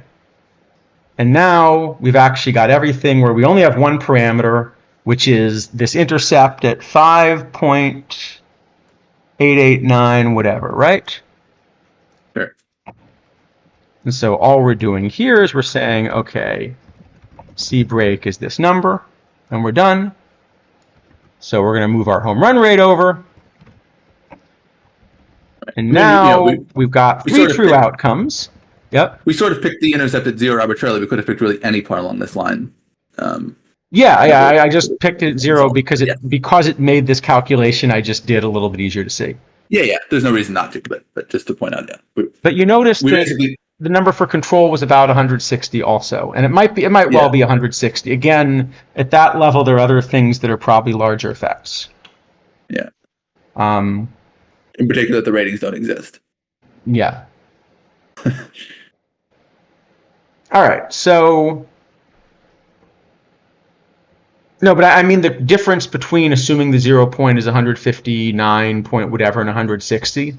Oh, sure. Is much smaller than the differences in things like modeling the hitter pool. Yes. Yeah. Or the splits. All right. So now we've got our home run rate. Well, I guess the other thing which is probably worth mentioning at some point is that, like, there's always some, we both have models, and I don't know how you build your rosters, but I do not always just like pick the top cards that my model spits out and play them. Right? I mean, there's a little bit more thought that goes into it than that usually. So no, you have to buy them first. Well, assume but like. The models are great, but the model's job is to sort of, at least for me, it's to sort of tell me, like, okay, these are the cards that are reasonable to play. Like, if I have no reason to play number 2 over number 1, but if I have a reason to play number 2 over number 1 and they're close, I might do that sometimes. Well, I think especially if there's a reason so I won't just decide I feel like playing number 2 over number 1 today because it feels better to me. If the model tells me number 1 is better, I won't do that either. If the model tells me number 1 is better in this environment, I'll play number 1. Where I tend to switch it is, there's a lot of decision making along the lines of, do I want to try to start 5 lefties given, not just what I know about the player pool, but the flexibility of roster building, Right. Do I really want my best VR and my best VL option at second base, or do I only want one of them, and do I want a multi-position player? There's a lot of real roster building that goes in. Some things like, let's say, okay, I'm deciding, I want to play a kind of a 2-way DH, and I have 2 options I think are close, and one that's better VR, one that's better VL, but the rest of my lineup is more tilted towards VL. I might pick the one tilted towards VR to try to make my lineups more, similar. Right. Even if it technically thinks the other one is very slightly better. Right, or sometimes, and often that will sometimes mean that I'm playing a card that isn't the best VR or the best VL. Right. Yeah. And other times it'll mean So you're using the models as a predictor for how they'll behave, and then given how you think they'll behave, you're actually building a roster. All right, let's do a TWIP draft, and then we'll come back and we'll finish our pitcher sheet. And then we've built a pitching sheet. Kidneys, are you still here? No, it was too traumatizing. He ran. I think he ran away the moment he heard pitching sheet. Yeah, as soon as any pitching, it's just you got to get out of here. I think so. So, all right. What do we got This is going to be very, very slow because of all the things I'm running in the background with the stream setup. I'm running things that are not exactly intended to be efficient. Fair enough. All right. Hey, it's Comerica. It's 1995. We've done this before, not that you could tell from our results. Yeah. Maybe we should have made a TWIP model. That could have helped us. All right. Well, this isn't a good start. Nope. It's good. We're in a very right-handed heavy park, and we got 5 left-handed hitters and a live reliever. Does Turkey Stearns even count as a left-handed hitter at this point in the meta? Not really. All right. It's Yogi. All right. So the argument for Evers is that at least like in terms of positional value, second base is probably best. Yeah, but Evers is really bad. Yeah, but he's still much better than the second baseman you're going to get later on. Well, that's true, I suppose. I mean, your alternatives involve... I think it's Garrick Barra, but it's not great.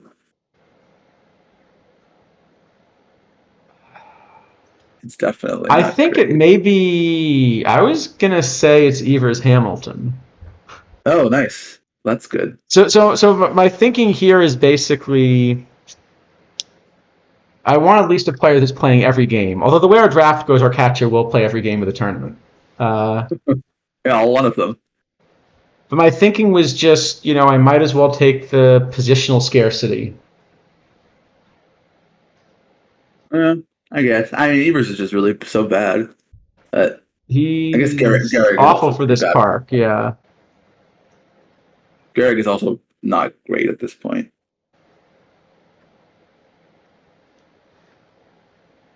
Hamilton at least plays some defense. I forgot this Billy Hamilton's only center, actually. Yeah, he's center only. Oh, I guess I didn't realize he didn't get the logo. Some other cards got the logo changed, but he did not. He still has the... All right, it's probably Gehrig. Well, okay, it's almost certainly Barra. I think Barra's yeah, so the PD formats, I mean, there are different things you could do with it, but it is just the case that, luck is going to play a major role. This is going to be really laggy, so we are actually going to have to speed draft this to get this done in 20 minutes, possibly, as well. Okay. Or at least I'm not going to be clicking through cards, I'll put it that way. Normally I'd put all cards up on stream. I don't think my computer is going to handle that without blowing up on me. All right, so yeah, pick one of the other ones. Garrick or Evers? Well, the question is there a second baseman we can hit in the diamond round that you're really happy with? Because otherwise Evers just gets it out of the way. Yeah, there are. I mean, Home Run Johnson would really like. Matt McClain would like. No, but Home Run Johnson you can play elsewhere. McClain you can play elsewhere. I mean, I guess Kinsler would be the second base only. Kinsler's the only one, yeah. And there's probably some other I think let's just go Evers because there are more first basemen and center fielders to hit, right? Sure. Now watch, we're gonna hit, Kinsler or Garrett. We're gonna hit all the second basemen. Okay. No, we're gonna hit nothing. So Dollinger and Victor Martinez, I guess. Dollinger and we put a Tiger in Comerica. Sure, you can play first, right? That's fine. It's a switch hitter. Maybe people will throw lefties at us in this park. Definitely. Oh boy. We can really hope they throw lefties and put Keller in. Paredes is really not that terrible. It's not great, but he plays a lot of positions. Has a lot of power. Do we need the pitcher in this park, or do we just optimistically go Keller? I mean, Bradish is better than Dollinger, I think, but Bradish was not that great either. I think we just go Keller and hope we face lefties, because clearly people are going to throw lefties at us in this park. Okay. Keller fits the arrow well, at least. All right, the park. Whatever. We lose anyway. We know how this works by now. All right. Well, Justin Turner at least fits the park. If we're all in on getting lefties, you got to go Justin Turner. So Paredes is our shortstop then, probably. That's okay. decent. One way. He's our And third then I guess baseman the other way. Yeah, fair. Blair or And Walsh. Walsh, you think? Either Walsh or Blair. Probably I'm not probably sure. Walsh. Probably Walsh. Blair's like the wrong shape for this park. Yeah. Yeah, Walsh has reverse splits, but they're not big. I don't think. Well, we said we wanted to throw lefties in this park. I think we're going Higuera and probably Asdrubal Cabrera, right? We have a lot of infielders, but I guess so. Joe Carter does have a lot of power. Yeah, but he doesn't have a lot of Any other rating? that's the one I was going for. Yeah. So it's probably Cabrera. I mean, there's an argument for Nomo, but nah, probably Cabrera. It's just even Carl Edwards. Carl Edwards probably isn't that terrible. You think we're gonna last long enough to need a bullpen? No. Is it Edwards? Edwards is at least kind of okay, but no, Cabrera's also okay. Cabrera's fine. I mean, if we make a game 4 somehow, we're gonna really want Cabrera. We're not gonna make a game 4, but if we make a game 4, we're not making a game 4. Steve Klein is just perfect in this part. Lee Grissom is actually not that bad. Lee Grissom really it didn't play, but the card is actually okay. Yeah, I mean we do want our lefties because we yeah, Walsh. SP said Walsh does have reverse splits. The problem is the reverse splits don't help him that much because he's just behind the meta. But yeah, all right. Well, Otis Nixon has the advantage of playing 3 positions badly. He has no ratings, so let's not take him. He has defense. Sort of. Has okay. Defense. All right. I mean, here's the problem. If you don't take Otis Nixon, you've got to take 2 other cards. Is it crazy I want to take Franklin Gutierrez? That, by the way, Franklin Gutierrez is a card we should have included in our All-Star ballot. We missed him. Yeah, actually. That card got a lot of play at the start of the cycle. I think Nixon's just better at this point, right? He's got more bat, and he's got... Well... Gutierrez is so splitty, though. If we get a final for him, we're just all in on lefties, except no one's going to throw a lefty in this park because they're not crazy. Except for, we drafted a few, but Well, hey, we have Andrew Kashner, who looks great until you look at his BABIP. Okay, this Flint, I don't know how you pronounce this guy. Flint Ram? I have no idea how you say that last name. Whatever. Has a lot of P home run and nothing else, but he's got a lot of P home run. I think it's Otis Nixon. All right. I hate the fact that it's Otis Nixon, but I think it's Otis Nixon. Yes, occasionally, Vision, the problem with Kashner, I don't think I'm going to get it to pop up here without taking forever. But isn't his PBABIP 35 or something? It's very low. It's very low. So it's low enough that he doesn't play despite all the other stuff. Okay, well, it's not what I thought. It's like 60, but it's still pretty low. Well, I think it's 3 of Verdon, Hamels, Batalico. It's probably Verdon. Oh, actually, this Rios if we're desperate. I think Batalico Verdon is where I would lean towards. Are we desperate enough that we have to take Rios? Because that's the other option. Rios is really bad. No, you're thinking of Gary Ward. By the way, I'm clicking this. It is just taking that long. So. Yeah. All right, we'll go Verdon Batalico. No, okay. The Flint guy and Kashner are probably fairly similar, but I think Flint is slightly better. So if Victor Martinez is playing first, we could take Myers here. We need some pitching. Probably we have actually no pitches offered to us. Well, we have one. It's alive though. Okay, we have Saul White's fine. He plays a lot of positions and has nothing but BABIP. I mean, he might be our right fielder. I think it's probably Myers, right? Live Edward Julian we should have also included on the list last week. That was another miss. Yeah. But, it's either Jackie. We have enough. It's probably Myers, right? Yeah, I think Myers is fine. High Pockets Kelly is like really high first base defense. Yeah, he does. He also has no other I'm ratings. gonna click submit picks now. Yeah. I'm gonna try to click submit picks now. It might even work. I probably should have shut some of the stuff down to. No, because what I want is a really this is what I want. All right, I just want to take Aikens Vioxx and like assume that somehow this is gonna work. Yep, agreed. Right? Yeah, we got no outfielders, but it'll be fine. Oh, Saul White plays outfield. It's all right. Otis Dixon plays outfield. He just doesn't hit. Yeah, fair enough. Just need some pitchers now. We need 5 pitchers out of our last 6 in theory, but yeah, I don't think we actually need 12 pitchers because we're not going that deep in this tournament. Although I'm really tempted to end up with Chris Duncan. Okay, it's alt rock. It's alt rock for 1. I guess, and then the other pitchers kind of want Chris Duncan. I guess so, yeah. Am I horrible for wanting Chris Duncan and then being willing to take even one more hitter if we get a great one? No, if we get a really good one, I'd still take it. Yeah. But it has to be like a. We've lost anyway, let's be honest. Yeah. All right, Santana's good. I don't think Rob Deer's good enough to not take a pitcher. Don Moxie is like 25p home run.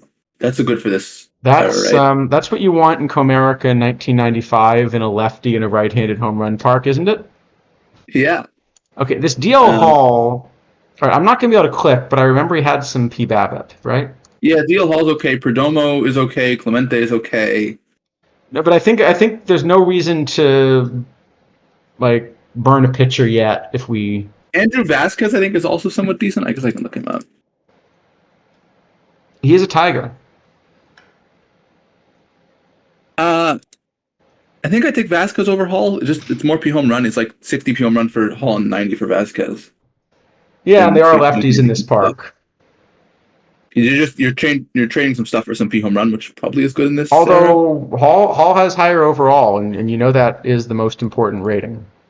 That is, yes, absolutely. All right, so good. We've taken a live left-handed reliever. Clearly, we're doing it properly. Joe Black is fine. Yeah, and John Henry Johnson's also fine, I guess. Yeah, I don't think. All right, so we end up with 12. All right, this is. I mean, all things considered, this is not the worst draft we've done on stream. Our outfield is a little bit suspicious. This is not the worst draft we've done on stream. Other than that, it's kind of okay. Well, we can't pitch and we can't hit. Right. But apart from the pitching and the hitting, I think this is actually a decent draft. Well, okay, the fielding's not great. Actually. You know, apart from the playing baseball part, you know. Okay, apart from the hitting, the pitching, and the fielding. You know what? I'm not going to bother with this. You know, if we get smacked over the head with like, you know, the RNG stick, then we'll do fine anyway, and otherwise this isn't going anywhere, right? Yep. You know what? Just for fun though, let's put a platoon or 2 in. Why is it's just not even what is it doing? Let's fix this a little bit. Wait, so it wants his dribble at short. Why is it just not playing Turner? Why? What? It's effectively chosen to play Aikens over Turner. Okay. Which seems not great. Well, so VR, I think it's probably Victor at first. I think Turner's still in the lineup. Unless... Is it Vioxx or Turner actually in this park? Probably still Turner, right? Yeah, it's still Turner. So Turner just goes to DH, I guess, yeah. Or Paredes at third and the first and Cabrera at third. Actually, Paredes is more defense than Cabrera, doesn't he? Or am I going crazy? I'm just remembering. I'm lagging badly enough that I'm gonna just make minimal changes and move on. But it's fine. It is. We should in theory switch Paredes and Cabrera, but it doesn't really matter. You want me to switch him? I think I can get him switched. Yeah, it's only a few points of range. Difference. Right. And then the other way.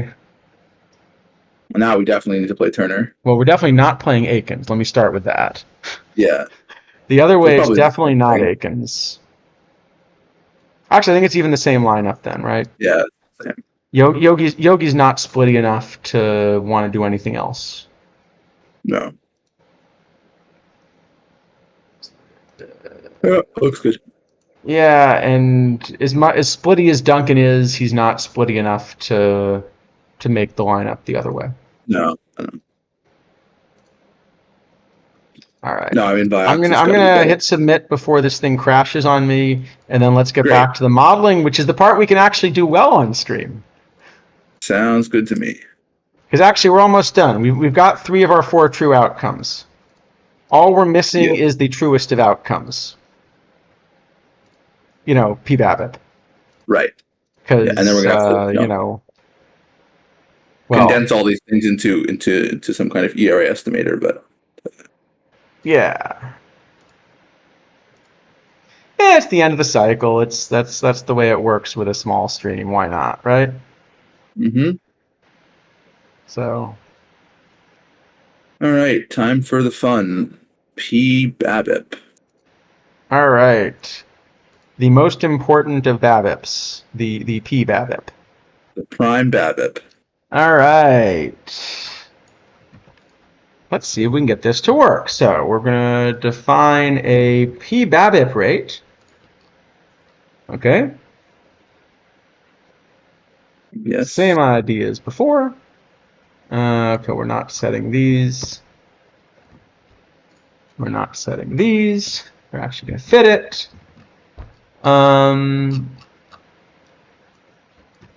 So I guess we just want to do this as a rate, right? Well, I mean, it's sort of, it's a rate already. I guess just the BABIP. Right. I'm just going to call it p-BABIP rate as being the difference between p-BABIP rate and p-BABIP. All right. So what is that now? It is... Well, I guess our numerator is hits minus home runs, right? Yeah. So what is that? That is. Do you have is there a hits column in there specifically? Do you remember in the data file you gave me? I think so. Or do we have to compile it? Yeah, it's called hits allowed. So HA. HA. Or you can do singles plus doubles triples if you prefer. It doesn't matter. Whatever. All right. So let's make a numerator. And the denominator here is batters faced minus strikeouts, home runs, walks, catches, interference, and hit by pitch. Catches, interference don't count. It's not that long of a stream. Hey, I put them in mine, and there's 2 of them per tournament. And okay, what is catches interference labeled in there? Is it labeled as CI in this thing? Yeah. They're by the way, they're like 160 of them in this data set over 40 tournaments or something. So they do exist. Okay, we'll go with it. All right. Hit by pitch for some reason called HP. I don't know why they're not HBP. It's very strange. Oh, it's not HBP. It's just It's HP. You said. I really do not understand why that one was changed. It's very bizarre. Okay. Let's go with it. Why not? All right, I'm doing that.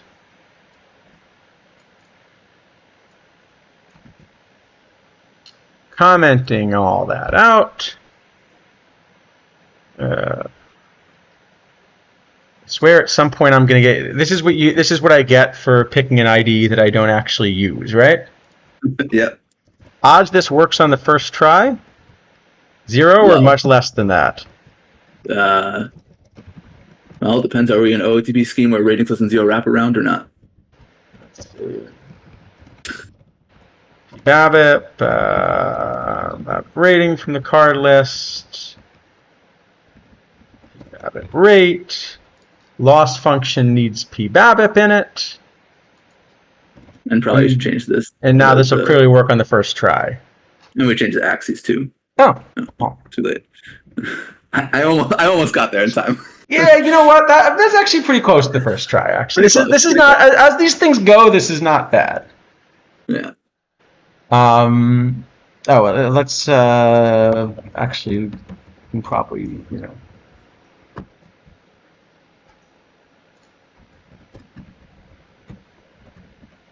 0.2. It turns out that PBABIP is an important rating. Who would have guessed? Whoa! It makes a difference. It's like, look, the guy with 50, I guess that's Edwin Diaz, yeah? Look, he has a lot. He has a lot of BABIP. That's a very high BABIP. Okay, so first off, I think we see that a broken power law seems to exist again. Right? Yep. Now, notice that at 0, it's basically hitting 0.4, like almost on the dot. Well, that's kind of interesting, isn't it? Yeah. I wonder if that's meaningful. No. No? You don't think so? No, couldn't be. You don't think it's meaningful? Oh, well. I think, given that they explicitly say they normalize all tournaments and take, across the hitter pool so that this actually is going to work differently than all the other normalizations if you go back and do it later. Wow, it's crazy. I'm going to say maybe yes. I don't know. Right. That seems a bit silly. So let's define a few of these things. So first off, where's our break point here? Looks like our break point's around 50 again. Yeah. Oh, this is shocking. I know, it's almost like 50 and 100 are, Yeah. All right, break point has gone to 50. Very good. Right? I can't believe it. I know. If the break point has gone to 50, we still get a good fit. That's a good sign. Okay. Now, what we're going to do is... actually, I wonder at what point this would... So what is the minimum BABIP that you could get if you had like a really high PBABIP, I wonder? Like, say, 128, for example. I'm just curious here. Maybe it's worth just checking that. Yeah, we can check. Maybe if I make this run like 0.25 to 0.4 and like. Oh, that's kind of interesting, isn't it? Interesting. Very interesting. Yeah. Weird. But but maybe I wonder if that's meaningful. Nah. You think? No. Couldn't possibly be. But just in case it is, just in case it is, maybe we can put some numbers in here. So now you notice we have these two slopes. So what is the ratio of our two slopes? Well, I mean, in fact, we've actually sort of defined our function just by those 3 points. That's what I mean. Yeah. But I'm just noticing. Notice the ratio of our two slopes is a factor of 2. Right? Yeah. So that's the other bit that's missing. Is that it's a factor of 2 difference in the slopes. So where is PBABIP?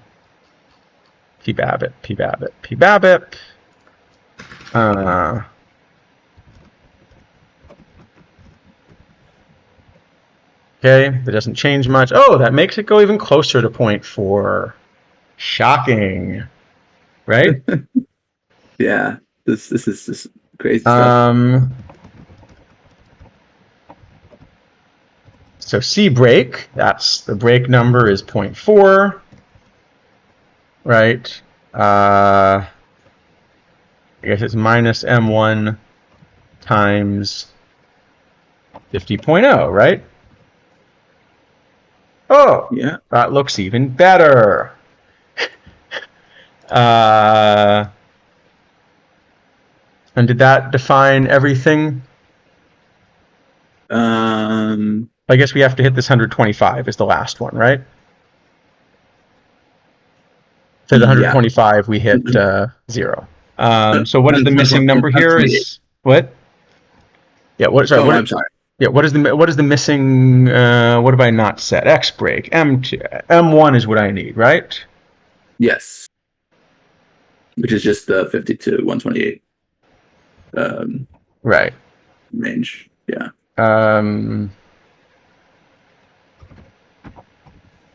That the right number? That's the right number. Yeah. I think that's the right number. Let me just double check that I've counted that correctly, but I think that was the right number. Yeah, I mean, that's basically what the thing was giving us already to begin with. So. Yeah, that's right. That'll hit it exactly 125 because it'll go 50 and then double 75 is, yeah. Good. Okay. So now I think we've got everything. Yes? Yes, we have it. We're done. So Sort of. finally, so now, okay, and now p-BAVIP rate. Right. Oh, you need to M1 should just be just move where M1 is defined. What did it? M1 should just be defined at the start of p-BAVIP rate instead of in the third line. Yeah, that's a good point. You and your wanting coding to be, Yeah, correct, it's nice when the thing actually, knows which variable it's supposed to be referring to. Well, this p-BAVIP rate didn't work too good. It's HR rate still. Yes, it is. And we have now proven that movement and. All right, good. So basically, people are going to hit 400 off Ben Zobrist. And Edwin Diaz, in fact. Well, not quite, but pretty close. Yes.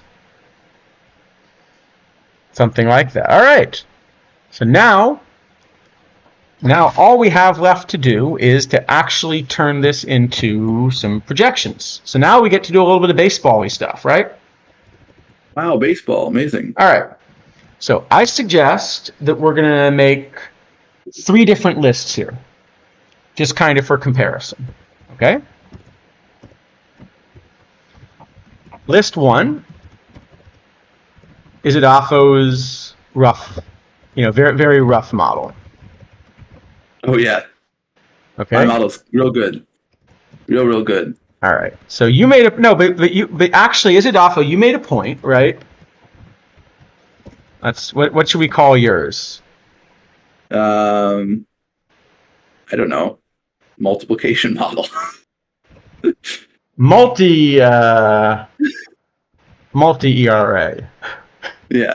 All right. So it doesn't actually predict. I will say this: it doesn't actually predict ERA. It just puts them in an order. Okay. All right. Multi. But so all you're doing is yes, you just multiply. You're kind of sorry, not rates. You want. I want the ratings. Yeah. So I would say usually I also take the fourth root. Well, not you. I wouldn't say usually. I suggest taking the fourth root because it just makes it a bit, puts the numbers in a more understandable range. Sure, you can do that. Do you want the p-BAVIP in there separately as well? Yeah, it's a geometric mean, basically. It's really what it is.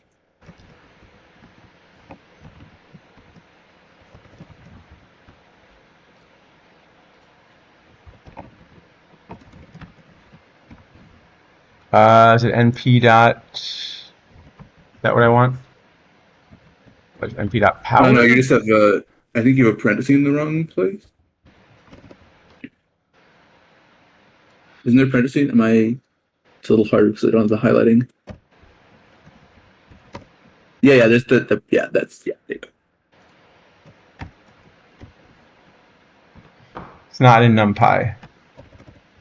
Yeah, just get rid of the POW? MP. It'll be good. Yeah, just POW. Should be good. Okay. Okay, so now what we'll do, just to kind of get an idea, let's maybe just print the top few, right? Does that sound good? Yeah, I mean, we're going to see this model clearly is not very good, and can see immediately why it's not very good. But Sure. I guess you got to sort it by that column. But I guess we probably want two separate lists, one for starters and one for relievers, maybe? yeah, you can stick them all together if you want. Right. It doesn't really matter. Stuff boost is, I think, it exists, but it's kind of a bit beyond the scope of this stuff, probably. Because it's really just a question of how you're cleaning your data. Sure, yeah. No, I mean, I think I might just make, separate lists for the... Oh, okay, yeah, sure. Yeah. But all right.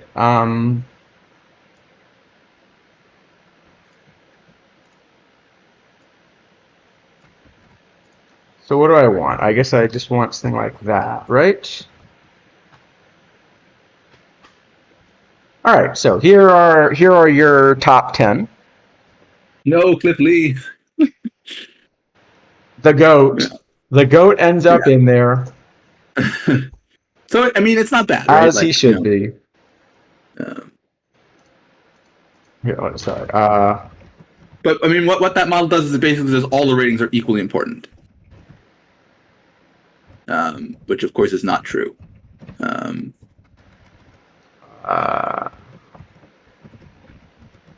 Probably escape that. There you go. Yeah. Top and multi-model. Model. Right? Yep. So especially once you, I will say we didn't look here. Once you get, especially in the higher tiers, what you end up seeing is that very stat-heavy guys kind of are highly overrated by this system. Hold on. For exactly the reason. RHDF. That. No. What do we do? I'm trying to just print only the columns I want. Yeah, you can just copy it and then just filter the thing if you want. All right, fine. Oh. I was trying to be lazy and Yeah, you have to. It's the double brackets. I think you have to have. Like the bracket thing, comma, other thing, bracket, yeah. I forgot the sentence. Oh, that's fine, yeah. I'll do it that way instead. Always got to save on your register space, right? Yeah, exactly. Because that's clearly such a limitation nowadays. Oh, absolutely. There's the wrong syntax. I think you need more brackets in different places. Or maybe I'm misremembering how pens works. Oh, sorry. It's this. It's that. Those are the extra brackets. Yeah. That except it's not called card title. What is it called again? It's space card space title with caps. I think. No space? How about no space? Oh no! I'm sorry. It's not. It's no space //. This is the one with the //. Got it. Okay.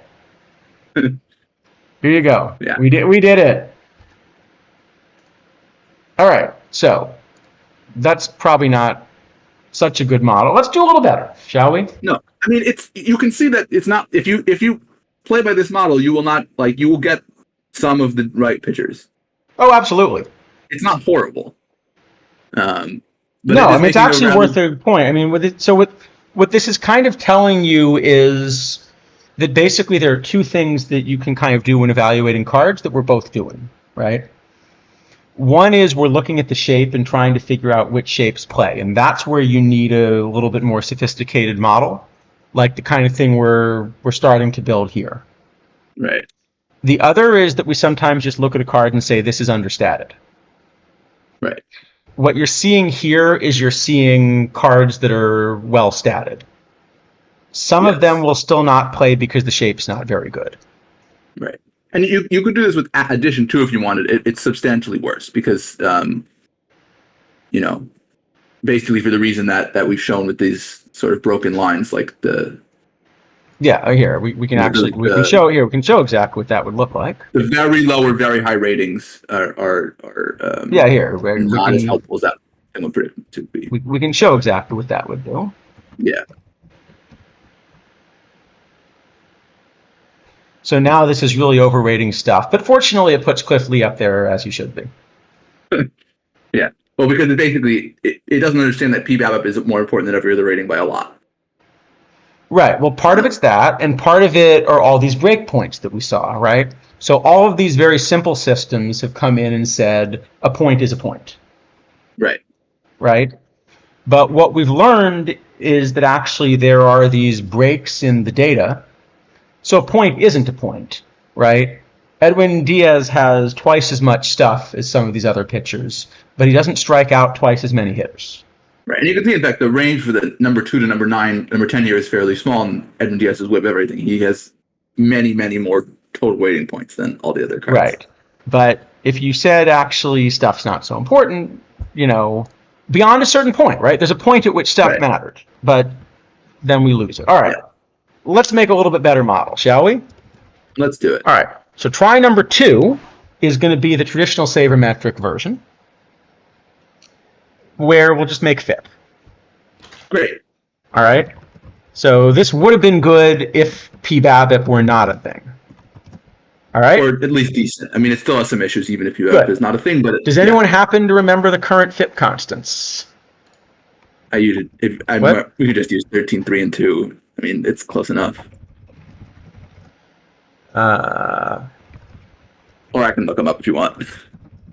That's fine. Well, there's also a constant offset, I guess. Yeah, 3.1 is like the usual one, but but this is also homers allowed per inning. So we're going to have to also turn our rates into something about a number of batters per inning, right? Yeah, I suppose. So there is going to be that little additional bit of trickiness. Yeah. I'm just in case you actually want the actual. Yeah, we probably want a FIP constant, right? There's a constant that's like a 3 point whatever in there as well. Yeah, the one for 2010 is 3.078. If you want to use that. 3.078. Okay. All right, 3.07. All right, so I think first off, for what we want to do for each card, we want to calculate a batters per inning, right? Yes. I guess plate appearances per inning, right? And how do we want to calculate that?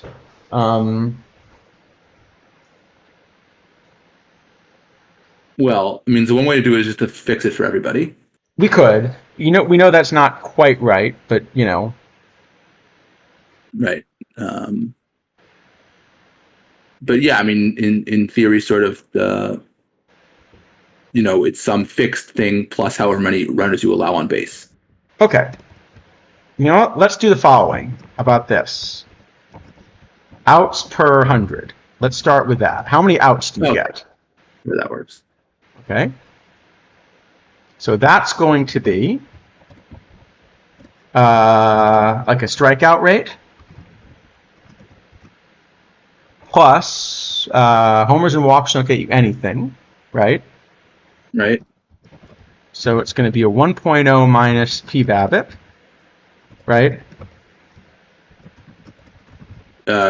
Yes, but only with some percentage of some portion of the 100 times well,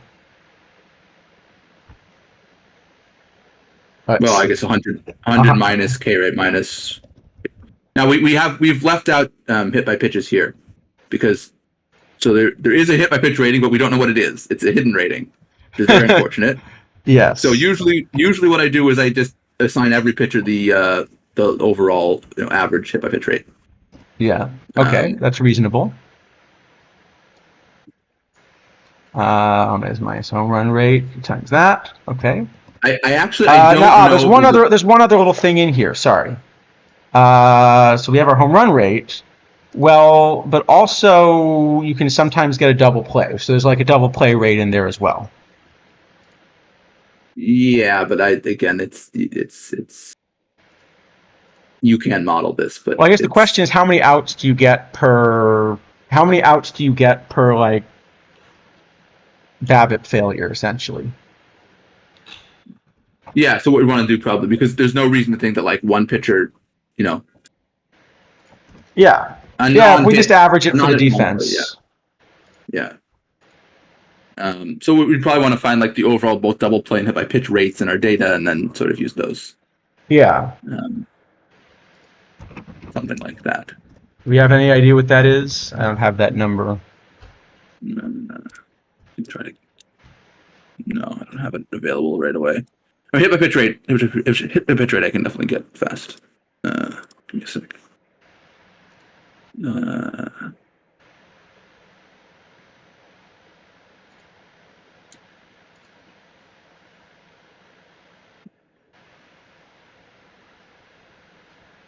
Hit by pitch rate is well, I guess we're doing per 100, right? So it's 0.461. Let's just say that.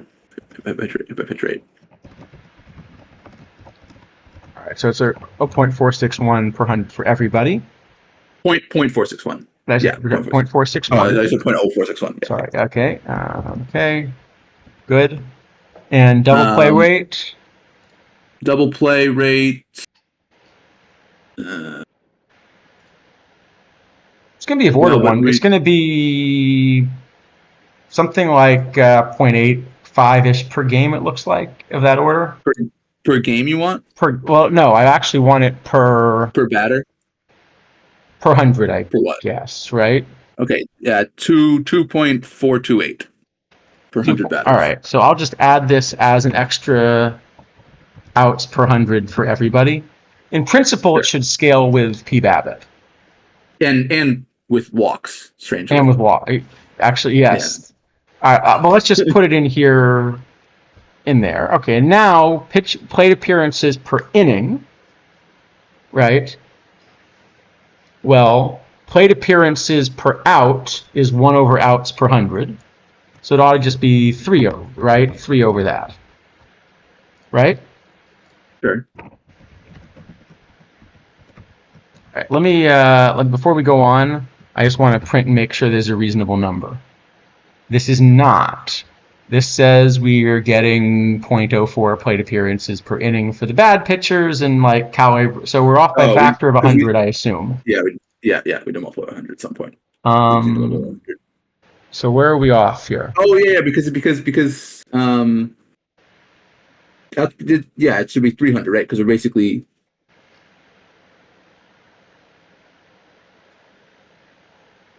No, hold on. Yes, it should be, because that's outs per 100. 100, yeah, okay. Yes, thank you. Yeah. Okay, and that actually looks reasonable. So, like, your not so good pitchers are facing 4.5 batters an inning. And, like Ben Zobrist is facing 6.7. Yeah, Ben Zobrist is not a good pitcher, we've learned today. But there must be some that are better than that, presumably. 4.5 is a fair bit. Yeah. Yeah, well, we don't. That's like a whip of 1.5, right? Right. We don't really have any good pitchers in this list. I mean, I'm guessing if you sort by this thing, there'll be some that are probably okay. All right. So now let's make FIP. Right. So FIP, we said our FIP constant is 3.078, right? Yeah. And then it's plus a bunch of stuff over 9.0, right? Yeah, I mean, the other thing that we have to keep in mind, I mean, it doesn't really matter because this is just the constant, is that the run environment moves from 2010 in tournaments. It doesn't. Yes. So in principle, what we should be doing for other tournaments, but if we're just giving out a pitching sheet, of course, it's going to be modern bronze. Right. But again, I mean, the home run rate in 2010 was something like 2.5%, which is about what we see in league, and in tournaments and open rounds, we see home run rates of like 3+%. So the FIP rate's a little bit different. Yeah. So the FIP constant should move a little bit, and the coefficients move a little bit, but it's close enough. Right. Although if the FIP constant moves, it won't change the ordering, which is the practical thing you care about. Yes. So, all right. So 13, right? So this is now homer rate times... Yeah.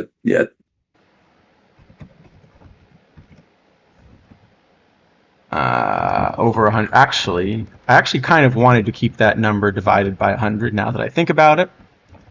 No, we could. I mean, you could just factor this out because it's all gonna.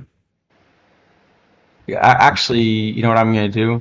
I'm gonna be an astronomer about it, and I'm gonna do this in units of hundreds of plate appearances per innings pitched.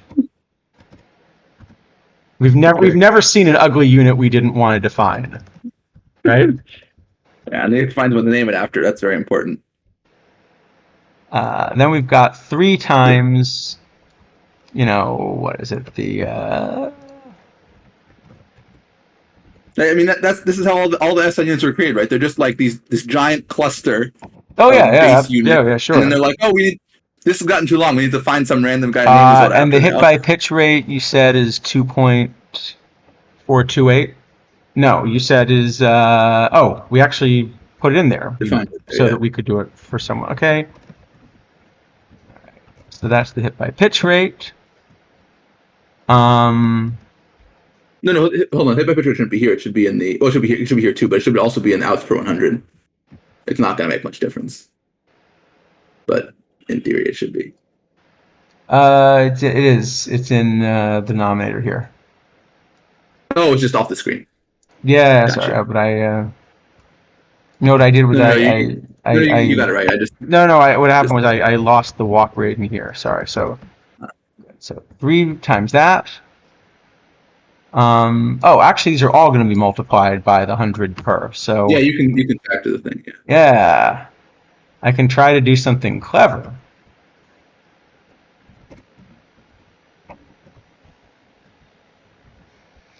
And then we finally got -2 times our strikeout rate. Okay, now that we've calculated all of these, so this is not quite going to be what we want. We're getting close. We're not quite there. So this should be the FIP, right? Yep. Now, if we look at our FIP, there's a bug in here, because the gap is not that small between like Ben Zobrist and the real pitcher.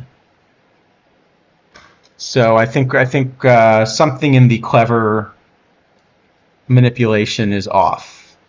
So what am I missing here?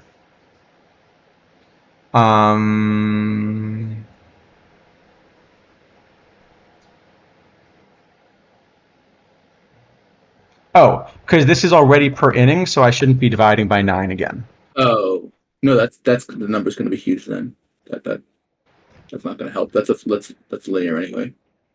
It's linear, but I'm just trying. No, that's also. Oh, no, that's actually fine. That's fine. That's going to be fine. No, that should be right. I just was dividing by 9. All right. It's just the scaling. We did it. Yeah. We got our baseball bit to work. Okay. Okay. So now we can sort by this thing too, I guess. Absolutely. Well. So let's do it. I mean, we can actually see it's going to be close which one we're going to prefer of the FIP and the multiplication. All right. FIP model, right? So now we've got our FIP model, right? Right. The thing is, the FIP model is much more sensible, but it doesn't understand that PBABIP is a thing. Correct. And the fact that it doesn't understand that PBABIP is a thing is actually a problem. Yeah.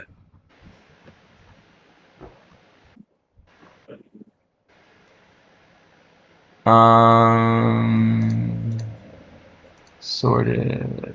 Because I put the card title and the multi in. I want the card title and FIP.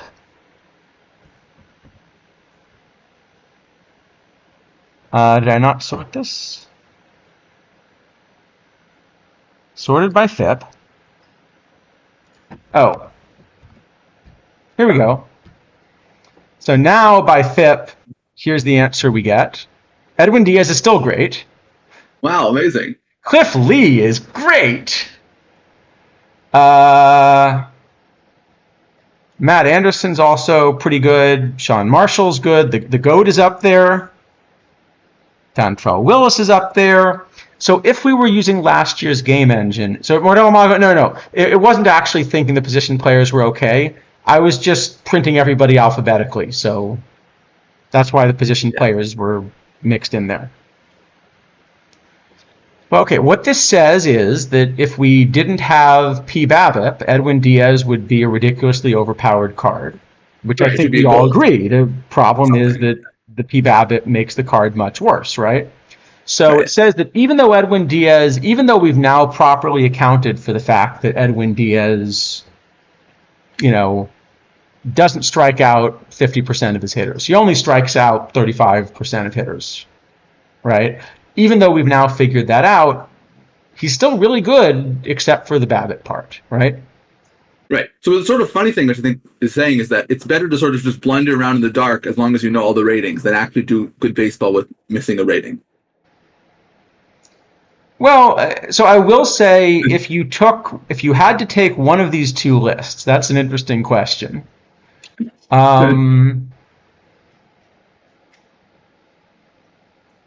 Because the second list is also reliever heavy, so I'm looking specifically at the starters. So the question is, would you rather a rotation? Okay, Cliff Lee's on both lists. Would you rather Dontrell, Morrow, McGill, Evaldi? Or would you rather Hill, Berrios, Freeman, Gain? Okay, you definitely would rather the multiplication model. Yeah. All right. No, it's better to blunder around in the dark, not knowing anything about baseball. Like literally, you don't have to even. Well, to be fair, then you are missing the most important rating here in this case. Well, that's exactly the thing. What basically this is showing is that people have such an important rating that actually understanding baseball is insufficient. But just to show you what would happen, let's pretend that I took exactly your rating here. I'm just going to make one tiny change and completely break it. Which is I'm going to change this to movement.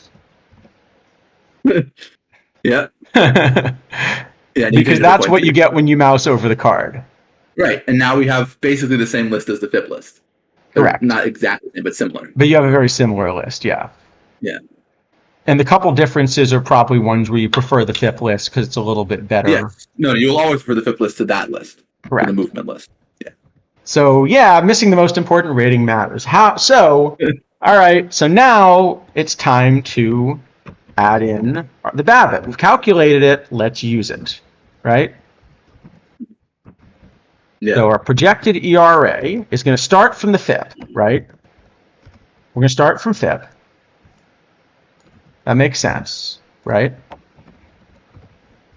But now we're going to try to figure out what the BABIP is doing. So, how many extra... Go ahead. By the way, this is definitely a place where our models start to diverge because I do my ERA projection from WOBA. Okay, you're doing it from WOBA. So but it ends up, it doesn't make a huge difference because basically what you're doing is sort of recreating a WOBA weights from the FIP weights. So it's sort of similar, but it's just, in effect, it's a different WOBA weight. You're just kind of getting to WOBA from a different No, that makes sense. Well, I was actually going to do something very much like this. What I was going to do was I was going to ask, okay, given the BABIP, what is the cost of the extra hits that you're giving up, essentially? Yeah, no, that's basically, it's basically the same thing. We're just getting at WOBA from two different directions. Okay. Yeah. So let's take a shot at this. So, how do we want to do this? I guess so. There's also a second problem. No, we've actually already included it in the plate appearances per 100. So it literally is just talking about the extra hits. We don't have to deal with the plate appearances anymore. No, right? No, just the extra hits. So extra hits, extra hits per 100, right, is basically equal to. So let's decide that the average P BABIP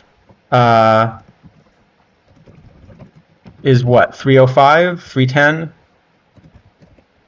I can tell you what it is for bronze if you want. Oh, I should sure. have it, but give me a second. But yeah, 310 is close. 310 is close. Let's call it 310. Okay. I think it's slightly higher, but 310 is close enough. Okay, so we're going to take the number of balls in play, which is this number that we already calculated, right? That's the number of balls in play per 100, right? Mm-hmm. Yep. Okay, then we're going to multiply it by 310 minus the p-BABIP, right? Sorry, it's extra hits, so it's p-BABIP minus 310. Yep. Okay. That's the number of extra hits per 100, right? Yep. And now the question is how much are these hits actually worth? Correct. And that's where we're going to do a WOBA-like thing. Before I do that, I'm just gonna print it and make sure it does what I expect it to. Okay, so Cal Abrams is giving up like 6 extra hits per 100. Do we have anybody with a really high? These are all cards with low p-BABIP, so Yeah, fine. All right, we'll call it good. Yeah, it looks fine to me. Okay. Yeah, 6 per 100, 6%. Yeah, that looks right. That basically says Cal Abrams' p-BABIP is like well, the p-BABIP should be basically 400. About 400, right? Which is about, yeah, that looks right. Okay. So now the question is, what is the average hit worth?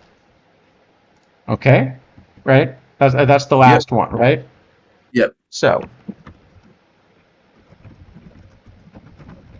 all right. So this is taking the average p-BABIP as 310. Now, what is the value of the average hit, right?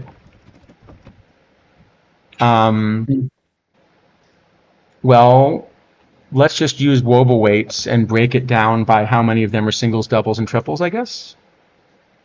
Is that the way you would do it? Yeah, one way to do it, certainly. Okay, so what are the WOBA weights for, we're doing 2010?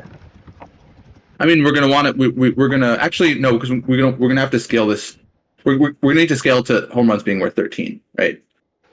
Because otherwise we're going to have mismatched stuff once we try to combine these. Yeah, okay. So we want to do WOBA weights time over home run times 13. All right. Which is a little messy. 13 over 9, you mean? No. Oh, because we want to right. If we're using WOBA weights, we want to scale the WOBA weights to make a home run worth 13. Oh, but the problem is we've already given walks a value, and those things are not necessarily in sync. So we want to, right? Because FIP and WOBA are disagreeing to some extent, but no, but it's not that a home run is 13. A home run is actually 13 over 9 in this. Oh yeah, that's true. 13 over 9. Yes, right. Yes. I forgot about it. And the WOBA weight I'm seeing was like for 2010, I'm seeing 1.396 for a home run, right? So it's actually fairly close. Yeah, so it shouldn't matter much. It's fairly close. So it shouldn't matter much. Right, and 13 over 9 is 1.44. So actually, it's pretty close. Pretty close. The walks are the ones that are off more. So what you're telling me is at the end of this stream we're going to be arguing over the value of a walk. Well, that you know. Hey, it fits. So this is all the point. By the way, to be clear, this is a point at which a lot of what we're doing now comes down to kind of the way you want to understand the sabermetric side rather than modeling the game engine. Right, because there are other issues too. Because like WOBA and FIP and whatever are sort of designed to operate in an environment where everything is kind of relatively close to normal. But like pitchers like Edwin Diaz, you know, his personal WOBA weights, what he allows might be very different than the WOBA weights allowed by yeah, so that's something you could work out. Also, the game engine, you know, does certain things that are a little bit different. You know, but even you're going to find, like, if you try to use this prediction of FIP to predict the in-game FIP, actually, the in-game FIP is one of the few things that I think work, because in-game counting stats are okay. It's all the in-game rate stats that are broken. Yeah, it's anything that involves operations that are not addition are dangerous. So FIP might be okay. There is a division in there, but I think it might still be okay. Maybe. I would still be a little scared.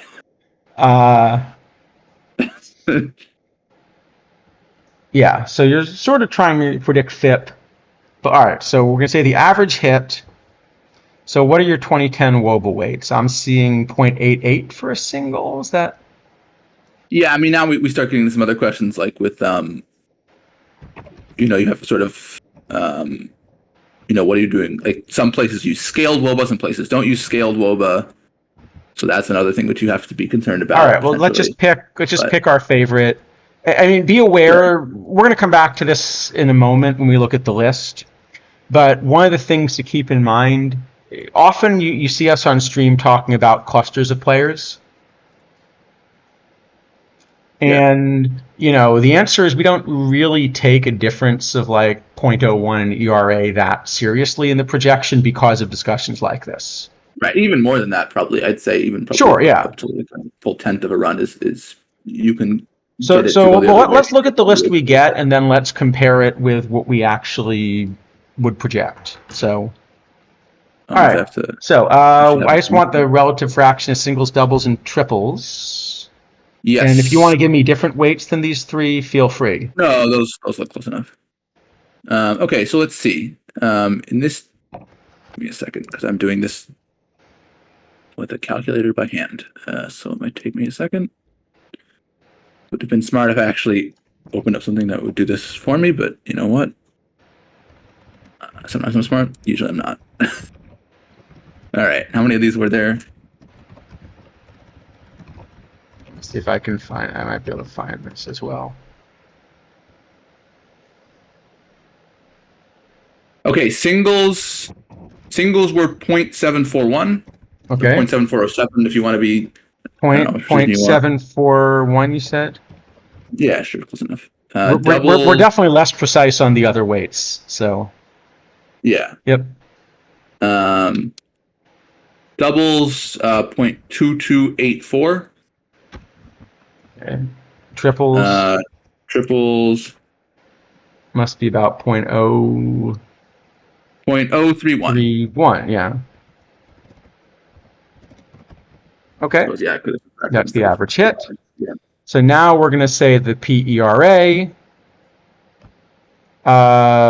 is the FIP plus the extra hits, right? Yep. Actually, what I'm going to do is I'm going to do it this way. Just because I think it's a little nicer looking code, I'm going to put that as a constant at the top that we can set. Great. Right? Yeah, I get even the C-style preprocessor variables. I know. It's Not that it matters in Python, but... Yeah, but you get used to it. All right. So you have the extra hits per 100 times the average hit times where is it? Hits per 100 times number times hundreds per inning pitched times 9.0. I think that's correct, right? In which case, we can now get our projected ERA, right? Yeah, I'm just trying to think if we want that 9 or not, but I think we do want it, right? Because it's per 9 innings. Yep. Yeah, 9 innings. Yeah.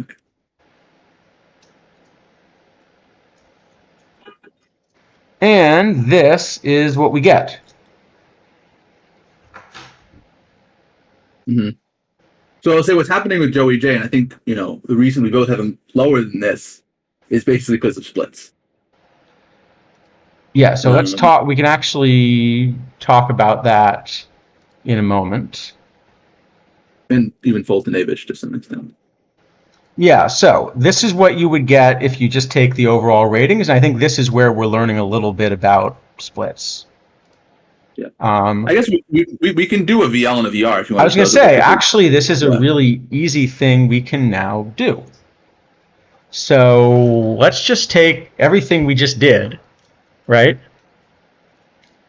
And let's just, it's not clear how I should have made a copy. There are different ways I could do the data handling. Because if I'm going to do this over and over, right, I probably don't want to copy it 3 times and do the LVR in total. I probably want to, you know.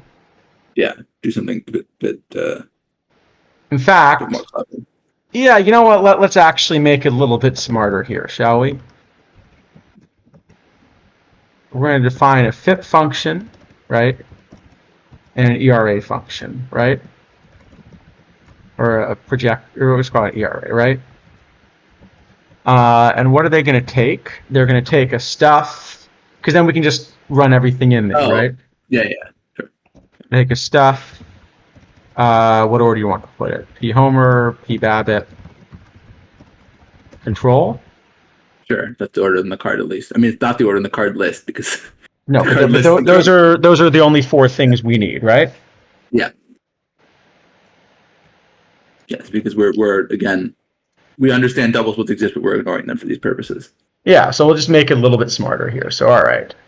So oh, but it's got a whole card in here as well. No, hold on. Get rid of that, and then can't we just define this thing and then apply it to a column of our data frame? Yeah. Okay. So what I want FIP, and then I want row. No, we don't even need a row, right? We just we just apply our rate functions to those 4, and then return them. And then we hold on. Apply the rate function to those 4. That gives us the rates, and then we do our stuff with the rates, and then we return the okay. Yeah. Actually, I like that. Yeah, good. So what we want to do is we want to do this first. Yeah. So we first want to say this, right? Yep.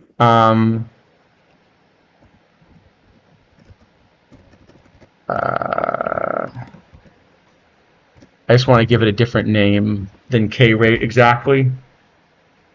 How should we do it, right? Just because that's over tasked, right? Yeah, that's going to cause issues. So what should we call these?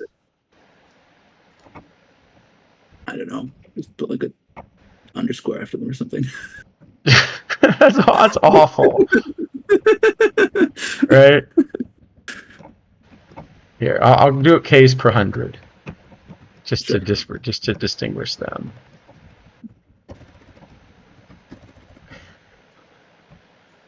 This is horrendous, but let's just do it. But it's easy because ERA can just take FIP as an input, and then we can tack this stuff on. ERA can just take FIP and PBAP as an input. That's what I'm saying. We don't need PBAP and FIP if we don't want it. It doesn't actually do anything. No. I wanted to print the FIP. That's all. I wanted to have it available to print because I was just going to show the comparison because that helps here. All right, so FIP. So we have our 4 rates, right? Now we do this to calculate FIP, right? Oh, yeah, we do all that stuff. What? Yeah, we do all that one. Then we just apply. Yeah. So now the difference is K rate is this K 100.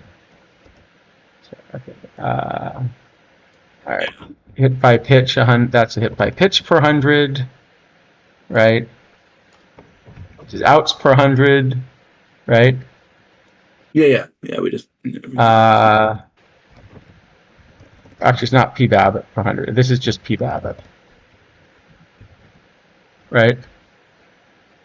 Yes. Yeah, that's just P Babbitt. Oh, it's true. We do need it here because we need that. Yeah. That we yep. Yeah.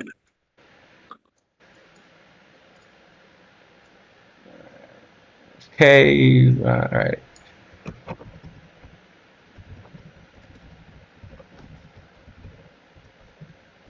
It actually looks cleaner when we do it this way too, which is nice, right? Yeah.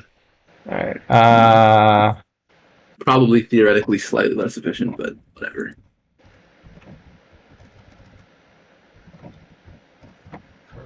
Pitched, right?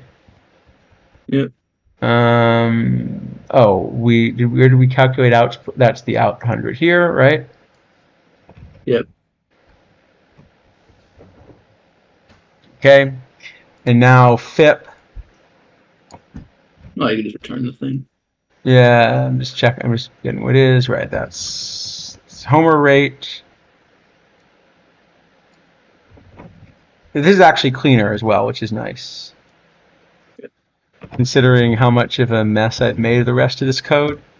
All right, next time, next time you're the one that has to code on stream, okay? Okay. So the problem is that what we basically done is we've traded, like, if we ever use these again, they're not in our data frame. Like that's the trade-off. But right, which I kind of wanted them in the data frame. Yeah, it's nice to have them in the data frame. It's nicer. Right. We could stick them in there too. We could just have some helpers in here that calculate things and stick them in. But okay, it's not really worth it. Not if we're not going to use this code again, but at some point in the future, if we do, then yeah. Yeah. All right. So return the FIP. Right. And then what else do I have here? Now ERA is actually just a FIP in the PBABIP, or is there more in there? No, just that. Oh no, there's also this no, it takes all these rates, doesn't it? It actually takes all these rates. Oh, we need to stick the rates in place. Yeah. Oh, just call ERA from inside. Oh, it doesn't work. No, it does work. It does work, right? Hold on. There's gotta be a way to do this that's smarter than doing it twice. The real answer is we want to pass the row through and we want to run this on the row. But yeah, of course, but that's a pain. No, but there's got to be even a better way to do it without doing that. Whatever. Just do it. Yeah, we'll just we'll just do this. We'll just do this. Right? Yeah, whatever. Yeah. It won't be the worst thing that we've done, right? Yeah. Okay, right. I mean, we could have FIP return a tuple, and then we could not have to do it twice. That theory. But that's probably the smart. You know what? Actually, that's probably the smarter way to do it, isn't it? Well, it's a pain then because we have to deal with it. It doesn't matter. No. Let's totally do this. We're at the point where we're spending more time on the coding. No. We're totally going to do FIP and we're defining FIP and ERA. We're totally doing this. Let's do it. All right. So that's FIP, and now what do we got here? This is why you don't write code by committee, right? Exactly. It's like closure by committee, but so much worse. Yeah, because that one actually works. All right. So now what I want? So now I want the extra hits per 100, right? It is always so funny. Like when you read code, even if it's simpler than code you write, it takes longer to understand. Like it's really amazing. It does. What is this? K rate.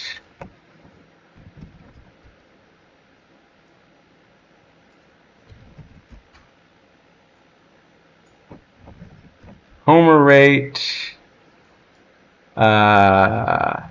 Hit by pitch rate. And then the PBABIP, right? Those are the extra hits. Yep. And now ERA is FIP plus this.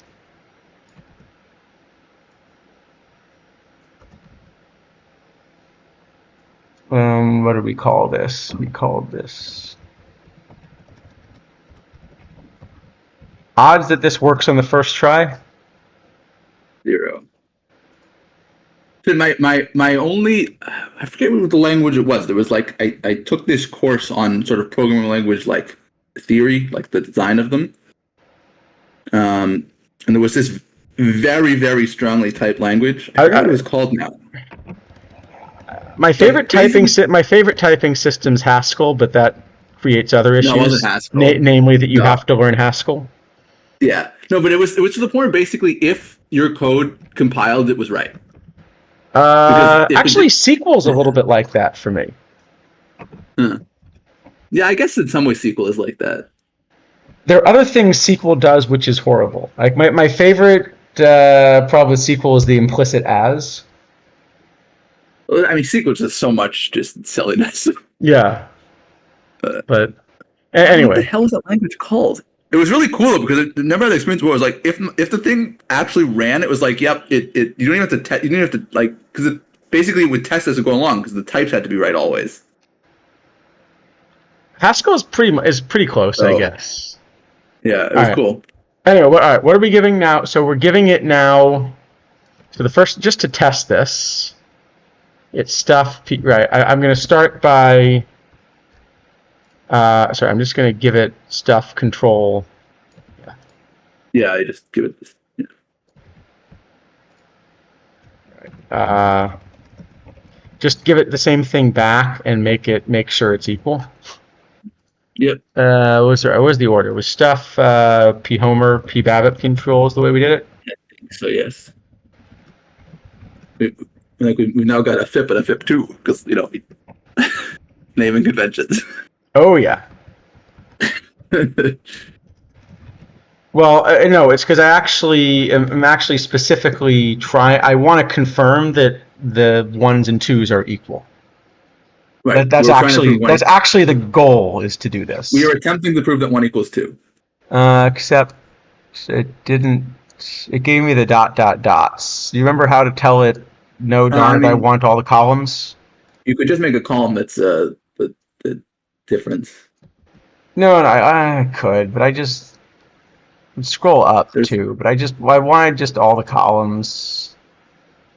There's a way to do it. Yeah, it looks the same though. Yeah, there is a way to do it. You're right. There is a way to do it.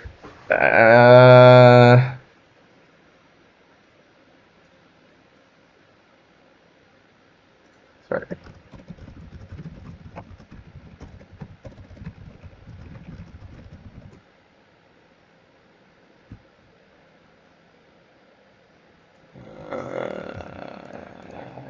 Apparently I tell it that. Well, that didn't work. Oh, that worked. It just didn't put them on the same line. Oh, I see. Put them on the next line. Oh, yeah, they're the same. And they're the same. We win. Okay. Hooray. Hooray. All right. So now. So at the conclusion of this, we have proved that 1 equals 2. Yes. Okay. Oh, there's I don't know if you've seen this one before. There's a really great, obviously a fake proof that all triangles are isosceles. Do you remember the stuff VL and VR? Just what the correct spacing is? Okay, stuff VL has no space in front. There's always space between this thing and the L and the V, I think. So stuff VL has no space in front. I think PBAP always have spaces in front. I don't remember if it can. Well, okay, in VR, well, I'll try it till it yells at me. There's definitely a space. There's a space for the stuff. Space for the stuff. Okay. So now I can show. Actually, I'll just show the ERAs because that's all we care about, right? Yeah, I've realized that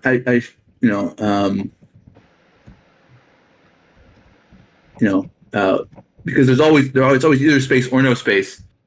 That for my stuff, I should sort of have something which just tries them both and just guesses everyone is right. But too lazy to go back and change. No, here we go. We got it working. Okay. So yeah, yes. So now you can see if I guess if you expand that window, it'll put them all in one. Let's see. Yeah. No, it won't.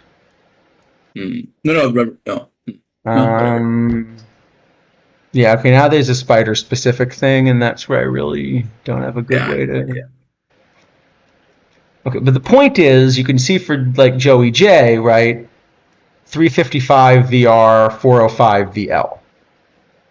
right? Yeah. Burton, even splittier, right? 324 one way, 450 the other way, right? Yeah, and something we could even do to give a rough idea is just to kind of make a guess at what kind of splits every pitcher will face based on handedness and average, take a weighted average of their. Yeah, so let's assume, for example, that, maybe we even want to do this. So now I think let's maybe split it into starters and relievers as well.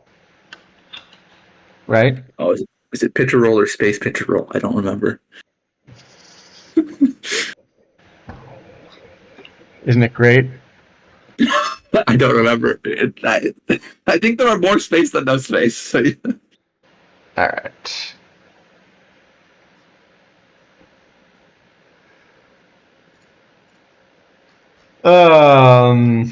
It's really bad, isn't it? It's really annoying. I could just look it up if you want. Look. Absolutely. It is. Where the heck is it? All right. So we're actually close to where we'd want to wrap up, I think. But I think let's actually have a pitching sheet we can hand people at the end of this, right? Pitcher roll has a space in it, by the way. Has space pitcher, space roll. Okay. Space pitcher, space roll, yeah. All right. So here's what we're going to do. Let's see. So. I mean, if you just write this thing to a CSV, and we could just. Yeah, then we can actually hand it out to people at the end of this. But here, let me get rid of the print for the moment, right? Keep the notes columns bit.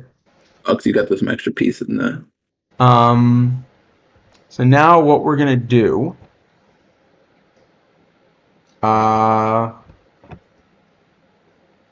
Yeah. So what we're gonna do is, let's start with starters, right?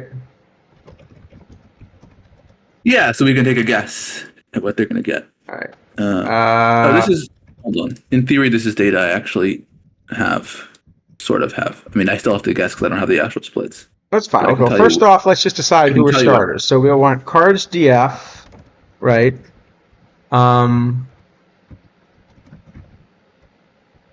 It's pitcher roll, space pitcher, space roll. Space roll, and I think it's 11 for starters, if I'm not mistaken. I don't know really where those numbers come from. For sure. All right. And now I'm just curious. Let me just see if this is an easy way to check it is just to print it, right? Yeah. I want starting pitchers.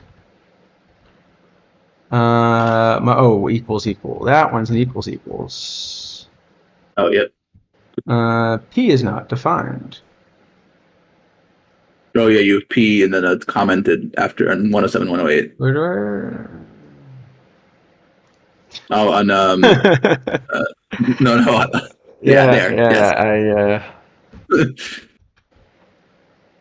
That got the starters. Cool. And this is where pitcher roll. Well, it's not equal 11. But I guess I might as well take out the non-pitchers also now. Right. That does take out the non-pitchers. I mean, RP you can just do greater than 11. No. If it's not, you can do greater than 11. Yeah. Is it greater than 11? Yeah, it's 12 and 13. So greater 11 will work. Okay. I'm just curious, actually. Non-pitcher. I'll throw non-pitchers in there as well. Just because I'm curious, right? Well, I think it's going to be Wayne Gross, but we'll see. So that's just anything less than 11, right? Oh, no, there's some two-way. There's some two-ways, aren't there? There are probably some real two-ways that aren't Gross. Yeah, I usually do a slightly different version as a result. But here, let me see our three lists. So here you go. So our starter are the same thing. Again, before we start adjusting for splits, Jay, Russo, Folty, Barrios, Castillo, etc., right? Yep. Relievers, well, there's a pretty good list. Burton, Timlin, Green, King, Hasegawa. These are some people we've seen before. Yep. And Okay, your so best lineup- non-pitchers, Perez, McVeigh, Eggleston, and Wayne Gross is fifth, but you see it's getting bad real quick. Although, Oh, what is that? Live Dane Myers? What is that card? let's pull it up. Should we pull up? Didn't know that card existed. I didn't know this. Oh yeah, look at that. He has some real pitching ratings. I'll put it up on screen. Yeah. I wonder why. Did this guy pitch in the minors or something? I'm gonna be honest. I know I never heard of zero I never about heard of him. Dane Myers overall. No, Like- this is my first knowledge that Dane Myers is a person who plays baseball. I know a lot of Danes, but I don't know Dane Myers. I'm guessing you also know some people named Myers, but probably. I maybe not also both. know some Myerses. I know more Danes. I know a lot of Danes. Yeah, that's fair. To be honest, I know a lot of Danes. Okay, yes, Dane Myers did pitch for 3 seasons for the Tigers in the minor leagues. Oh, and he's a Tiger. No, he was a Marlin. He was, I guess, he I don't know how he changed teams, but he did change teams at some point. Okay. He played in the So, majors last year and was awful as a hitter. He didn't pitch. well, according to this model, he would have been awful if you tried to pitch him in bronze, too.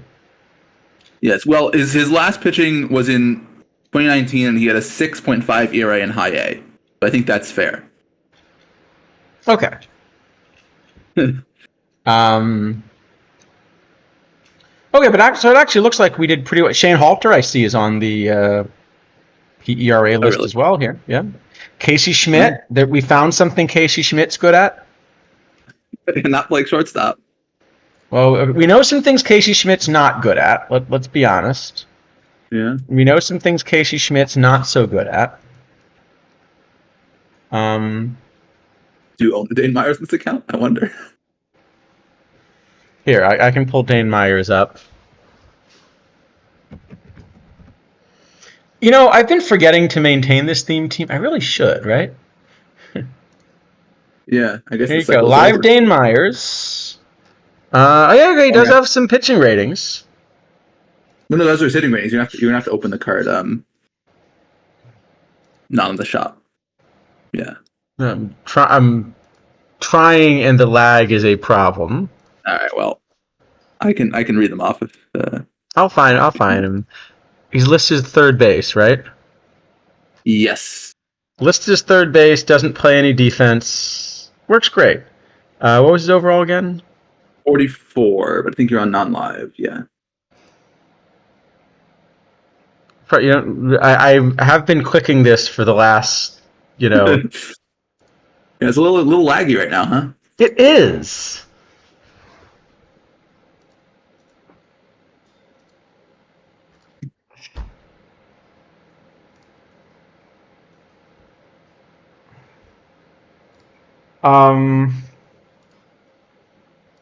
Any other ideas here? Get your computer not lag so much. Give me a few minutes to end the stream, and here we go. Dane Myers.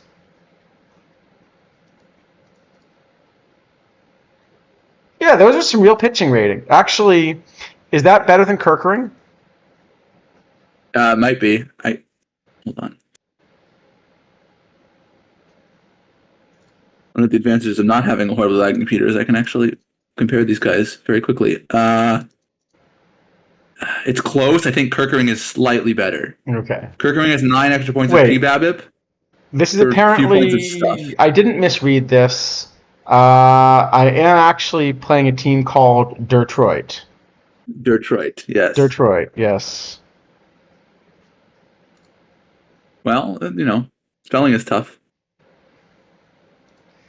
All right. Kirkering is very slightly better, Okay. but not by a lot. It's 9 points of PBABIP for 3 points of stuff, basically. So Okay. I'm just gonna close out of OOTP for a little bit because Why would you need OOTP running during a OOTP stream? Clearly, we don't do that. All right. Around here. So try this one more time. So now, anyway, we've got these 3 lists. This looks good. But now I think what we can do is we can kind of go back and make a better version of a weighted ERA, right? Yeah. Yeah. So I think let's assume now, for example, let's assume that it's a starter, right? Mm-hmm. So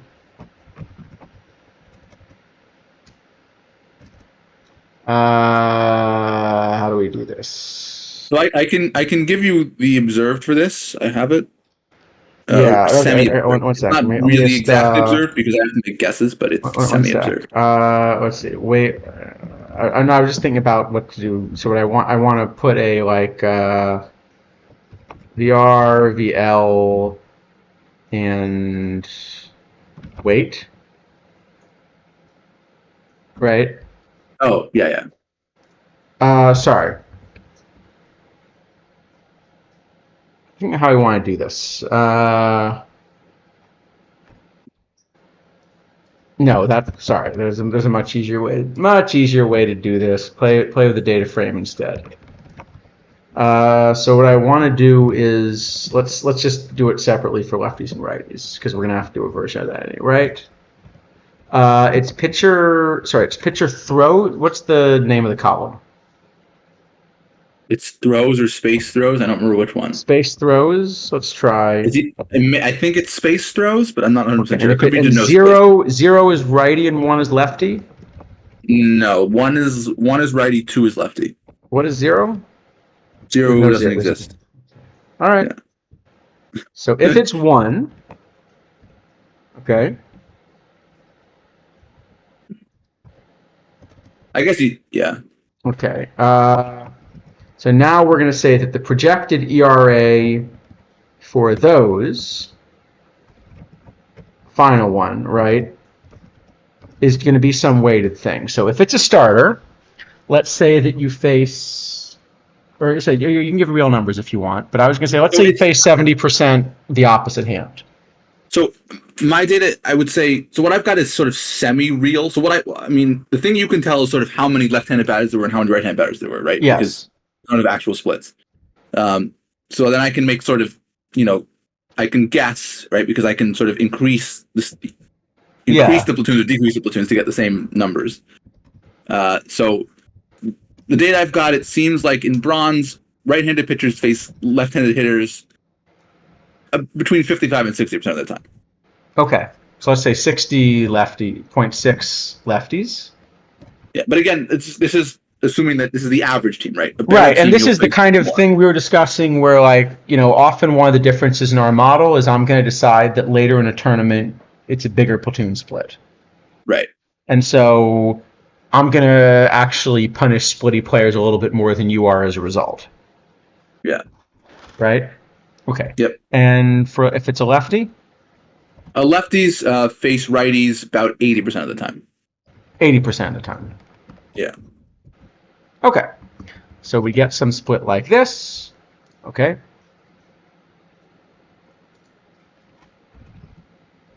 And I'm going to call this final ERA. This is what we're actually sorted by. All right. And how about relievers? Well, I don't have a way to split those apart. So what generally what I do is I just make the relievers face a little bit more splittiness. But of course, that depends on which kind of starters you're having. Sounds reasonable. So, this is one of those things where, you might change which relievers you pick based on which starters you pick. Understood. Yeah. Yeah. All right. Well, for the moment, let's do the same thing here. Yeah. So usually I just sort of increase it by a little bit. It's a guess, basically, because I don't have a way to tell for sure. All right. So we'll make this more like 65, 35? Yeah. Something like that. That's, yeah. You think it's more than 80%? It's probably tough to be too much more than 80%. Yeah, it probably doesn't go up too much. All right, and non-pitchers will just leave. Yeah, whatever. All right, so taking one more shot. Right, because this is a different. Okay. You win this time, Python. What did I do wrong here? Hold on, I did something else wrong. You probably have a column which doesn't exist. I guess. No, you don't. I don't know what you got.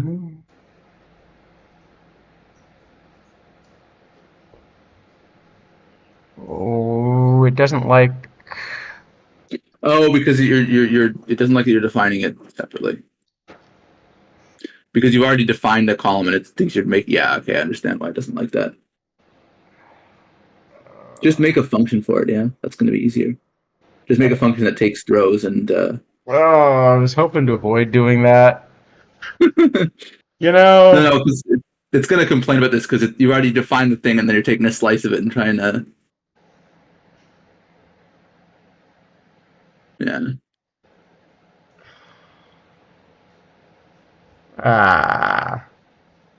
No, just make one that takes as input like it doesn't have to take just take handedness and ERAVL, ERAVR and you'll be good. Yeah, but then I need to. Or something like that. I don't know. No, there's got to be a better way to do the. Oh, that's what I want. I think this.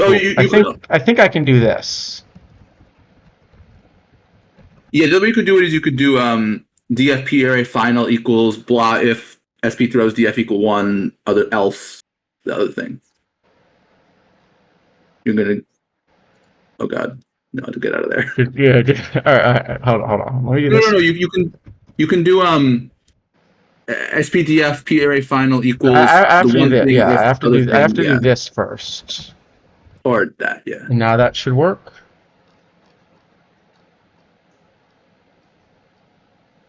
Well, it almost worked. It thinks Carlos Zambrano is good.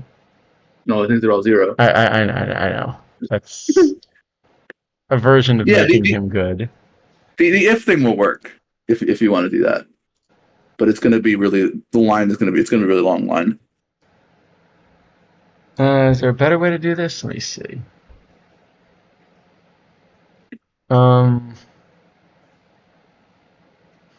There's got to be a better solution to the. Sorry. It's because I have the wrong syntax again. It's this is the right syntax. Yeah.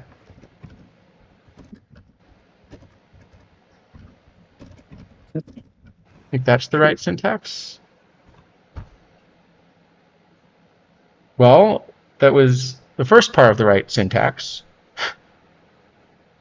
Right? That was the first half of the right syntax. Why did that not work for the relievers and it worked for the starters? Well, we have another problem, which I'm noticing now, which is that the left-handed starter is using L and L instead of L and R. They're all using L and R. Actually. They're all using L and L.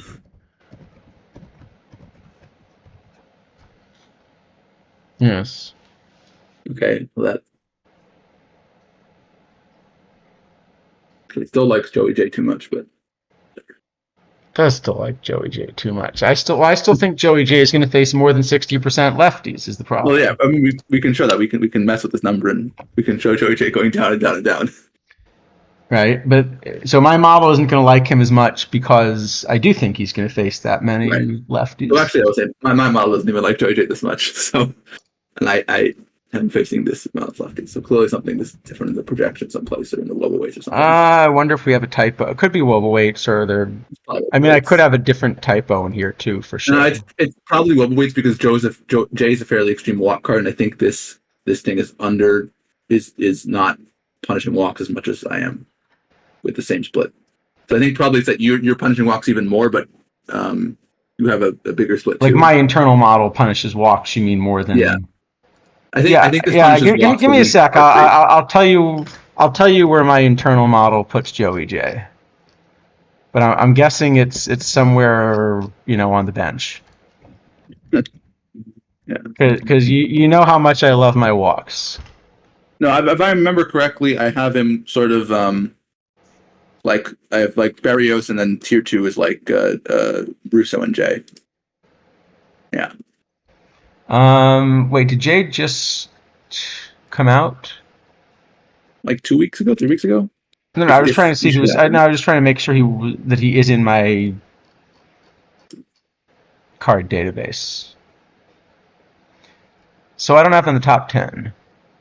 Then let me see how far down I have him. I just want to make sure he's not in my card database accidentally.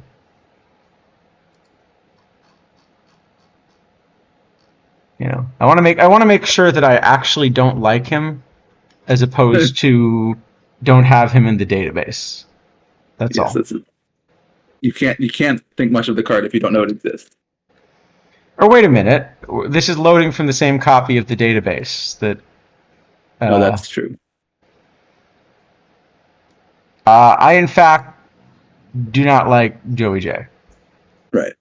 Yeah, so I think basically what's happening is that, I mean, the problem with Joey J is that he has no control VL. Like that's the only issue with the card, basically. Yeah, absolutely. But that's enough that I do end up not having him in my top 10. Right. So I think what's going on is that I'm punishing walks more than this with the same split, so I have him a little bit further down, and you're both punishing walks more than me, and you're punishing splits more than me. Yes. Which puts you even further down. Right, we're even further down. Yeah, I think that's right. So to give you an idea, the splits, first off, the splits I would have gone with here. Hold on, let me figure out why the relievers failed first. Oh, you know why? Because these are starting pitcher. Yeah. That would explain it, wouldn't it? That would do it. Okay. Now this will do something looking like working. Hey, we like Mike Timlin. We like Jarrett Burton. We like Shigi Hasegawa. This looks like a pretty good list to me. Yeah. We still like Dane Myers. Well, I will point we out like Dane Myers. No, we like him again, look at the ERA. Right. So we like him of the non-pitchers. I do want to mention Wayne Gross for a second. So Gross's ratings, he has 3 stuff, 5 home run and 1 control, and 111 PBABIP, and that alone basically is enough to make him like better than guys with like 40s everywhere. Yeah, so you notice actually that what you would get from this version of the model, and again, there are things we were talking about that we could do to clean it up, but what you get from this version of the model is actually the answer that most people have been getting. So for the relievers, basically, there are 4 or 4.5 that like you should be running, and the rest are going to be, even if you don't know how to convert the starters, the fact that the starters are better even without doing any stuff, boost, tells you you're not running the ones below Ray King or maybe Shane Green, but probably now below Ray King even, right? Yeah, and I do want to point out, additionally, Cliff Lee, missing. Cliff Lee, not very good. I'm sure there's a bug. All right, we got to find our bug.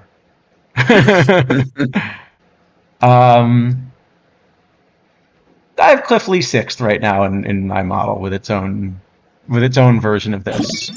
Let me see. I have Cliff Lee.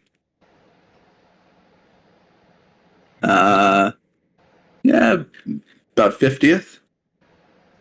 Something like that. All right. Well, we can see how far down we have him here, but let's try to clean this up a little bit with some of the things we were saying, right? Yeah. So yeah, I think it sounds to me like we can clean up the WOBA weight a little bit then. So all right, you want to do this as a WOBA fully? We can do this fully like with a WOBA. Well, I mean, sort of thing. We don't have to do that. I think if you just go back up to our FIP and ERA function, just like since we're not using the FIP anymore for anything, just knock the weight down a bit, or not put the weight up a bit, like. Make this 5, I think is probably about right. There's 5 or 6. All right. Well, that will definitely kill all the people that walk too much. Maybe more even than that. Yeah, I mean that will clobber all the people that walk a lot of hitters, of course. Right. Well, you know what? Let's just actually work out the proper Woba weight. So what is? No, we should divide by 9. We should divide by 9, and that's too big now. That's too big. Right, but I'm saying, what is the actual? The actual weight for walks. What's the Woba weight to walk? Over. So let's do 5 times 13. Sure. Right. Yeah. We'll have to adjust the FIP constant as well. Is the point? We'll have to adjust the constant, right? Yeah. Because we've now added. What have we added? We've added. Well, we can, in fact, we can see what our RA9 is in this thing and just sort of fit it to that. Yeah, it's going to be about minus 0.75 ish. Right? RA9 in this. Oh, I have to. Yeah, we'd have to work it out. But okay, so you get something like this, right? That's one. Actually, yeah, it's probably a bit higher than that, but it doesn't really matter. We're just scaling it linearly at this point. Yeah, and then I think the other point is, again, I'll keep this function, but I'll show you what I think my version of this would have been instead. So for a late tournament version, because that's what mine's going for, I'm going to tend to assume that people tend to want to platoon both sides. So I'm going to tend to assume that it ends up closer to 70-30 both ways, probably. Right. And for a reliever, I'm actually also going to assume that you pinch hit, especially for a high leverage one. Right? So I'd get something like this. Thanks to Laptop for the raid. Hopefully the stream went well. So what we've been doing is we've been kind of showing people how to make a model. It's a question that comes up a lot. This seemed like kind of a good time to do it. So we're taking a model for some bronze data. So if you come up with sort of the 70-30 or so that I was looking at, right? This is sort of roughly what we would come up with for a pitching staff, right? So taking a look, we'd have starters of like Russo, Means, Berrios, Messersmith, Castillo, right? Timlin and Hasegawa definitely in the bullpen. And then probably we'd run some of these converted starters maybe as our next bullpen options, right? Yes, you'd probably run a lot of converted starters here. Yeah, you might put in some Ray King or something just to sort of have a specialist kind of a guy if you think. Yeah, here. I'll go a little further down the list. So, like one of the things I would do when I'm looking at it. So this is one where I wouldn't just blindly trust the model because we can probably get rid of the non-pitchers one, by the way, at this point. Oh, yeah, I think so. Just to make it a little cleaner. So this is one where I wouldn't just blindly trust the model, but I would look at a card like J especially and say, well, there are two ways that I can think about using Joey J. Either, you notice that Joey J is one here. I'm just going to comment out these changes in splits for a moment, right? Joey J is one where if I went with like the previous version where the split wasn't as important, he's actually a pretty good card. Yeah. And the split is the problem. Okay? And if I keep adjusting this, right? So let's say that running an opener, I thought I could actually get him to face 70% righties. Well, now he's going to be now Berrios, J, both Berrios also actually gets a bit of a bump from it, but I guess it's true. Yeah. But now I definitely would want to run Joey J. So I would be looking at this, and I'd use the model to kind of help me figure out who's in the ballpark. But yeah, I would then say, all right, I have a choice. I can try to run openers and run Joey J, or I can not use him, but what I'm not going to do is use Joey J in the bullpen. Well, actually, so it's funny because one thing that I would think about with a card like you could run him as an opener.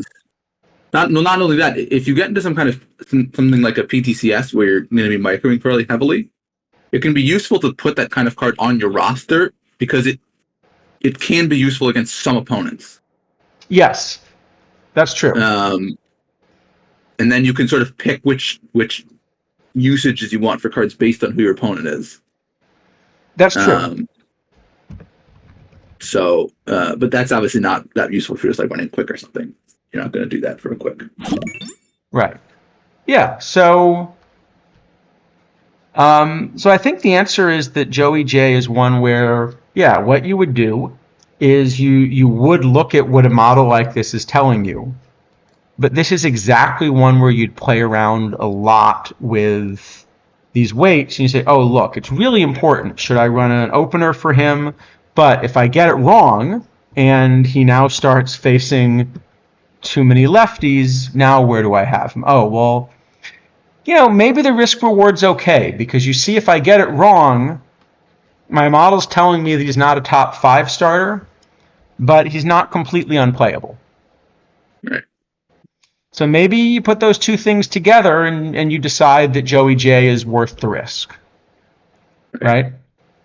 Yeah, especially if you're going to be able to micro, then in this kind of situation, if I'm microing, then that's kind of the card that I would always want on my roster.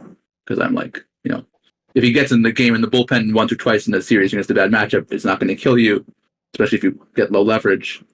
And if you actually get a good opponent for him, then he's going to be great. Yeah, so I think that's how you don't just blindly take the model and take the top end, as you said. You do a little bit of thinking about it.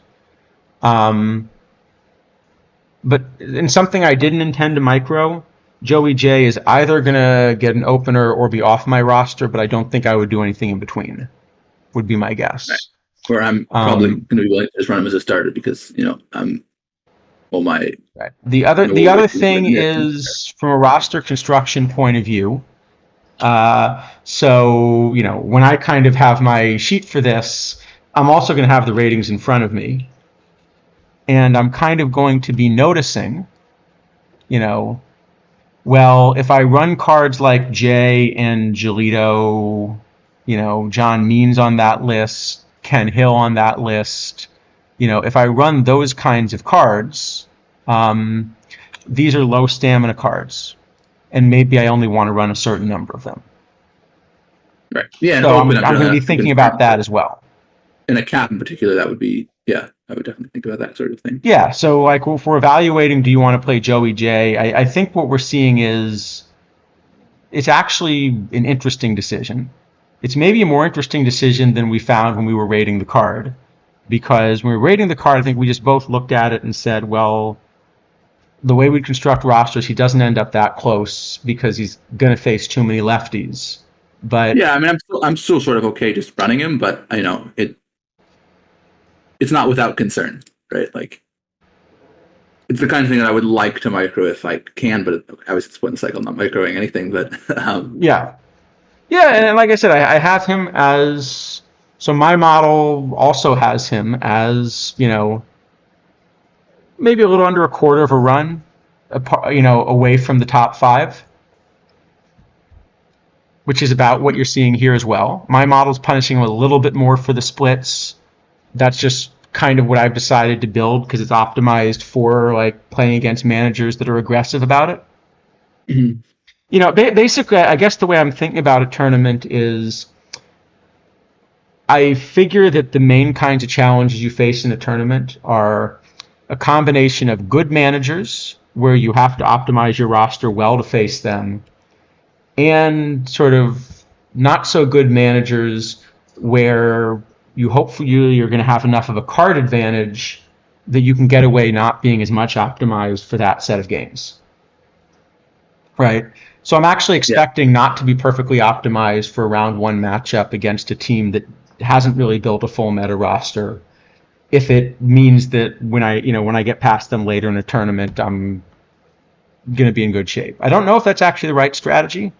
Maybe, there's something to be said for just win as many round 1 games as you can, because you can't win round 2 unless you win round 1. Yeah. No, I think sort of the approach I take is basically, I want to sort of maximize just my average game win rate over against all opponents.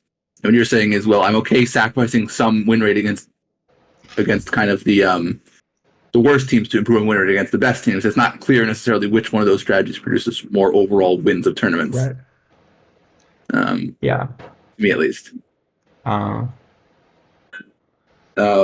Yes, this should be saved as a VOD. Right. We actually have all of them from like the whole season. I've just been really bad about figuring out how to upload them. But if people remind me, I will put this somewhere. Yeah, we can, and I think we can even once we just print out a whole long list instead of this just top 10 or whatever, we can post. Well, we can also post the pitching sheet we get from this. We do owe a pitching sheet to Kidney's Discord, right? Yes. So to be clear, like, if you try to take this and apply it to Open or to League, you're going to have problems. Well, actually, let's show you how bad it will be. Because if you think of it, right? So one of the points we always make is that it depends on, your good pitchers depend on the hitter pool. Your good hitters depend on the pitcher pool. Let's just show you what we mean by that. So we have a model, and you can see this model is giving you a pretty solid list in bronze, right? And Jimbo Dan, thanks again for sending us the data. Oh yeah, that was very helpful. Yeah. So, and you can skip ahead all the parts where we're debugging. It's great. That's true. That does help a lot. And the parts where we talk about batting stances for an hour and a half. You know what? Now, actually, we have a bigger group. We could do one last one of those, actually. That was pretty good if we have a bigger group to help. But let's, just to show the point, right? Hey, see, McNally's still on the list here. So I think we've gotten a list here which, our models may disagree in one or two places, but I think this is probably pretty close to the list that our models are coming up with. Yeah, I mean, it's certainly, like if either of us ran into a pitching staff that was built from this list, we would feel like we were playing against like a meta team where somebody was not only constructing it, but was aware of which of the new cards played and which of the new cards didn't. Yes. By the way, I'm realizing now Wilbur Wood was a big miss on our All-Star ballot. But oh wow, yeah. Yeah, that's all right. Next year, all right. You know what we should do next year? What we should do? All right. Actually, I've got a suggestion. If we do this for next year, what we should do is, as we go along each week, we should add one or two names. Oh, yeah, that's a good idea. And then we won't miss any. Yeah, it's a good idea. So just like our couple cards of the set, Well, or Yeah. Just look. Okay, sorry, go ahead. No, I was saying because like Votto, for example, I think that gold Votto we gave like a B or something too, or a C maybe. Even. Yeah, because we assumed there weren't any lefties at the time, and then he just right. And we assumed that they would be beaten at some point before the righties came, and then it was beaten eventually, but it sure took a while. Well, we could go back. I mean, the card you could add that week could be, Anyway, right. The point I was going to make is the advantage of this model is that, like, when Russo came out, right, you see pops right to the top of the list. You don't need to wait to get data. You just put his numbers in. Oh, okay. How would Russo do, right? Well, one of the things you can do is you could ask, all right, so see at the beginning here, we just took the cards where it was under 70. Okay. What if I asked you what gold cards will play best in bronze? Sure. Okay. Well, we could immediately run the list. Here's your answer. Okay. The ERAs, of course, are lower because the cards are better. Okay. And so some of these cards are like the cards that you would expect. But not quite all of them, right? Like, this isn't quite the same as your meta gold roster. Yeah, I mean, for the most part, it's pretty close. But we can see examples like the Ben Sheets, the Iwakuma, right? That Iwakuma from last week, we both kind of thought just wasn't quite getting there. And here, thinks he's kind of all right. Yeah, or here, I'll make it open. I'll make it even...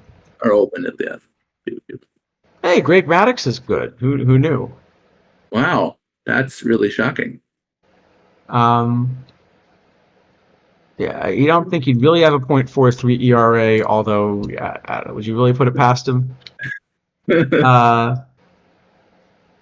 So this isn't a horrible list, actually. Like, we're getting a lot of things right, but you wouldn't quite want to just like take the top, pitchers from this list and say, this is my league rotation, end of story. Right? Yes. And some of them are way off. So, for example, this Tom Henke that, was like the 6th best reliever here in terms of being able to like torture bronze hitters. Well, Uehara as well. Uehara doesn't really play. Oh, yeah, sorry. I skipped over that. Yeah, Koji especially. Yeah. Right? So what's happening is that the ways in which Koji is overpowered are better at dominating bronze hitters than the way that Suter's overpowered. But if we were to build a similar model even for open tournament play, you would find that you're always playing Suter over Koji in open tournament play because of the things that, kind of perfect hitters are better at than bronze hitters. In fact, you're probably playing neither, but that's a different story. You may play neither, but if you had to play, the point is that, some of them, so if you have a card that's just plain overpowered, it's going to end up at the top, right? Mariano Rivera always ends up at the top. But then, just to point out, right, I could go back to the open data and I could take your multiplication version. Right? It might actually have Felix Bautista on top. I wouldn't be shocked. Here was your multiplication version. And yeah, Rivera, Sale, Maddox, okay, Felix Bautista is actually up there. But the point is, if a card is sufficiently overpowered, it's going to end up on any list no matter how you construct it. Right? Right. As long as you're looking at all the ratings. I mean, the thing is that actually at that point the range is so high that the fifth list is probably even good because everyone has so many ratings. Yeah. No, and the same is true, right? But this is when isidafo and I talk about a card playing up or down. That's kind of what we mean is we're taking something like this model, but we might take a bronze. So let's pretend that you're playing a bronze cap, but one of the bronze caps where it's a high enough cap number that you're facing mostly a bronze hitting lineup. Because if you start to face a lot of iron hitters, you probably have to change the model a little bit, right? Yeah. But let's suppose that you decide that you're going to go face like a bunch of bronze hitters, right? With irons. Okay, where was my selection here? So I could now say, all right, what are my best low irons, right? Here are your best low irons. You notice some of them are the usual suspects. Some of them really aren't, right? Like this Catfish Hunter was a card that at the beginning of the cycle worked pretty well. You probably haven't touched much since. But actually kind of ends up on like the okay list of course, the problem is he costs you 8 points still, right? Right, it's too much, yeah. So, you look at the cap number, right? But the point is the best low irons against bronze hitters, some of them are similar because, again, a card that's overpowered is always overpowered, but it's not always the same. And so that's why, go ahead. If you look at the 40s as a decent example, like Marino Peretti, I think, is a decent example. Here you go. I might guess, this is going to tell you Marino Peretti's not very good, I would guess. So your multi-model loves Peretti. Right. So this model says Peretti is only the 3rd best card listed as a reliever, but also you notice that there are a bunch of 40s listed as starters who are better, so you're probably never playing Peretti. What I will say is, as soon as you get up into facing diamonds or perfects, Peretti is like the best 40 because he's the only one with home run. Yeah, I end up actually playing him a lot in open caps. And stopping home runs becomes much more important the higher up you go generally. When everybody hits home runs, yeah. Yeah. So, yeah, I think that's, the 40s in particular, I will often pick very different 40s. Because really on 40s, they all have no ratings. You're just picking a shape. That's sure, and the same is even true, by the way, for like the bronzes. Like, as an example, I know we sort of made a bit of a meme about it, but actually, like, the bronze Cliff Lee is not a bad shape to play up.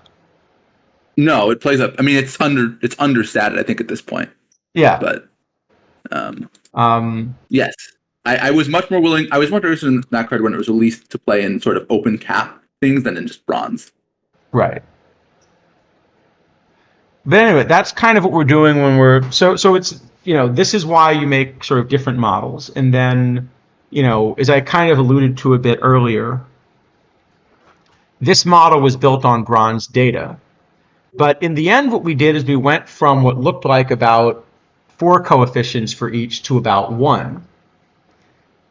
The other part of what I've done is to basically look at the hitter pool and find a way to use the hitter pool to calculate what that 1 coefficient should be for a given tournament. So that you don't need to go back to the data at all, basically. So when I say I don't use data, that's what I mean. Now, if I did use data, what the data wouldn't actually be to calculate like how people are performing. What I sort of found is that once you get the model to work, the model actually is more predictive than the data because it's less noisy. But what I would want to do is I would want to get data on exactly what hitters are being run. Because what I do have to do right now is to model, oh, here's a new card that comes out. How often do I think people are going to run him in the tournament? Right? And if you're collecting data, you don't have to guess. You just know how often people are running them. Right, or we're running it at least. I mean, there's, you have a little bit of sort of which direction you're looking in, but yeah. That's fair. So I will say the thing, because I do look occasionally at actual performance. I should look at it more, but I look at it a little bit. And the main reason is to see sometimes someone has figured out a usage for a card that I didn't. And they're getting very good performance out of the card, and so the card shows up very highly. So whenever I see a card that shows up highly in observed data that I don't have in my model, I go and look, is this like one guy who's playing this card and figured out what to do with it? And can I sort of steal that in some fashion? I see. Yeah. And I guess, well, one of the things that I learned from you this year is I probably should collect not quite 0 data because of that stupid Babbitt bug. I mean, to be fair, I should have caught that 2 months earlier than I did. Right. No, but like I would literally never at any point have caught that because I don't collect data. Right? If you don't collect data, you would just never notice if there's a small set of cards that don't behave according to their ratings, because how would you ever notice that without actually looking? Right. Well, I mean, the thing that's even sort of more insidious, but that particular issue is that one of the problems is something that isn't really a rating. It's a bucket of ratings. Yes. And so it makes it even harder to find what's happening just by sort of doing some kind of like statistical exploration. You really have to just sort of definitely, yeah, do some guessing. Yeah, so it's a complicated thing. Anyway, I think that hopefully this helps. We could always go back and do a stream where we try doing this for hitting again, but I think what you'll find is the same principles that we used will work for hitting, in part, right? Yeah. There are a few things that matter more for hitting than for pitching. One is one is basically that the whole P-BABIP thing does weird things with hitters as well, as we talked about a little bit. A second thing is, for hitting, there are actually several hitting ratings that are like unfortunately sort of like hidden but useful. Yep. Like you probably care about doubles versus triples, but you don't get to see it. Right. And if you think I love walks, you should, as much as I love walks, I also love the one pitch walks, right? Yeah, those are great too. But there's another big difficulty in specifically the tournaments, because in league it's not a problem, but in tournaments specifically is, like a card like Mike Hegan, for example, or John Jaso or something, right? Where Yeah, it has an overall rating, but the overall rating is sort of assuming that it faces lefties, and people are going to try extremely hard to make sure that does not happen. And so, but you can't see actually what its split data was, right? You don't get to see what its ratio of lefties and righties faced is or anything like that. Right. Well, so that's you have to do a little bit of guessing. and that's actually part of the trade-off, because the other thing is the advantage of kind of just doing it based from the ratings. You know, this is why I say I just look at the back of the card, is because, you know, yeah. I kind of just look at the back of the card because basically it should contain all the information. And so I guess what I'm trying to say is this. The assumption I'm making is that I'll just pull a version of this back up to remind you what one of these things looks like, right? So that when we did something like to sort of say, well, this is the, let me, which one was cleanest, would you say? Maybe the walk rate? Probably, yeah. Yeah, okay. Let me just you know, to remind you, and to answer Joe's question as well, kind of to show you what I mean. Let's just pull up a version, you know, of one of the ones we went through, right? The point is, do I have to refit this, or I forget if I commented out everything? I probably have to re-comment out the fitting, and everything else was good, right? I have to tell it to just you just have to actually control model the correct ratings and walk rate, and then this should work. Okay. Yeah. Because I stupidly named the variable differently. And the loss function needs to be walk rate and not p-BABIP rate. Yes. There we go. Okay. So what we showed is that basically you can really do a good job of assuming that the only thing that walk rate depends on is control. In other words, what it seems like is the game engine takes the 3 true outcomes kind of off the board first. Now, I guess in principle, you could ask what would happen if the 3 true outcomes really added up to like over 100%, but they kind of can't quite, given what the ratings get to, right? Like you can see the maximum possible walk rate, you know, isn't really high enough. You know, the maximum possible strikeout rate is, you know, in the 35% range. I also want to point out that as much as this looks slightly noisy, I realize we're kind of going back reminding people, but not everyone was, you know, it was a long stream. As usual. There are things we can do to make this look better, right? So one of them is to just take things where they're better measured, right? The more data we have, the closer it adheres to this line. So that's one of the reasons that, like, you know, I think I've heard D-Block sort of make this argument on a stream that, like, well, certain players, you know, iron players are noisier. And no, they're not. They may be noisier in your data because fewer people are using them. But basically everybody, you know, here's all the data for people that, you know, are kind of slightly in there. You know, here's as I keep adding plate appearances, this just gets closer and closer to the line. Okay, and the second thing I can do to make it closer to the line. Go ahead. Yeah. No, I think if you want to make that kind of argument, the only way you can make it is for a tournament that's a one-off, right? Like a PTCS or something, right? Where maybe you're very rarely willing to sacrifice the best card for some amount of like stability, but it's going to be extremely. But iron cards are not less stable than bronze cards. No, it's just the back iron, but like some.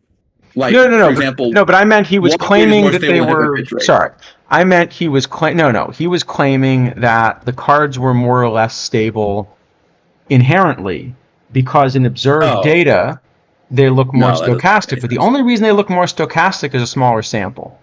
When you've got a bigger sample, they look better. And also, this is like using an overall rating. So if I constrain this. Yeah.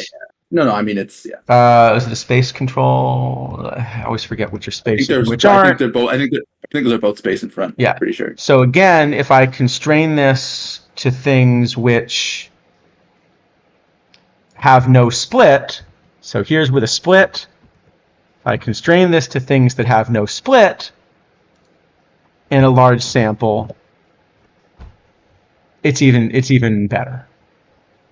So really, as best we can tell, it is as simple as you turn the control rating into a walk rate. You turn the stuff rating with a tiny bit of a difference if you convert starters to relievers. You turn the stuff rating into a strikeout rate. You turn the home run prevention rating into a home run rate.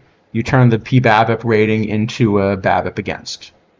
Plus some hidden ratings that we can't see. So that sucks. Basically. Well, there is a value to defense also, and that's what I was going to say. The biggest problem you're going to run into when modeling hitters is going to be figuring out what the defensive value of a card is. So you're gonna, this same approach is going to do a good job at figuring out, the same approach is going to do a good job at figuring out basically what's the hitting value, what is the bat value of a hitter. The problem with the defensive value essentially is that the defensive metrics in game are dubious. That's very generous. I'm a generous guy, I mean, technically, we're still an affiliate stream, right? Right. No, okay. I mean, I think to this point about the volatility of BABIP versus walks, for example, I think you can argue that, like, over a very small sample, like a single tournament, that there is a difference in volatility. Well, over a very small tournament, everybody's got a difference. I mean, everything's volatile. That's, So, but if you're talking about, okay, how do I construct a roster for a single one-off tournament where I might be facing specific kinds of cards and players and I'm microwing, yes, sure, maybe you care. If you're thinking about, like, how do I jam a bunch of quicks or even some dailies, you're just adding just play the good cards. Yeah, you're just adding noise for no reason by thinking about volatility. It doesn't do you any good. You have to basically double the ZR. At least, I'm guessing triple might be closer for some of them, but it is also a positional dependence. So doubles my rule of thumb, but it does depend on position. Yeah. Some positions it's probably more important, and then at least I know Isidafo has made the case that in tournaments, in third base, you shouldn't be doubling it. It's less important than that. Right? That's been one of these differences. Yeah. So I mean, I will say I don't use ZR at all. Right. I think what you would want. So I think if you were trying to do it, what you could do. So this would have been easier before the PBABIP thing, by the way. But what you could do, I guess, is you could take some kind of projection like this, where you're projecting a rate that your team should be allowing runs. Then what you could do is you could kind of compare, you could try to do some kind of regression and figure out kind of how to weight the defense at every position. The problem is, to do that, you have to be able to do the matching, right? Because you have to know, this third baseman was run with this set of pitchers, and that was the offset for this set of pitchers. And I don't think there's a way to get that data. Yeah, so I do something along those lines for catchers, but only for catchers. And you still don't play McCann.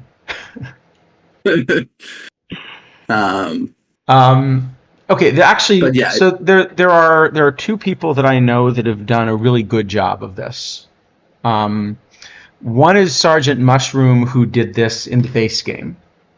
But one of the things that you run into is that there are some things that are actually just different in the base game and in PT.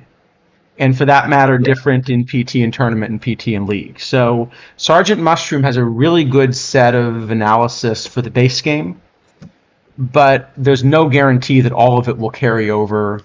And I think Chimera had done a version of this as well on one of Kidney's streams, but also, if I remember correctly, a lot of this came from analyzing the base game, which is not necessarily the same thing. Yeah, Chimera's thing was very interesting because he was basically trying to recreate PT in the base game, which was mostly successful, as I remember, and a couple little things where there's some weirdness. Yeah. And And to Keijo's question, I don't use ZR in my modeling. The double as a rule of thumb is just sort of when I'm like glancing at a league or something to see what's happening. And that's doubling ZR is the thing that gets closest to my sort of defense thing, if you want to call it. So defense is just a pain to model, and I think in part this is just one of these things where right at the top of the list of things I would most like to see improved for PT25, or just actually in general for OOTP 25. This is a game that's built on, like, really the first baseball game that was built on a strong sabermetric understanding of the game. That's at the core of how OOTP is designed to work. And I would really like to see the sabermetric friendly stats that are calculated in-game correct and reliable. And also get rid of all the hidden ratings. But even if you had the hidden ratings, if the others were reliable, you'd still sort of be able to work them out eventually. For some time, I mean, hit by pitches are so rare that but for example, anyone that's tried to look into catcher framing value concludes that the catcher framing number that we are being handed by the game engine, which is literally the only way that you can get at catcher framing without watching every game and counting times it says the catcher framed something, is underestimated, not by a little, but maybe by a factor of 10. No, everyone agrees it's horribly wrong, and everyone disagrees on how horribly wrong it is, basically. Right. But the problem is this is an effect that the way the game is constructed, there's literally no way to measure other than what the game tells you. Well, I mean, there's other things, for example, base running. We have one number. It's the same thing. Everyone agrees the number is wrong. And we don't know how wrong. I mean, it'd actually be very easy because all we need to calculate good base running is basically number of times on first went to third, number of times on second scored, number of times on first scored. It's like 4 or 5 numbers. Yeah. And that's good enough. And I mean, actually, there are other even simple things. If you want to have a little bit of fun, look at the OPS pluses after one game has been played in your league, because it's really easy to compare what they should be and what they are. Yeah, I mean, there's all dead ball ZR and I mean, like Keijo's mentioned, anything that is at all complex, Sierra, War, it's just a mess. I mean, it's a complete disaster. They're not they don't line up with anything really. So for me, that would be, of the various improvements you could make, that would be toward the top of my list, because I feel like it's sort of at the core of what makes OOTP a unique baseball game. Well, I mean, I would be okay with it with an alternative, which I suspect is even less likely to happen, which is to provide an API to all the data. If it included the play-by-play. Yeah. If you could give me an API for which is because that's the second person. There's a second person I know that's done this study. And this person is no longer in the community. And one of the reasons they're no longer in the community is that they basically found ways to get all of the play-by-play data when they shouldn't have. Right. And I mean, you can do it for base game. You can export a lot of playable data from the base game. But in PT, there's no real good way. Yeah. But anyway, I would accept that. Yeah. That would be fine. But I do think it is a big problem because people, you cannot tell without doing a lot of work, not even which players should and shouldn't be good, but how well your players are doing. Yes. So it's not even like you can say, if you don't want to model, you can just go back through your tournaments and you can look how your players are doing. You can't do that because you have to do a lot of work to undo all the mistakes in the stats and click through everything and to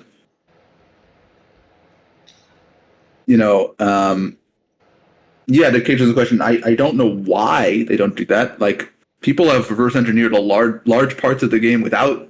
I was going to say I basically have, right, and I don't think I'm the only one that has. No, I mean the game engine at its core is not especially complex. I don't think. The only parts that we haven't been able to are the parts that are very likely buggy, so that something's broken and we can't really easily model what's broken. And what I say is, the more and more time you spend on trying to sort of model anything to do with OTP, the more and more you realize how bad of a state the game engine is in. Yeah. Like, it looks okay on the surface, and then you watch play-by-play and you see some weird stuff, and then you look at like play-by data from the base game and you see really weird stuff, and then you start trying to figure out how the ratings interact and you see really weird stuff. Yeah. The engine holds up okay on the surface, and then the farther you go, it stops holding up. So,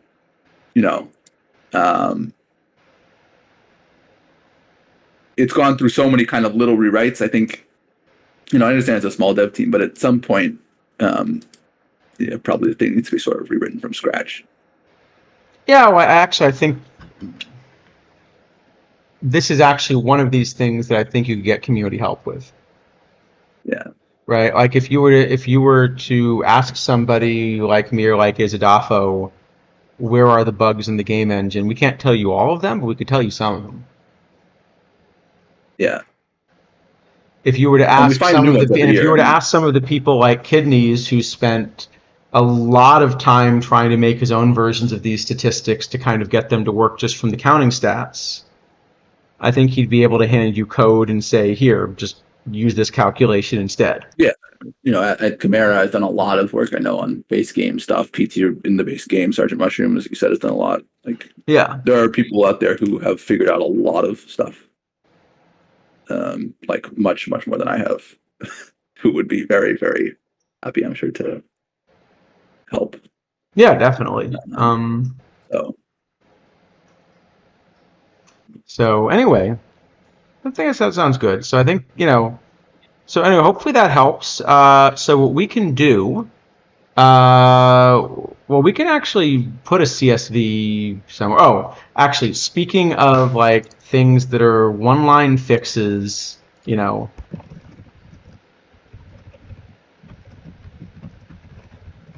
one of the things that's been a pain, I mean, I really hope they get rid of spotlight packs, of course, right? Mm-hmm. But as much as I hope they get rid of spotlight packs, one of the things that's always been a pain is see these 3 dots at the end of a few of those names? Yep. So like when we ran our thing and we looked at it, those 3 dots mean you can't make the lookup work because the spotlight packs aren't listed by card ID. They put the name there instead. Yeah. Okay. All you got to do is see this max call width. All I got to do is set that to none, and I get to see the whole name. Or just give us the card ID. Or just give it the card ID. But if you even want to keep it like this and not expose the card ID, even though it's available to everyone, just set max call width to none, and you won't have those 3 dots. Yeah. And that would really be nicer to people. Although, again, please just don't do spotlight packs. Yeah. And give us the card ID. If you're going to. Which you shouldn't. Yeah, we should. Good. Okay, so I think this is probably a good place to wrap up. Are there any other questions people... Oh, well, I guess we do have a big announcement to make. Starting next week, we're going to be reviewing all 3,000 cards from the launch of PT25 over the course of the next week or so. Yeah. So, stay tuned for that. I'm going to be traveling actually at the time, so that'll be fun. I'll let you lead that effort. Yeah, that's fair enough. I think I can do, what do you think? Probably a few hundred a day? Yeah, no problem. Yeah. Well, what we can do is now that we have our pitching sheet for, that we can give out, You only have to do the hitters. Well, that's true. This clearly will work for every tier in a brand new game with a theoretically slightly different engine and different card ratings. I think so. Yeah. No, I'm going to be in the U.S. Starting Wednesday for about a week, mostly traveling. So I will also be in the U.S. starting on Wednesday. Well, yes. Fair enough. I know that's a shocker. Actually, if anyone has some suggestions for something to do other than just spam quicks on Saturday in St. Louis, open to suggestions. So, yeah, sounds like a plan. But we're happy to post this, both the sheet and we can post some of the other stuff. Trying to think what else. Oh, one last thing. Now that we've got like 80 people here, should we take one more shot at crowdsourcing some help? All right, another one of these batting stance things. See if we can crowdsource this. Because otherwise Spore will never believe that we got that one in two guesses on the very fourth try. Yes, it was absolutely the first try, and we got it in 2 because we're it was just absolutely so good at the this. first try at the fourth one that we looked at. It was the first try at that player. We got in the second. It was absolutely that's right. It was absolutely the first try at that player, which really is the only appropriate way to count, don't you think? Right. Yeah, you have to restart. I mean, you can't just if you keep counting everything all the time, you'll be very confused. You got to start over every time you count something new. Right. Got to start over. Well, okay, and it might have been 0 indexed. It's possible that it was 0 indexed as well. Well, the 2 wasn't, but the 4 may have been. No. We did get one in the first try with a hint. Yeah. Now the hint might have been a giveaway. Yeah. But let's take one last shot at this. Where is batter up? Here we go. Which is a good one to do? I don't know. We haven't done already. Or we could do what we have done already and look like geniuses. We could. All right, but I think I think we need one to challenge Sporer with because he's actually good at this. But we have like 80 people, and I think between the 80 of us, we got to have a shot. I've only seen however many we've done on stream. So whichever one of those we haven't done. I think they told us to do number 10, and we did the last. We did number 10. So I don't know, number 6. So number 6. All right, we're doing number 6. Here we go. Number 6. Okay, it's a lefty. Maybe looks like maybe tall.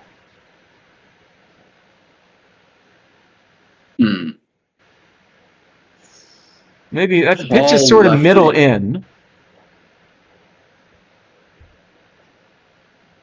It doesn't look like a no doubter, right? He's starting to run.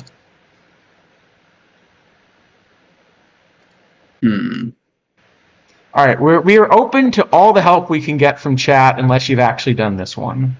Yes, then don't help, please. So who is this lefty? I mean, it's kind of a bit of a loopy swing. It looks like. Yeah. The other one we could always do. Actually, this is one I wouldn't mind doing with Spore if he's still around. We could invite him to try Homer Hindsight. Yeah. Oh, yeah, Spore, if you're really still in chat, we got one more we can show you quickly before we go away. But I got to do this one first and challenge you. Huh. I really have no idea. I mean, it's a current player. Current player. 2023, yeah. Seager. Doesn't look like Seager's stance to me much, but there's a bit of a weird dip in the trailing hip. You're saying, all right. I mean, it doesn't. It doesn't look like he kind of completely. I mean, it doesn't. I wouldn't have guessed it was a home run swing, right? I mean, it kind of looks like a line drive almost. I don't think it's Seager. I feel like Harper's swing No, is it's not better than Harper. that, though. Like, No. I Harper's don't swing think looks this is a very great. This distinctive. doesn't look like a great swing. No, because Harper has a much more like different swing path than this.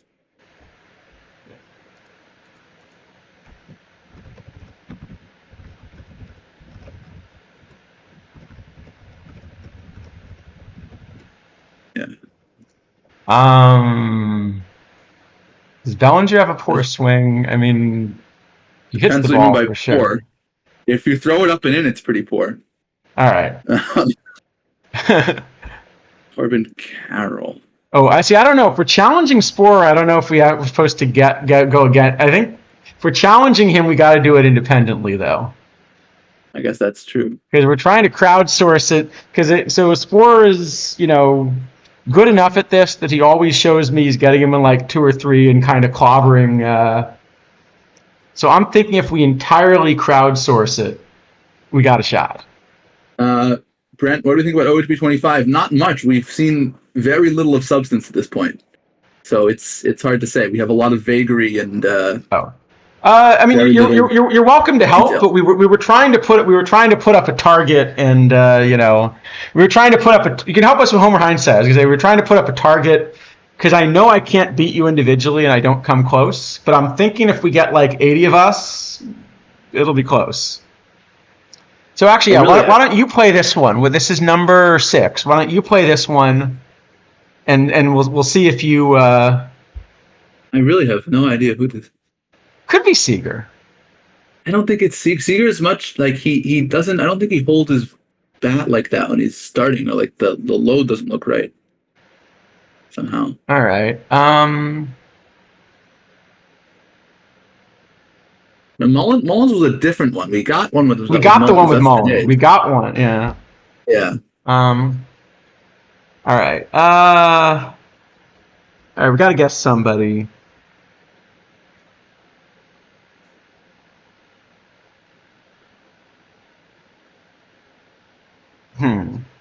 Is it Schwarber, maybe? Schwarber's like a little bigger than that, though, isn't he? Yeah, it's true, but it seems like it's the right, like not a lot of effort, and the ball goes a long way. Not a lot of effort, and it just launches. Yeah. I hope you don't throw a pitch there to Schwarber, by the way. Yeah, you're right. Schwarber's probably too That small. is not a good place to throw a pitch to Schwarber. Brent, it has to be a current player, so The current player. Certainly not McGriff. All right, what do we think here? I mean, no, he's bigger than that. I was going to say it could be like a Yandy Diaz type, but he's bigger than that too. Right. Well, Yandy is a righty also. Oh, sorry. I don't mean Yandy Diaz. It's late.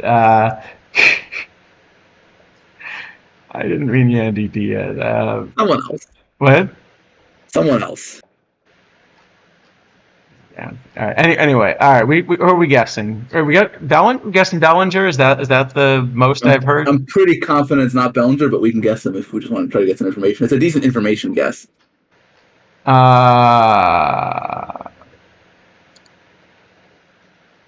Let me think. Oh, what just happened? What did I do? I think it's gone. Oh, it's back. Nope. Isn't Walker? Walker is right-handed, isn't he, Christian Walker? I'm pretty sure. Yeah. All right. What do we decide? We got to pick somebody. I think we're. I have no idea. I don't have a good guess even.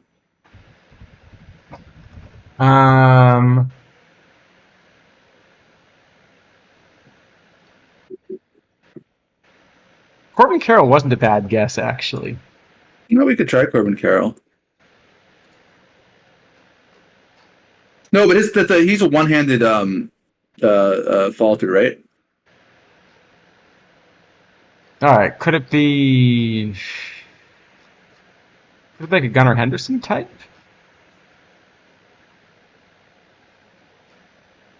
Yeah, that seems okay. Could try Gunnar Henderson. Seems decent. Good a guess as any, I guess. All right. We're going Gunner? We're going Gunner. There we go. Final decision. Well, it's somebody who can play shortstop. What does that yellow thing mean for the 2? It's like a single digit, or it's a single digit number, which I don't think is going to help me much, but maybe will help. So it's a National League player, not American. probably over 25 because unlikely under 21. Yeah, we actually, this wasn't such a good information guess, I suppose. Well, the U.S. is the best country to guess, I suppose, with probably information, right? Because it's just the most players. So we know it's an NL player. We know they're can not play shortstop. Can play shortstop.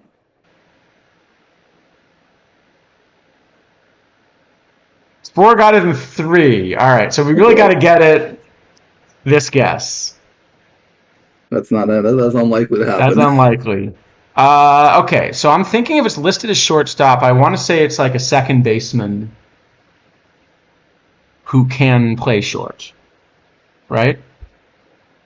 Yep, probably. So National League, left-handed second baseman.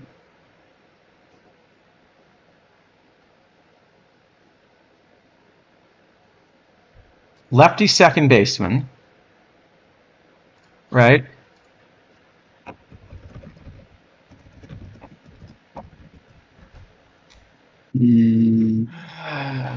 Actually, well, yeah. I mean, it's all right. Well, who are? Okay, let's go to the teams. Braves, Albies doesn't play shortstop. Phillies is what? Bryson Stott. He can play shortstop. He's left-handed. Wait, is Marte a switch hitter? Ketel Marte? Yes. Yeah. I'm just thinking. He's not American, middle infielder. Not American. Okay, Ketel Marte seems like a decent idea. He has a single-digit number. I think he's number 7. I have absolutely no idea what number he is. But he is a middle infielder, not American. Yeah, it seems like a decent guess.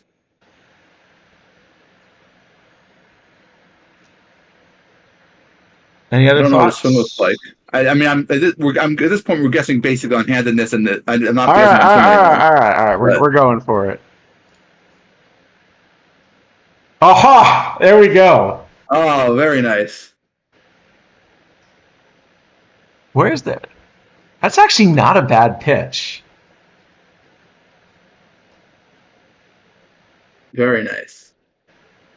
All right, that's a lot of luck. I think we just got to claim victory there.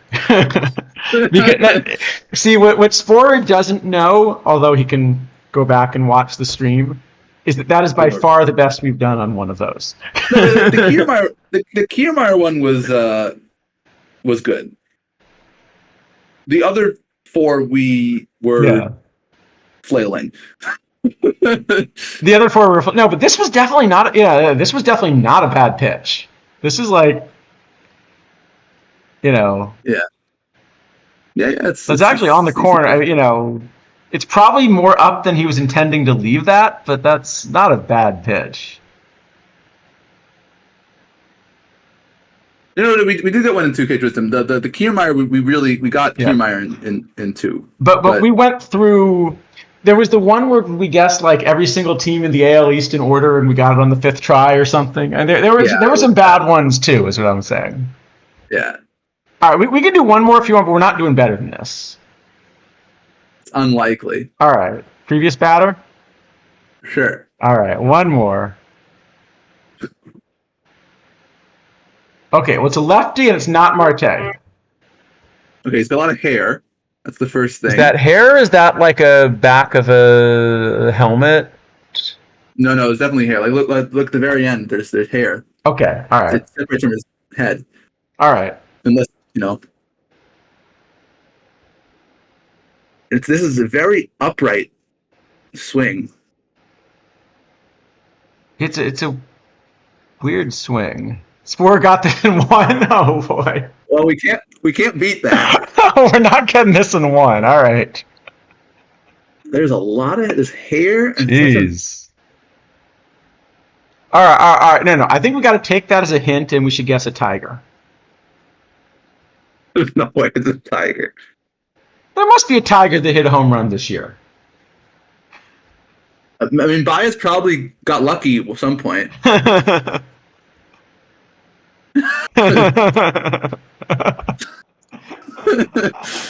Ellie is a good idea.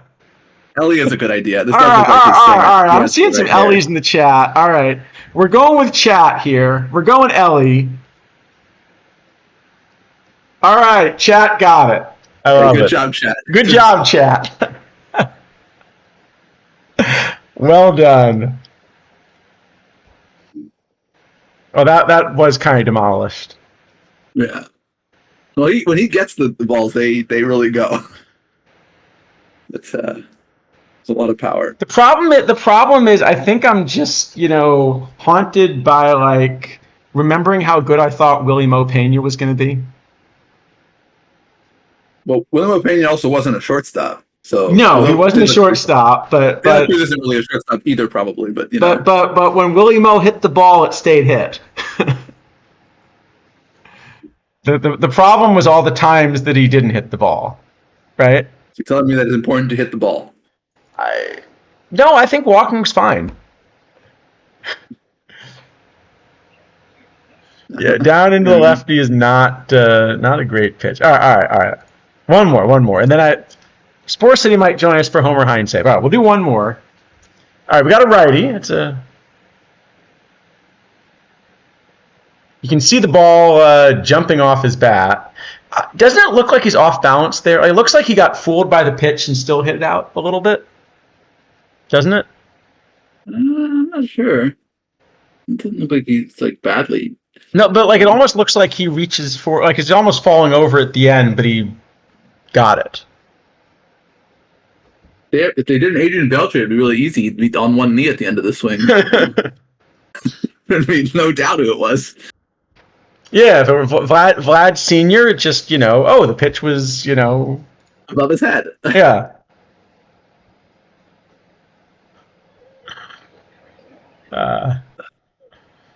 Ellie, no.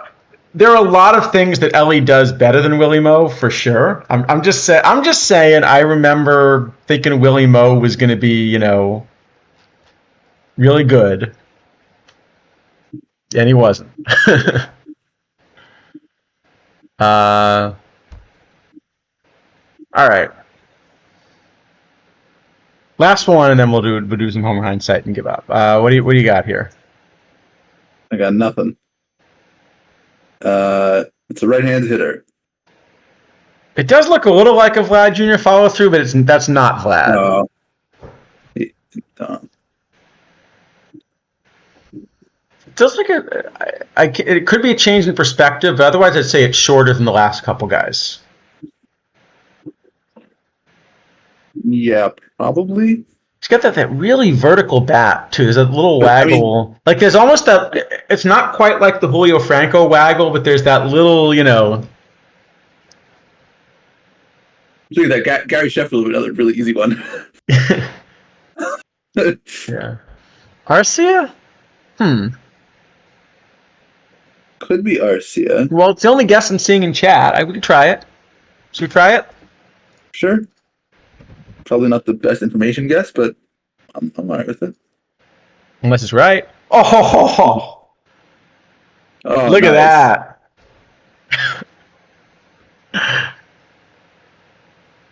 All right. I think the answer is we may not be that good, but our chat is excellent. We're definitely not that good, but yeah, people are definitely. Well done, Ludwig. Our chat is excellent. All right. I think we should let's do some Homer Science side and then go. Spore was saying he might join us actually. If you want to, we can. Yeah, if you want to join us, I will switch the call. Just let us know. Sound good? Yeah. Hold on, I guess I really want the sound on for this, right? Does anyone remember where the sound on was? No. There's a button somewhere, because this is much easier with the, or they turned the sound off now. Because this was much easier with the sound, right? The sound is up. Okay, so this is to pretty dead center in a tough part to get the ball out in center. Yeah, I was trying to figure out where because the sound helps a lot, right? This is very hard. Oh, hey, look at this though. A streak of 3 puts us on the leaderboard right now. So, you know. All right. So first off, that pitch is middle. No, I mean the ball's hit really hard, but it's not easy to hit the ball out that way in this park. No, but that is such a bad pitch. Right? Yeah, I think it's probably home run. It's got it. It is dead. It is dead center. It's dead, but the ball is really crushed. Can you just check if you load a version of this, do you get sound? Or is the sound now gone from the game? Does anybody know? 1 sec. Right click, show all controls. Aha! Thank you. Oh, nice. Yeah, Here you go. I don't listen to the stream. Not me much, but I'm just trying to show the. I still say home run. I will say the reaction. They're not reacting like a home run, I guess.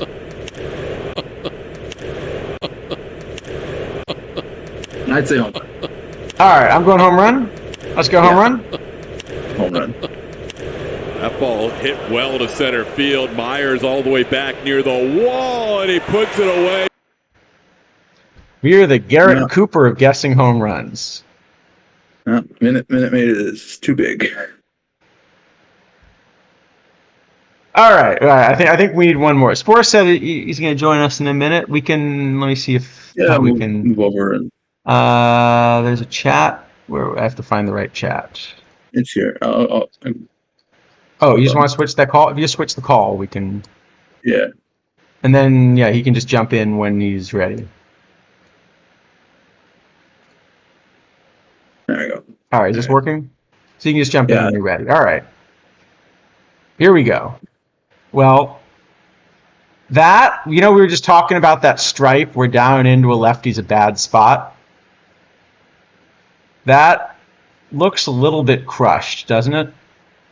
Yeah, that looks. I mean, also it depends really how down the line it is, but right down the line. Fenway, right down the line it's gone, but even right center, I know Fenway's deep, but it's very big though. That just looks crushed, doesn't it? It does look crushed. There's a tonight. There's a tonight. There's a tonight. Yeah, I think home run. There's a tonight. There's a tonight. There's a tonight. Oh yeah. Oh, okay. Look at the guy I don't know if you can see my mouse. See this guy in the white hat? There's a tonight. There's a tonight. Look at his reaction. There's a tonight. Yeah, I will say from. There's a. I guess it's a visiting player, so it probably wouldn't. There's a tonight. That's gone, right? That's gone. Going home run. There's a swing and a high deep drive right field. Verdugo taken off, still running. That ball sails, it's gone. Yeah, he's not even chase. I don't know why Verdugo's chasing it. Yeah, it was way out. All right, they're saying we should do it without. I think you're allowed sound, aren't you? I think. I'm not. I don't hear the sound anyway because I have the stream muted, so I don't hear myself. Oh, That's all right. All right. I can turn it off, but.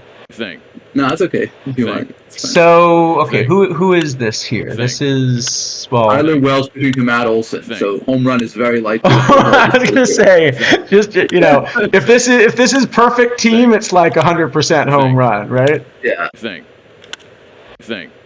That also is pretty close to dead center, right?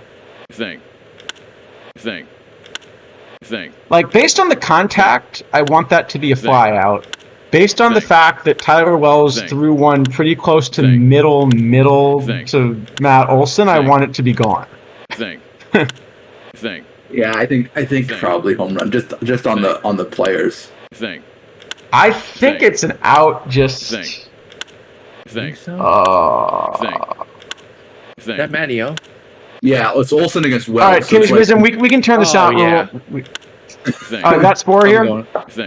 Yeah, I'm here. All Going right. Homer for sure, just because of the combination. Yeah, that's what I thought too. All right. It's like All right. We're going Homer. I'm outvoted. We're going Homer. Well hit to the opposite field. Mullins Most homers in back the on league it. He versus can the only highest home run watch it. allowed. It's All right, it's gone.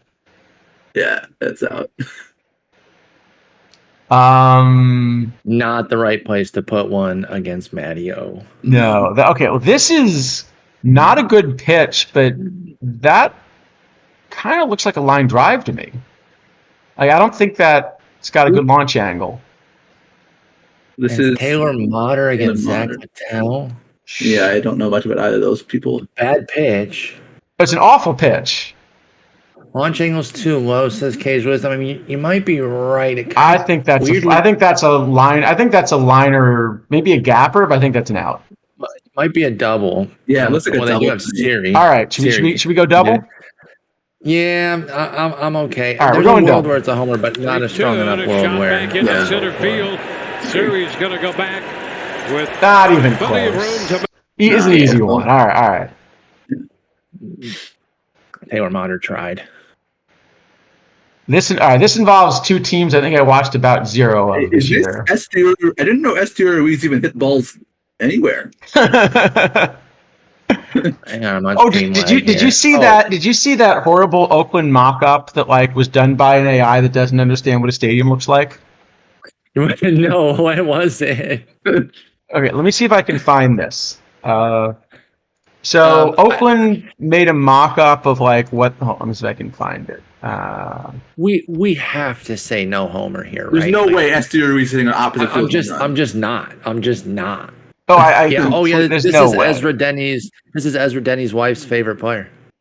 There's like a big meme about Hunter There you go. Gaddis, about how she like randomly knew who he was. But yeah, I'm not even sure. I think Estier Ruiz might have hit a homer this year, but I would say not more than like 3. So I'm pulling no homer for sure on this one. No homer. Agreed. I will be Especially absolutely opposite field. floored. Yeah, in Oakland. All right, I'll show you the Oakland thing after this. That's an out. This is not a homer, right? No. It All right. has to be a Hunter homer. Gaddis. It's gotta be a fly I will lose out. my To right. mind. Gonzalez going back, and now he stops. Unless it's a Yeah, 2019 not ball. even close. No. Okay, good. I would have freaked out. Now we have another A with no power. Okay. Isidafo, how are you so fast? You don't have to watch it through stream. Are you seeing his screen? No, I'm watching on the stream. Oh, you're just way faster than me. This is Maybe Tony try Kemp? refreshing. Maybe there's a caching Oh, thing. okay. All right, that's Okay. not a bad pitch, right? I mean, it's you left the curve a little up, I guess, but that's not a horrible pitch. But it's Tony Yeah. Kemp. Tony Kemp, again, you're talking player and place. Yeah. I'm Fly going to out? have a hard time saying yeah. All right, we're going fly I'm out? going to lean no. I think no. Yeah. All right, No, we'll fly the out. 1-2. Throwing it to right. I mean, Cease center did give up some home runs, right? But not. He did, but there. All right, we got it. Okay. Yeah. Let's not Oh, overthink it. okay. If this is not gone, I mean, just looking at everybody's reaction and where that pitch is, No, that was Farmer. that's Yeah, got to be especially- like 30 rows deep, doesn't it? Especially in Minnesota, that's like a homer area, man. I don't know. I mean, the that's thing is that really early and late in the season, Minnesota gets tough because of the weather, I guess. He doesn't hit against righties is my concern. oh, I mean, but look at where that pitch is. I know. It looks so Looks good. so tough. I mean, if that pitch is not gone, like, yeah, how is that not like 30 rows I deep? can't.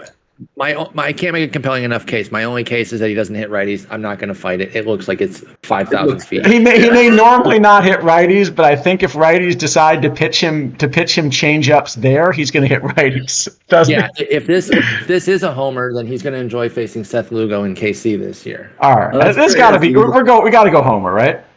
It seems like. Yeah. All right, let's do it. Farmer lifts it high and deep to the left. That better be gone. Soto. Wait, no? Is that not gone? Is it not gone? Not gone.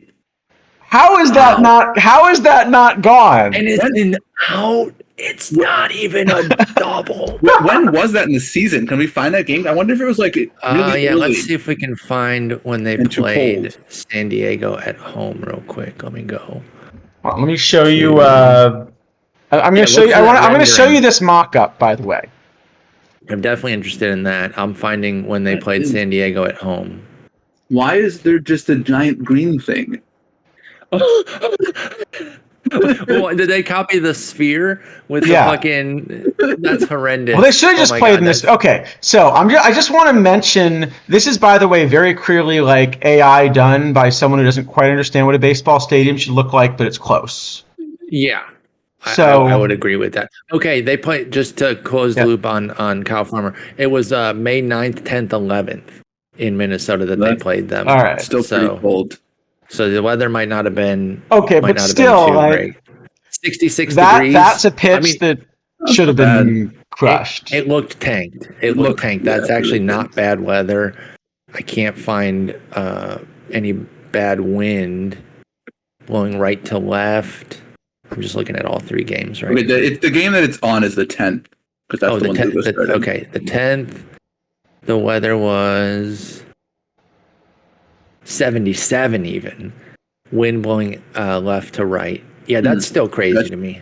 No, I think that's just plain not a good enough piece of hitting.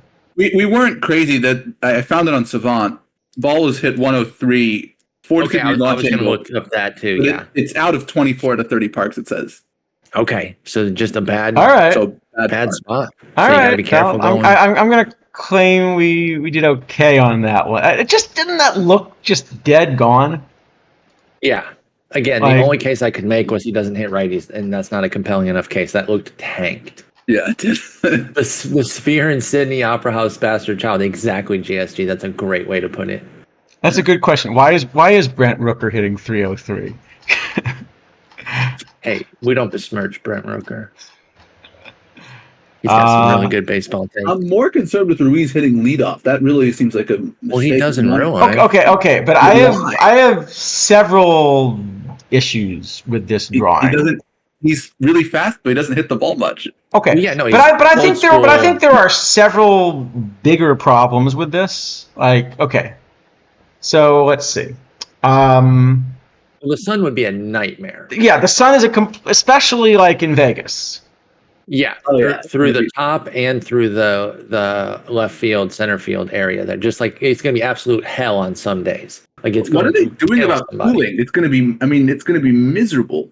Yeah, this would be literally hell. Not just that, but think about what this is going to look like when it gets dark, and you're going to get like the Vegas Strip out there trying to hit. Yeah. Like there's no like batter's eye kind of thing, right?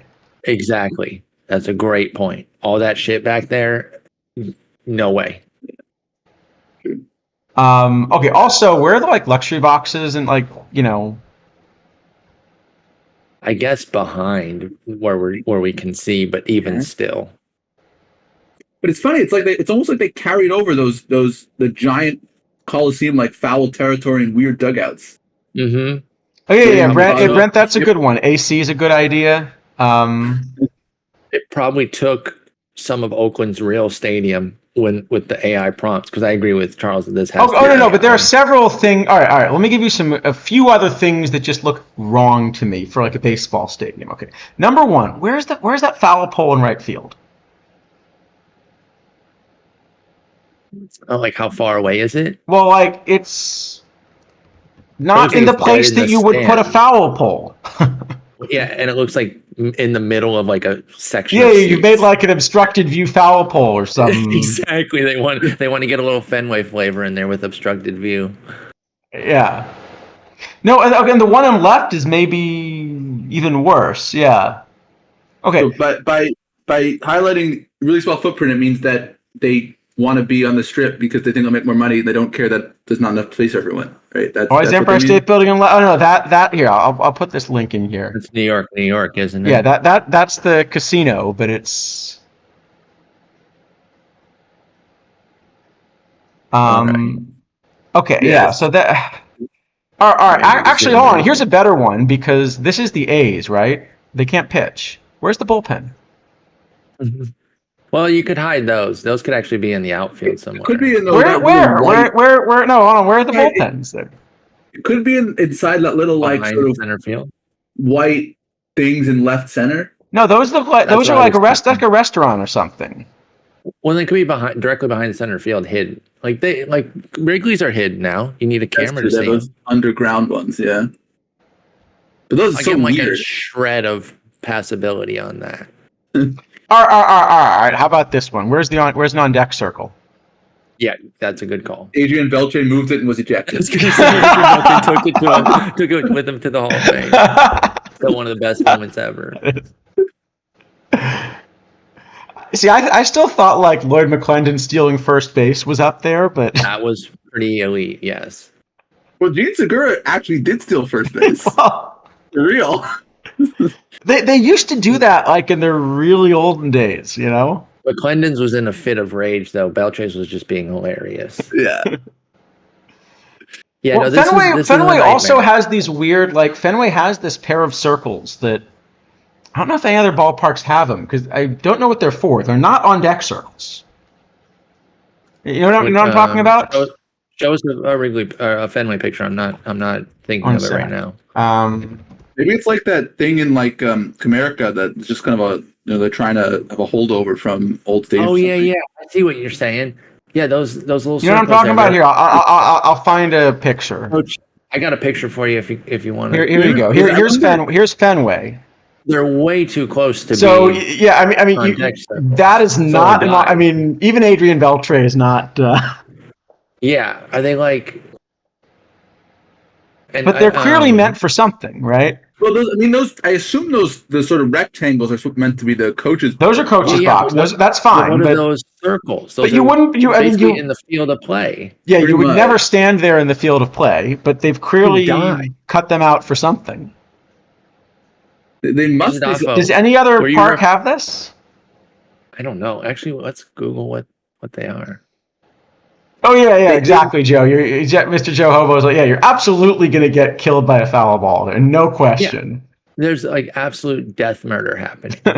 Those are. that is not an on. There's no way that's an on deck circle. Oh. Absolutely no way. They're fungo circles. They're for practice. That's reasonable. Yeah, they're fungo circles for practice. You mean like you stand there to hit fungos from? Yeah, two guys are gonna stand there and hit fungos to each field. You don't just do that from the grass? Because the cage will be around home plate, and then they can be protected and standing behind there. Okay, but you just stand on the grass, huh? I mean, I guess. What grass? You mean the infield grass? I mean, like you couldn't put grass there and stand on it. I mean, just you. Oh yeah. No, of course you could. Yeah, I don't know why it has to be a dirt circle like that. That's maybe just an aesthetic choice. Are there other parks that do that? I don't think I've ever seen that. But definitely an on deck circle is a real thing.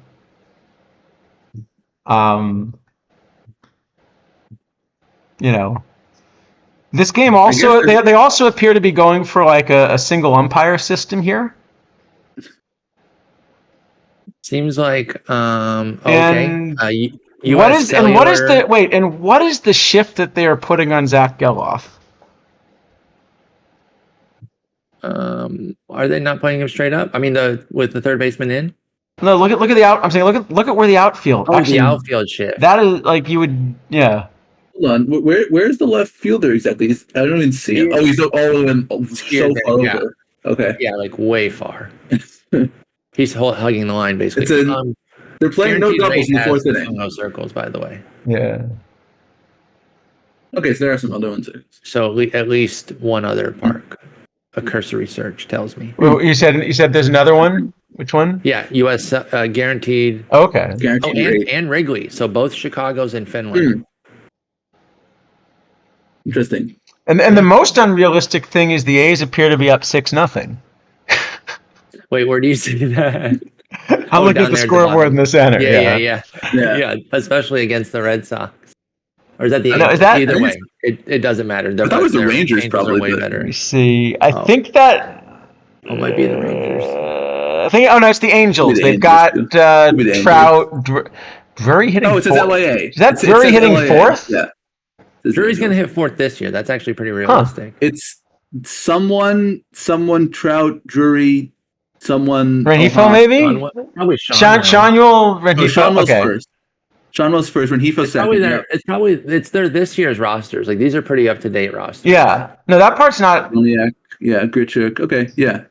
The batting averages are insane. So this is like the second game of the year. Yeah, clearly. And it was 20-10 game 1. So everyone cooked. Yeah. Speaking of 20 runs, Cage Wisdom had an extra innings game where he scored 20 in the final inning. Wow. That. I'm guessing someone ran out of pitchers there. Yeah. Yeah, in the 12th inning, he dropped a 20 burger to win 23-3 in 12. You know, your classic extra innings score. Yeah. At what point would an opposing team forfeit? No, they wouldn't, because I will know what they would do is actually this is by far the most frustrating manager. I've seen a lot of frustrating managerial decisions as a Red Sox fan. Let's be honest. Okay, but almost all of them for your Giolito loss. Oh, very frustrating. Yeah. Well, it just goes to show that if the one ability you go for is durability, it still doesn't work with a pitcher. Well, yeah, because there's no such thing as a safe pitcher. But anyway, finish your point about bad managerial decisions. I mean, the Grady Little thing was obviously high stakes, awful. Of course. But the most inexplicable decision I've ever seen in just like a random game was like a random game against the Orioles, where the Orioles were out of pitchers, and the Red Sox decided to throw a position player against a position player in extra innings. Oh my God! Were they also out of pitchers?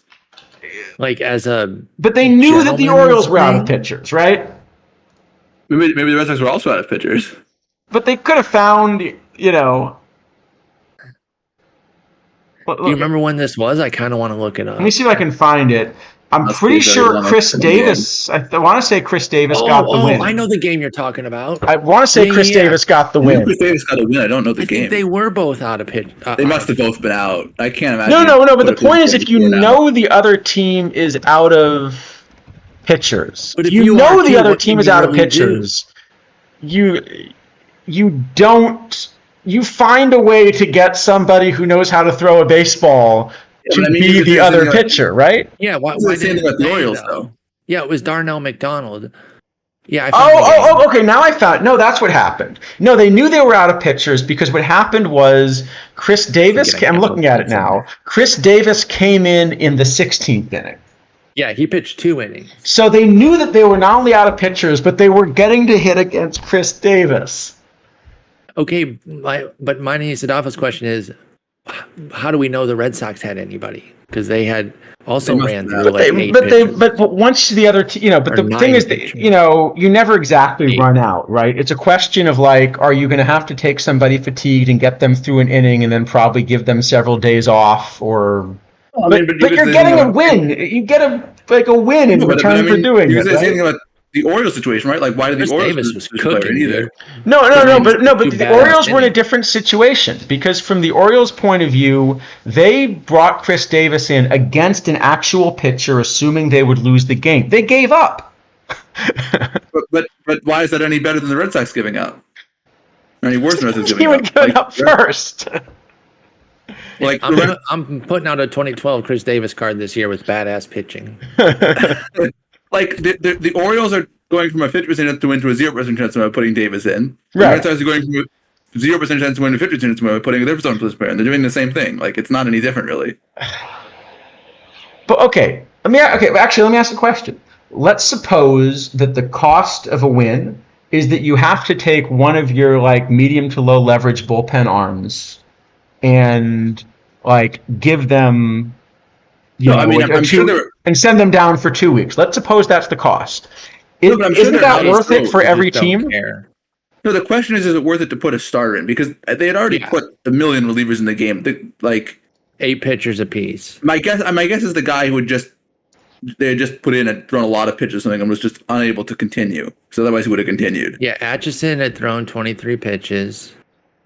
And the previous time that he had pitched was literally the day before he threw 3 innings, and the day before that he had pitched. So he was 3 days in a row. Atchison was just dead, and so the choice is. Okay, no. You bring in your starter from 2 or 3 days ago to throw a 20-pitch side session.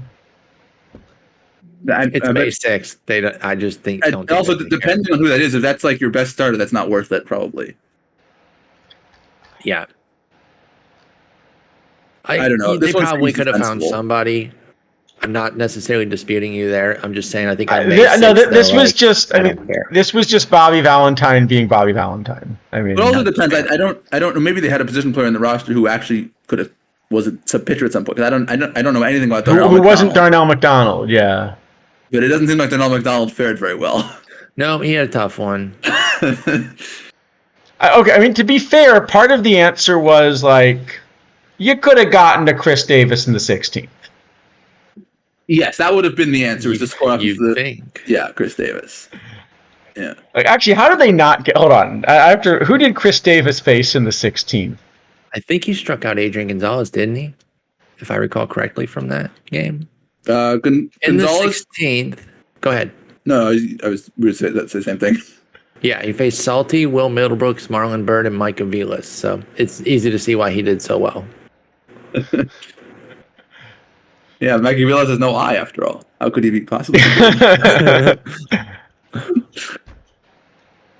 Right. Oh, and David Ortiz was taken out of the game for future pitcher Darnell McDonald. Oh, Aviles actually ripped a double, but Bird was thrown out at home after reaching on an error. Yeah, that's not good. You probably shouldn't try to score. Wait a sec. You really shouldn't try to score from first on a double against a position player. Against a position player in the 16th. Yeah. Yeah, that's the thing. Like, no, that's worse than any. That's the problem. Yeah, there's your bad decision as your third base coach.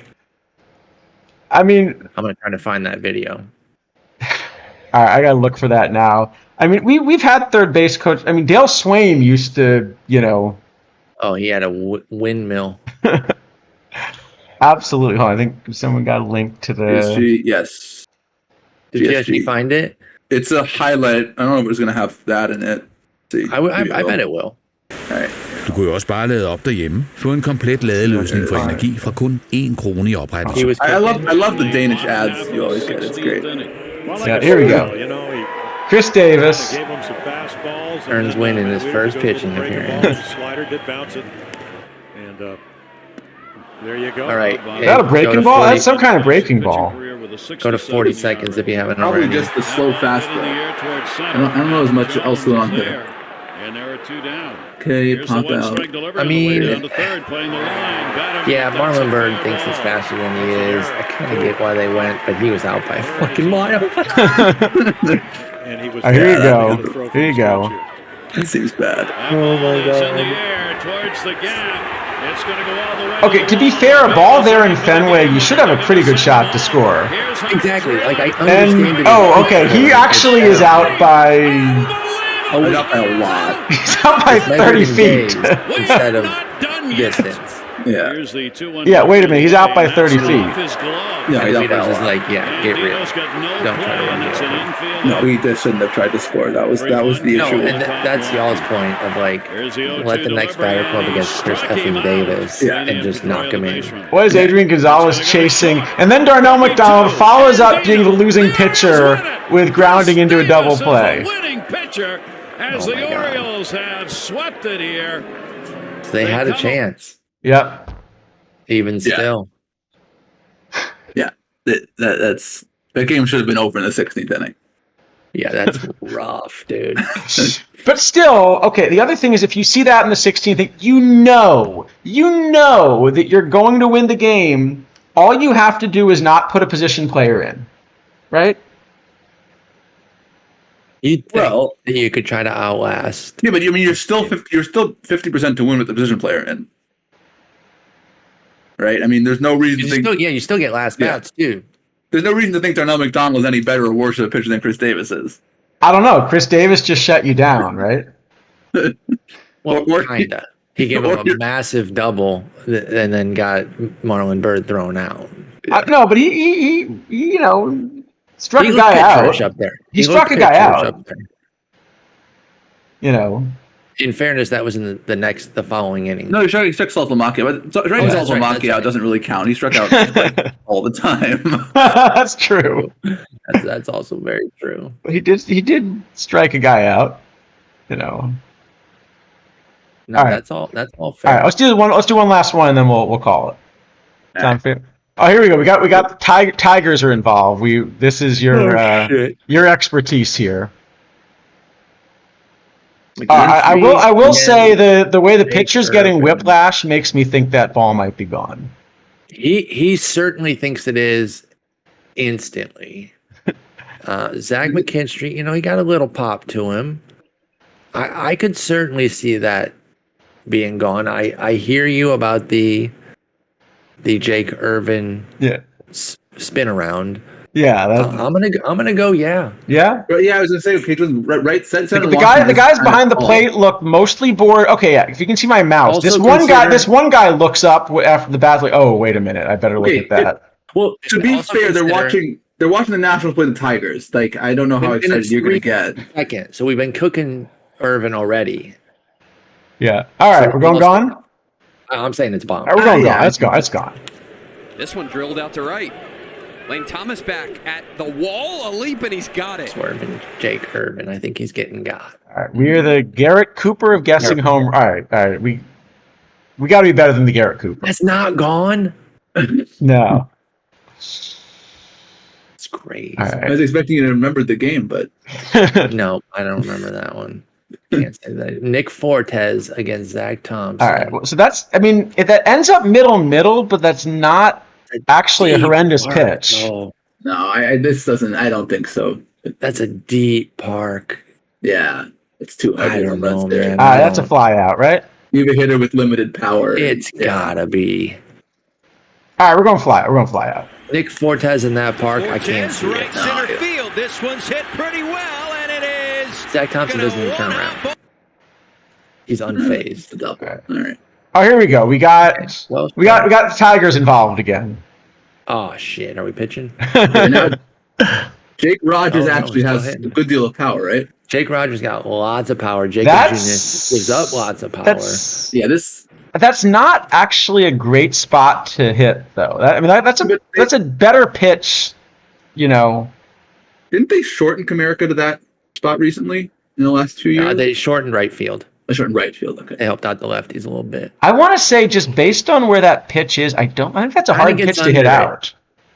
No, I see your reasoning here. I think he gets under it a little bit. Fly out? Yeah, actually, or maybe double, but I think no homer. Well, yeah, might be a knock, but I'm with you that. All right. You getting this, isidafo? No homer. I will say I'm not sure I'm on board with Apple's 32% walk probability in the 3-2 count, but maybe. All right. We're staying in the park here. Rogers drills this one. Left center could be trouble. It is off the wall. All right. We're going well here. Yeah. Good job. We got two then. That's tough. My first instinct was he got under it. But the more I look at it, Irvin again, poor Jake Irvin. What do you mean? He got the other guy out. Well, that's true, but in fairness, again, we were beating the crap out of him. But yeah, he did get McKinstry out. So yes, you're right. Pham has a lot of power. Pham can go anywhere. How deep? That center is that? I feel like he just got under that a little, but Yeah, right Yeah. center in Washington is tough.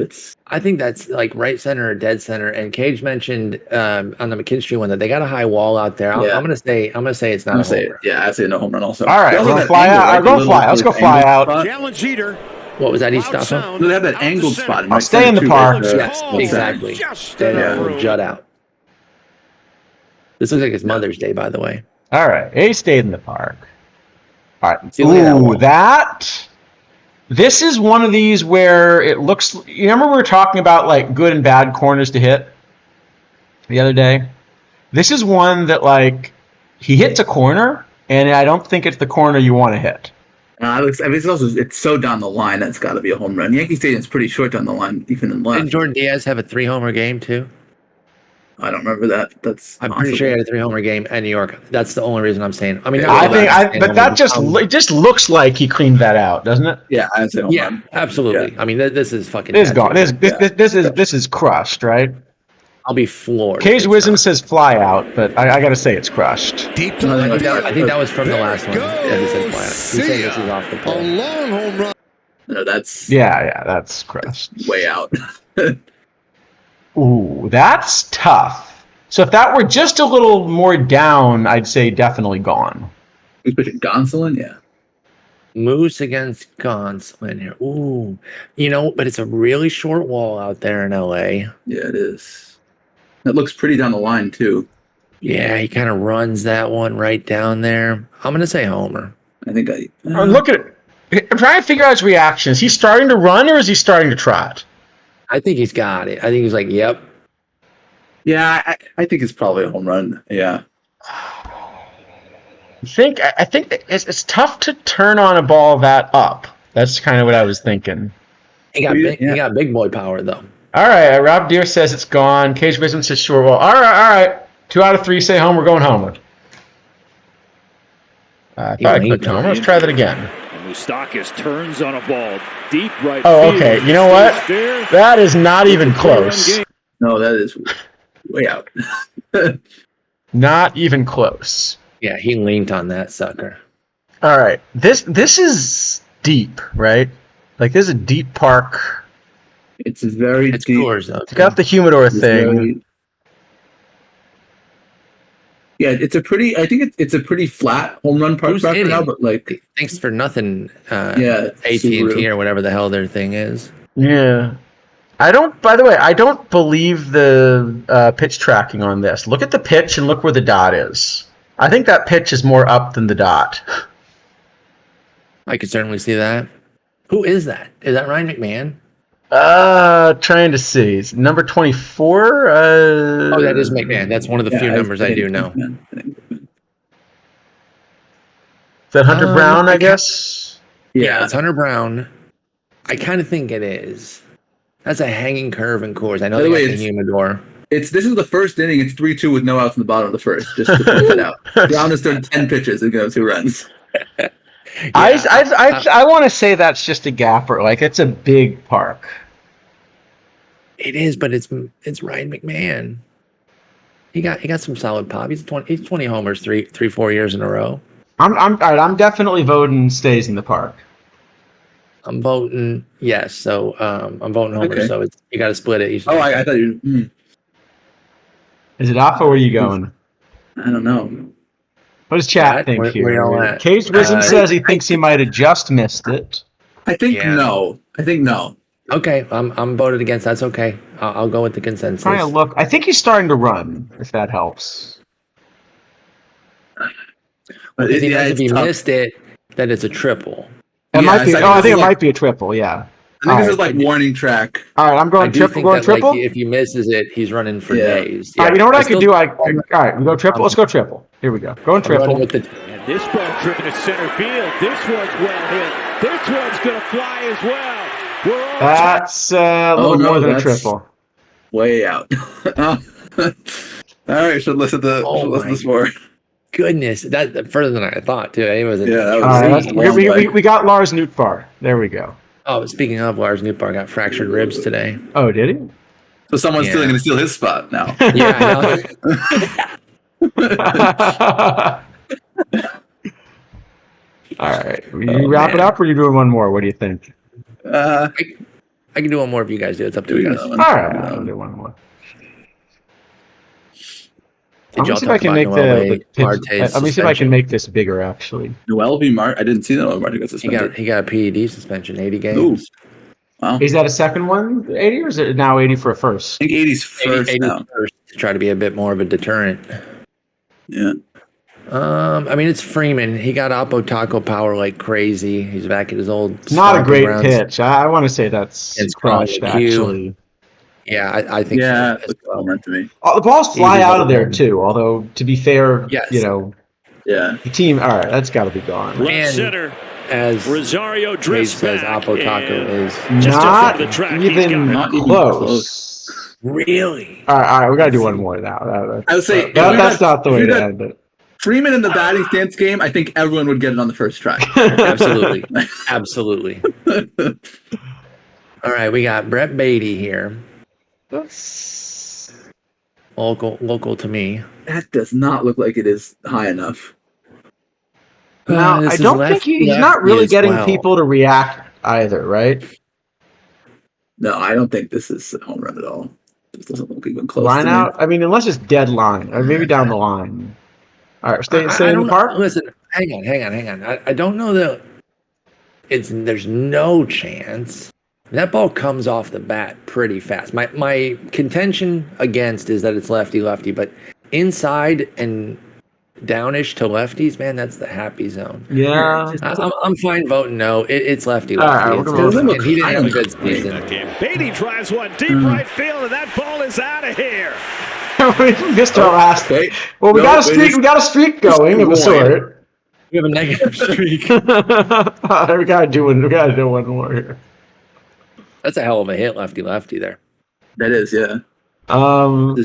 That's Beto off Garrett Cole. Prado. Prados. He's not gonna give up a lot of homers there.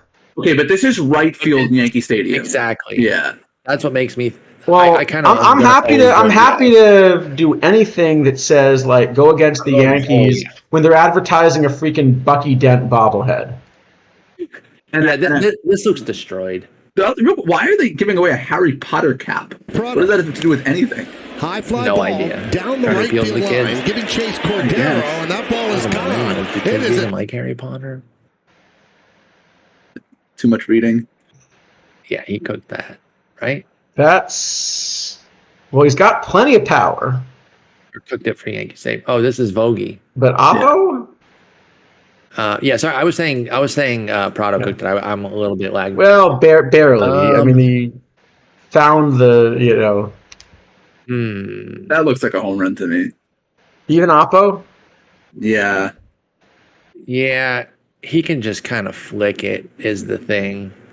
Quinn Priester, not that good. That's not a good pitch. It is definitely not a good pitch. I'm down to go with isidafo. I vote yes. All right.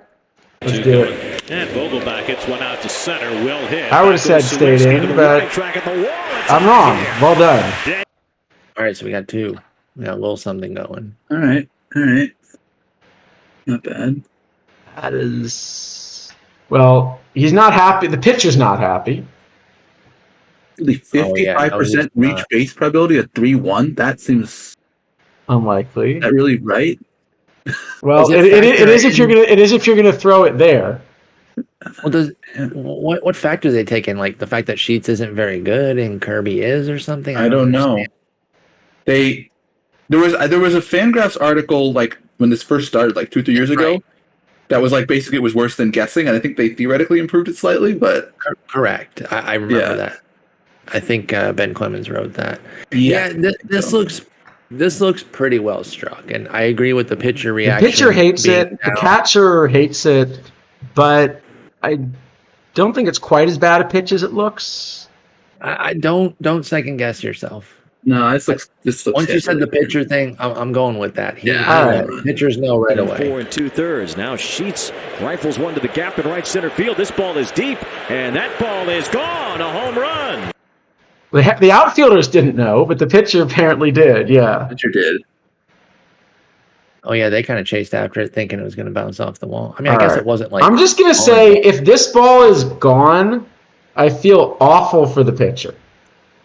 At least it's Oppo. At least he didn't pull it. Gone. They have a giant wall there, though, right? It's like very tall. No, Yes, like it this is a is very high like that wall. right there is just a freaking good pitch. I agree. Like if you're hitting that ball out, you know the hitter deserves it, right? Yeah. And I don't think Burleson is the type of guy that we give that kind of credit to. I say we go no. There's no way. If this ball was out, no way. If it's Freeman, I would have. I can vote yes, but not Alec freaking And makes the Burleson, no catch offense. up against the wall to head. I know what I'm voting on this one. Dude, these are always really tough. It's so high, but Well, okay. I do have to say, one thing that's given me a little bit of pause is that Arias, was really, really bad in Milwaukee. He had a brutal year. True. Yeah. You can see he's hitting 114 here. Right? Yeah. I think it might be just like popped up too much. Yeah, I can get behind that. Nelson looks at it, but doesn't look like he's like sunk. He wants to see. I feel like it could go foul even. Do they ever show fouls I on don't this? think they show fouls. Never I'm seen not a foul. completely sure. Okay.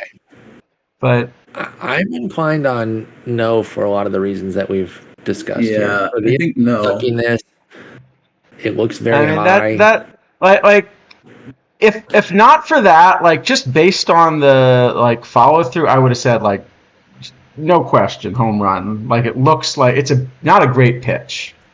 It's the kind of pitch you could sort of clean it can out. get turned on by but a lot of guys. And Luis Urias turn on it though is the question, and I think our answer is no. I think. But I'm just thinking like because I don't know if he hit any homers this year before he ended up on the That's what I Sox, was gonna right? ask.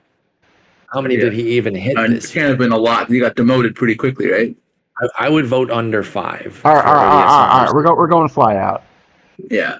Yeah, that's a It would be pretty tricky for them to Out put one towards of left. his. Carroll back on the warning track. 4 or 5 Jumps. It's home over runs. his head and off the wall. Well, it's not a great piece of fielding either. No. Let's see. Especially from Corbin Carroll. Oh, Corbin, Jesus. Well, all right. So All right. it's not a big hitter, but that Sandoval's is a reaction. bad pitch. And Sandoval's reaction is very. Sandoval's reaction is like, why do I put the ball there? the leg kick. That is like classic home run leg kick. And I don't want to go too much off the pitcher thing. How many did Trevino hit this year, though? Too, I guess. There's also bases loaded 3-2, so that's. Man, this one's tough. Yeah. He's not like a home run guy, right? No, not at No, all. not at all. Yoshioka is the catcher of theirs that can hit him a bit. Man, I don't know. I That one gotta looks- say, I'm just I don't know if thinking the based on the trajectory is fact there. he's not a home run guy, I want to say it's not, but just because I don't know if he hit I'm any gonna home go with runs this Charles. year. Yeah, he doesn't hit many.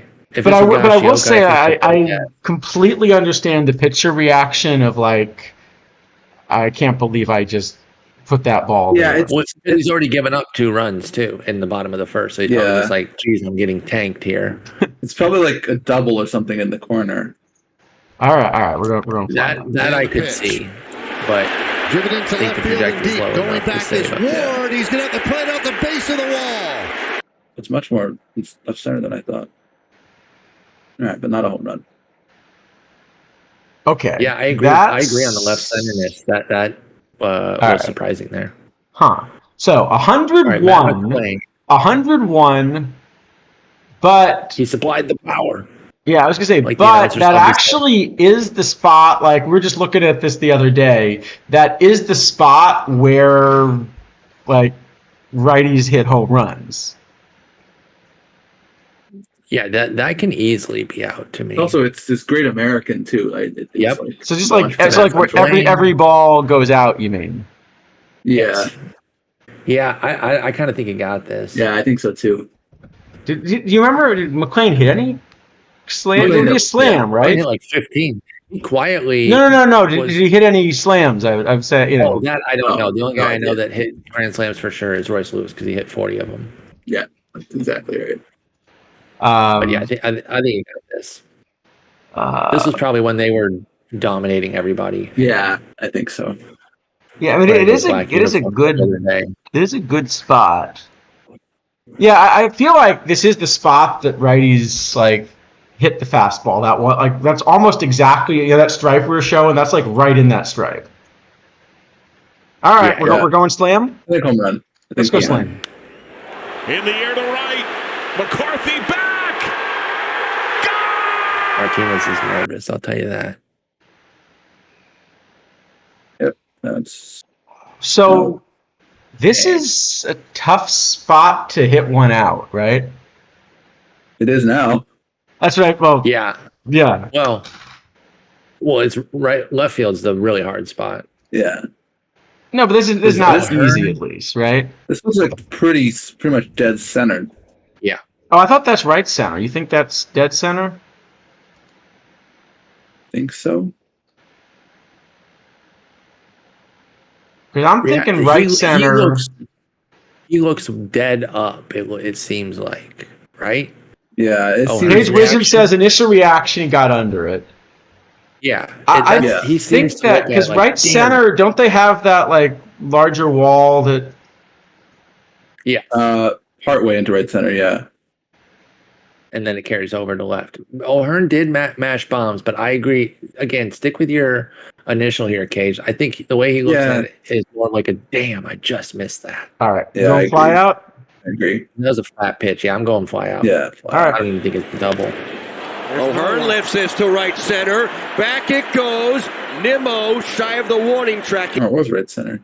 Pretty far right center, but yeah, not close to and initial reaction here is that it's not a good spot to throw that ball. in Minute Maid, that's got to be out Minute Maid. Oh, yeah, the Crawford boxes. Yeah. That's got to be gone, right? It is Valdez, I don't even think. Yeah, I'm not even sure we need to labor over that, though. I think. Yeah, probably. Everything about it screams Homer in the Crawford box. Yeah. Is there just got to go Homer, right? As long as it's high enough, is there any chance that he didn't launch no launch angle? The only thing to give me any amount of pause is that it's Valdez pitching. Yeah.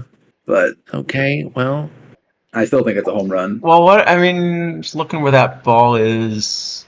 Does he get it off the barrel? I think that's pretty good contact, right? That looks pretty good, yeah. I kind of think it is too. I'm gonna go with yes, but all right, we're going Homer. We're going Homer. The trajectory is scary, but I think so. Yeah, pretty well to left field. It's not going to get to the Crawford boxes, which keeps it in play. Corey Johnson trying to put. No, it's too low.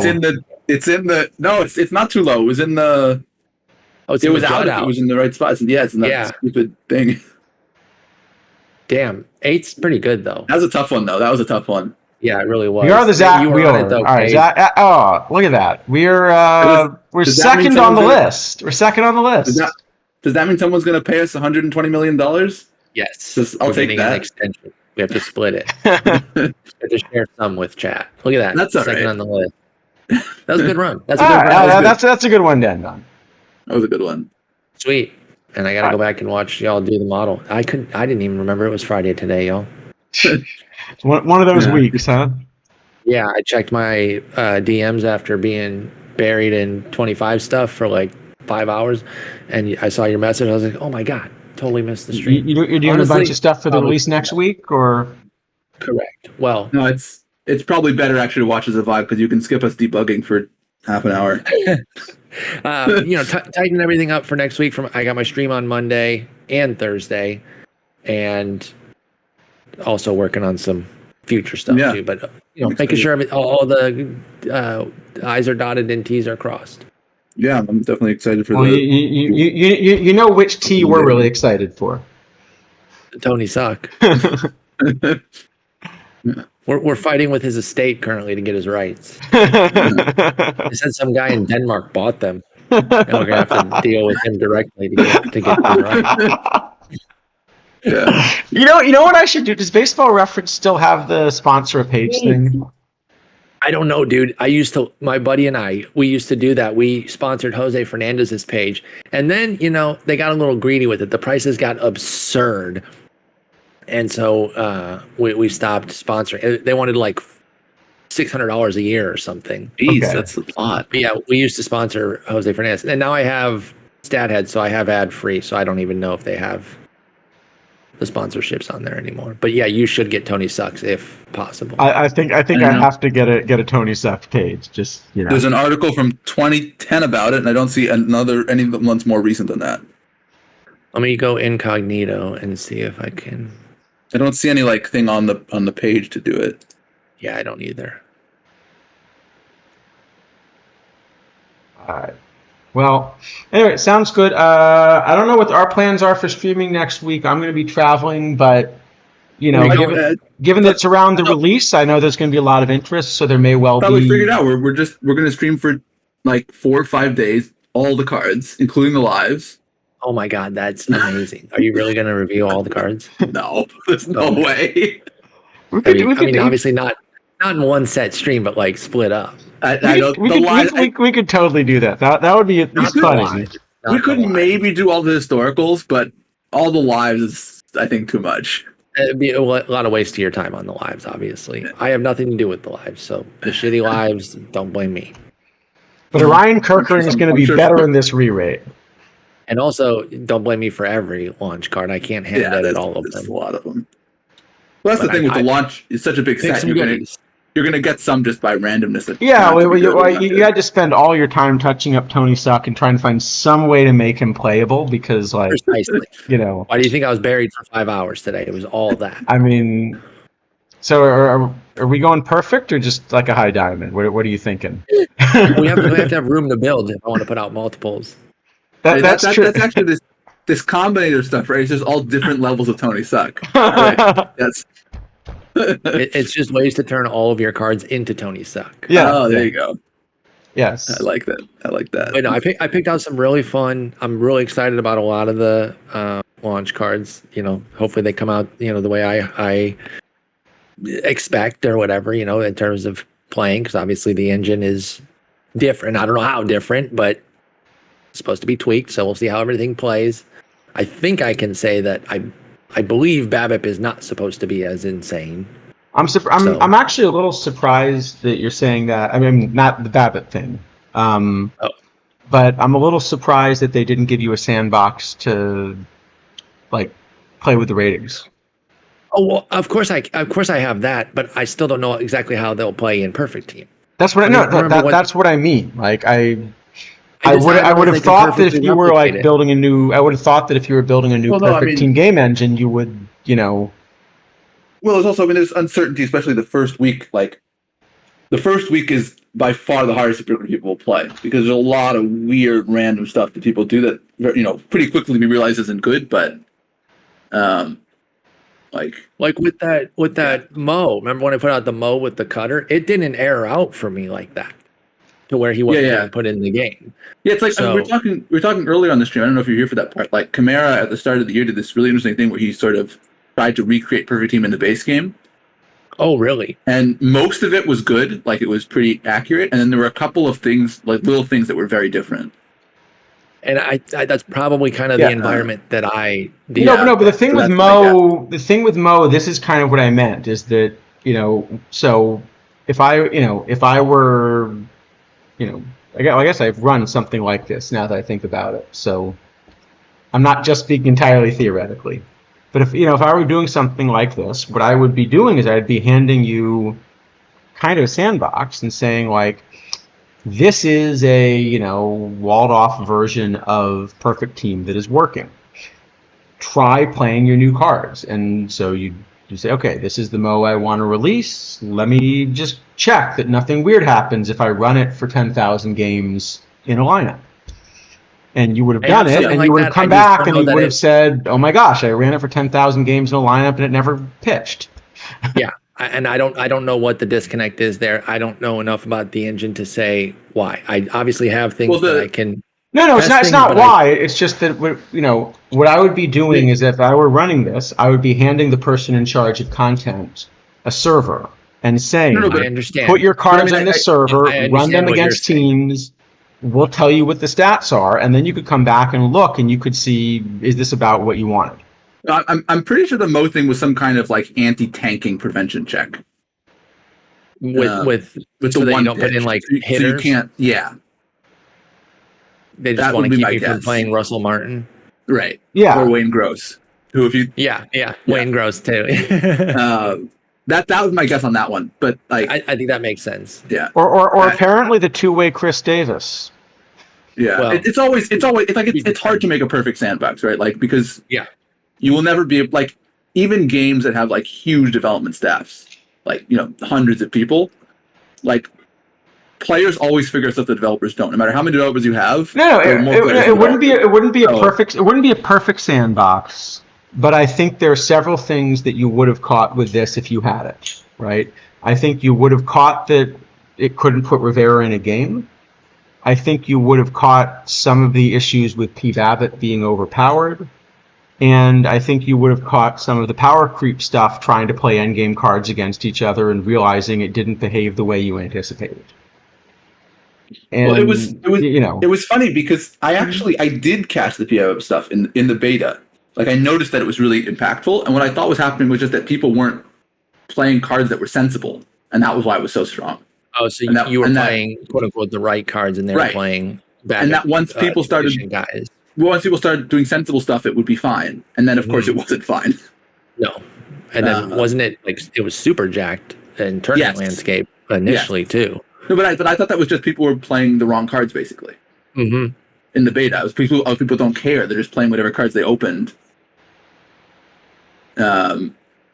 Because the beta, nothing actually matters. So this will fix itself, and then of course just goof around with some random crap. Yeah. So it's tough. I mean, because it's always it's a hard environment to recreate. Exactly. Well, but I certainly hope there's improvements this year. So far on my end, I feel like there is. I'm very excited about everything. So I'll stream on Monday and again on Thursday. Sounds fun. Where are you traveling to? St. Louis area for a few days, then upstate New York. Do you like traveling? That's a pretty robust travel to be coming to the States from Denmark. Depends where, but it's definitely part of it's part of being an academic as you visit places and give talks. It's definitely not as bad as some other things, right? I mean, if you're involved in sports, you do a lot more, whether you're a player or one of the other professions with it, right? So. Mm-hmm. Even those kind of jobs where you like go someplace for a month, 2 months, and then you have a lot of time off or whatever. Yeah, those seem very tough to me, but I don't do them. So I'm a homebody, so your travel schedule gives me anxiety. I feel like you get used to it. I mean, I like traveling, but I don't know. If anyone offers you Imo's pizza, they're not your friend. I like having done the travel and being able to talk about the experiences. The anxiety that leading up to it that is not terribly fun for me. Yeah, that's fair. But I do like being like, I did this. I gotta look up Imo's pizza now. St. Louis? I didn't know there was a St. Louis style pizza that was distinct. Don't get me started. Now I'm probably sounding horrible when I say that. I know Chicago's got a distinct thing. Chicago, lasagna cake is fucking garbage. I don't want to hear it, GSG. Lasagna cake. It's a pretty good description. That's exactly what it is. It's garbage. I will say it can be good, I think, but most of them aren't. Okay, so what makes St. Louis style pizza different than is it more Chicago style or what? I mean, here everyone's got Italian style pizza, which is completely unrecognizable compared with a U.S. style thing. So it's got a thin cracker crust made without yeast. I'm reading Wikipedia here. Yeah, no, that's not going to work. It generally uses. I will say that is by far not the worst thing I've seen. This is by far not the worst thing I've seen. Because I lived in Japan for a few years, right? In Japan, they've got the following problem. So first off, pizza's like very much a foreign thing for two reasons, right? One is even just the bread is a more like it wasn't traditionally a big part of the diet. But the big one is cheese, right? So like the cheese is, also kind of a newer thing. Oh, they're not cheeseheads over there? Well, it basically the thing is that cheese is something that kind of you need like cows and big ranches to make. That makes sense. Right? So when you have some place with a huge population density, then it just isn't the natural but no, they commit horrible crimes against pizza. Absolutely. No, my high school decided for some reason that they would want to try to make pizza on matzah, which does not work. The matzah just disintegrates, and so you're left with this big just pile of cheese and tomato sauce in your hand and bits of disintegrated matzah. It's the most disgusting and edible thing. But I'll give you I want to give you an idea of how bad. So first off, the two most popular toppings on Japanese pizza. I'm not kidding about this. I usually wouldn't have to include a disclaimer, but two most popular toppings are corn. I'm sorry, what? Okay. Yeah, I mean... Yeah. I'm unfamiliar with and, this. This is in Japan, you're saying? In Japan, you have our corn and mayonnaise. Okay. Corn, I can sort of understand. Mayonnaise is crazy. Yeah. Yeah. Honestly, mayonnaise sounds like some Midwestern. That's what I thought St. Louis pizza would be corn. And the corn sounds Midwest, too. Are you sure this wasn't Iowa pizza? I mean, in all honesty, if you had to choose an ingredient that you would least like to go on pizza, mayonnaise would have to be pretty close to the top of the list, you would think. Yeah. Like, I don't know. That's crazy. Yeah. Let me give you. Here, let me give you. I can show you what some of these. I can put a link up in the chat or something. They're. Well, here we go. We can go through their English menu. They've got an English menu here, so you can see some of the. I mean, mayo and corn is just elote on flatbread. Exactly. What? Mr. Joe Hobo says mayo and corn is just elote on flatbread. Elote is a Mexican snack that is amazing. Here, I'll try to I do make not these. like to eat whole tomatoes. I hate tomatoes. Try to make these bigger, but yeah. See, this is like the kind of thing that you end up with, and it's like really expensive again because the cheese is imported and. Oh, they have mayonnaise and no tomato. Yeah. They just go with the mayonnaise instead because it's. I think I'd rather the mayonnaise by itself than with tomato. Here you go. Here's your sauceless. Here's your sauceless tuna mayo pizza. Oh, so mayo is both a sauce and a topping. It could be either. Yeah, it works both. Yeah. It's a thing. I'm just gonna say it's a thing. I think that if I go to Japan, I'm gonna order food that isn't a pizza. Yeah, I definitely am. There are other things you might try. Yeah. Yeah. I will say you get to Omanice. The mayo. That's true. The sauce is not as horrendous as I originally thought it would be. As a sauce, I think it's better than a topping. I agree. Yeah. 100%. Oh, but there are. Hold on. Let me find. There are versions where it's more like a topping. Let me see. Well, what are the translations on these prices here relative to American dollars? Divide by about 100 to get dollars. Like they're also super expensive. So about $20 for a small. Wow. Jeez, yeah, that's a lot. But let me see if I can find. Also, I would have thought they would have had more like fish and seafood on these pizzas. Infused, yeah. Yeah. I definitely want to go to Japan at some point, but not to eat the pizza. No, many other things would be interesting, but exactly, not the pizza. There are others that are and I want to watch baseball there for sure. Yeah, baseball is definitely good. There are other weird things about that it's here. Here you go. here's your mayo actually just like kind of done Kidney more like as stinks. a topping. Kidney things that you spiked in viewers due to the mayonnaise. Yeah, this is where pizza talk. I have to give Kidneys his own correlation causation talk that he usually gives other people. Especially 7 hours into the stream. Yeah, that looks horrendous. Yeah. That's what I was concerned terrible. about. I will say the thing that I still feel was the most foreign to me was the baseball. Like trying to play over there was nuts. But are you a bad bunter? What? Are you a bad bunter? Well, yes, but I know they have like bunting competitions at their All-Star game, which is amazing. That is cool. I have to imagine like the Japanese version of OTP would just be like all of them cares about the bunt. They're going for the bunting rating. Like well, it's the sacrifice bunt. the bunting rating is definitely big. Bunting rating say, definitely matters. Yeah. Those chat jokes would actually be serious. His bunting sucks. This card's garbage. Oh, but like the managers over there were like, I was always fighting with my managers, and I'm not completely that type normally, right? But like, you pushing back? No, it was more that I would like accidentally do stuff that would get me benched. Oh, just not following the traditions of Japanese baseball? Yeah, because like the manager thought I was questioning them, and I was just like, are you sure this is what you want me to do? Yeah. Well, yeah. So all right. So like I'll give you an example of something just I didn't expect. Right. I'm on first, get a steal sign, right? Don't get a great jump, so I kind of bluff and go back.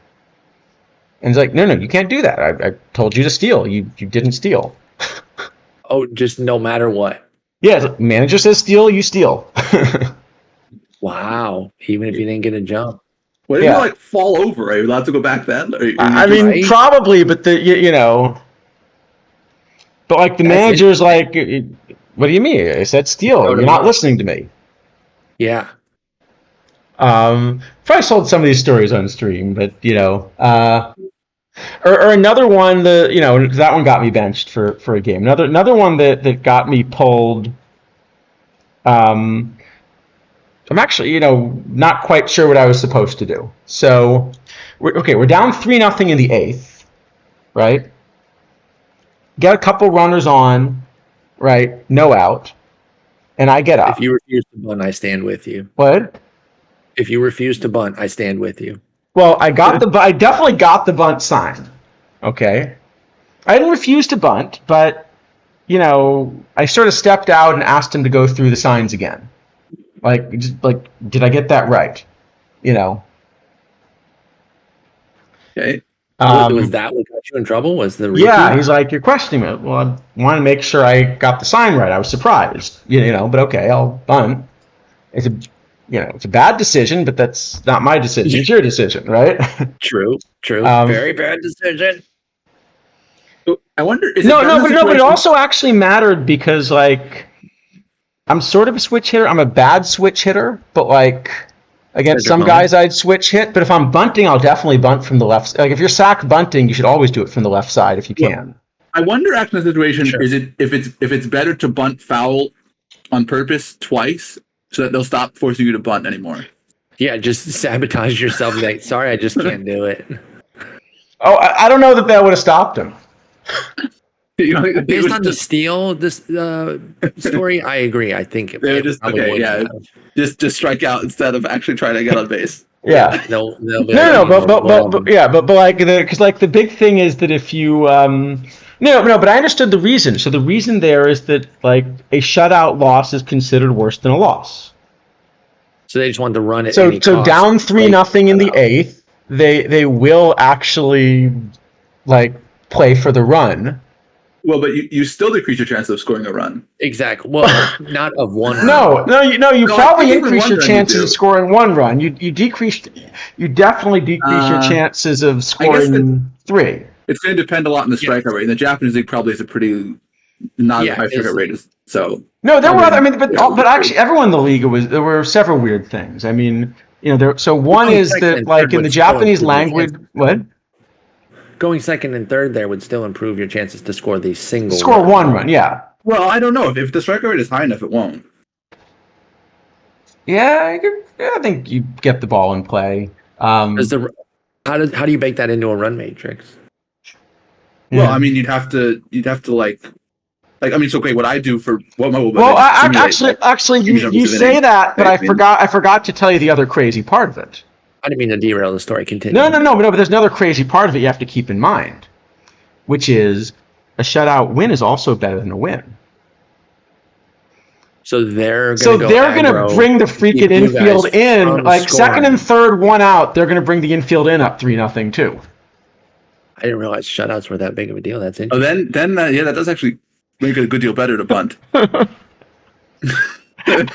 guess.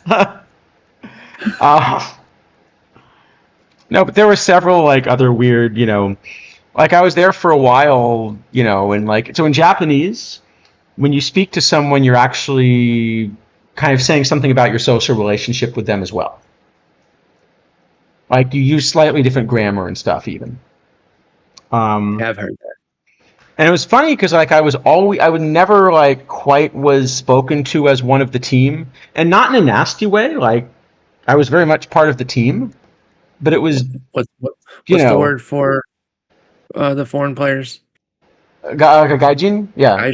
Gaijin, yeah, it's like a foreigner basically. But yeah, it was but it was basically that just the way you're spoken to. It wasn't a malicious thing. Everyone understood they were teammates. It was just like level. It was just like you're an outsider that is on our team, and that's part of the way you're spoken to, kind of thing. Mm-hmm. Like I said, it's not intended as a malicious thing. But it was Did it feel bad though? No, it just felt different. Sort of was, yeah. It's just kind of part of how it was. No, the ones that were hilarious were the little kids there. They would yell all sorts of vile stuff at you, like 8-year-olds or whatever, because they'd assume you didn't speak Japanese. Because they'd assume you didn't speak Japanese. Yeah, that's funny. Did you ever speak Japanese back to them to let them know? Yeah, I'd occasionally at the end of the game, say like "thank you for coming" or something in Japanese. That's pretty funny. And the look on their face when they realized, wait, you understand what you were saying? He knew the whole game. Shit. And then there were also the kids that just, I'll give you an example of one that I never quite figured out what I should have said, but I just sort of stood there stunned. I had some little kid come up and want to try out their English on me, like, what up? And then they used like the N-word. Oh, wow. And when I sort of started to tell you really shouldn't say that, right? And their parents were like next to them, like, could you teach us what the correct grammar is? And I'm like, no, it's not a grammar problem. Grammar was fine. Last word. I'm trying to figure out like how do you like explain, While it definitely doesn't make it okay, I presume at least it was with the A and not a hard R. It was, and it was. I'm sure this is like they heard something in a movie from like rap. Yeah, exactly. So I understand it, but obviously you still can't condone that. No, but like what trying to explain why you can't is also complicated. Absolutely, fraud. Yeah, absolutely. I cannot even. So it's like you don't really want to. Yeah. No, but there were just a lot of these weird. It was fun, but there were a lot of these. It was like sort of baseball, but sort of not. I'm like 5'10", right? I'm not that big, but like they thought I was too big to be a shortstop, and so that was kind of an ongoing thing. Oh, they would hate American shortstops. The other thing is because I'm an American. The first 6 months I played in that league, the only fastballs I saw basically hit me. Wow. Because the book on Americans are that like Americans hit fastballs and they don't hit breaking balls, so I just saw nothing but breaking balls for like 6 months. And you hit off-speed stuff well? Did it play to your game? I do after being over there for a while, because you see nothing else, right? Well, yeah, you adjust or die. I mean, if you sit on off-speed stuff, you learn, then you hit it, right? Absolutely. You know, because you normally sit fastball and adjust. At least that's, you know. But if you get nothing, at least you could. Yeah. At least you could eliminate the heater. Yeah. That's true.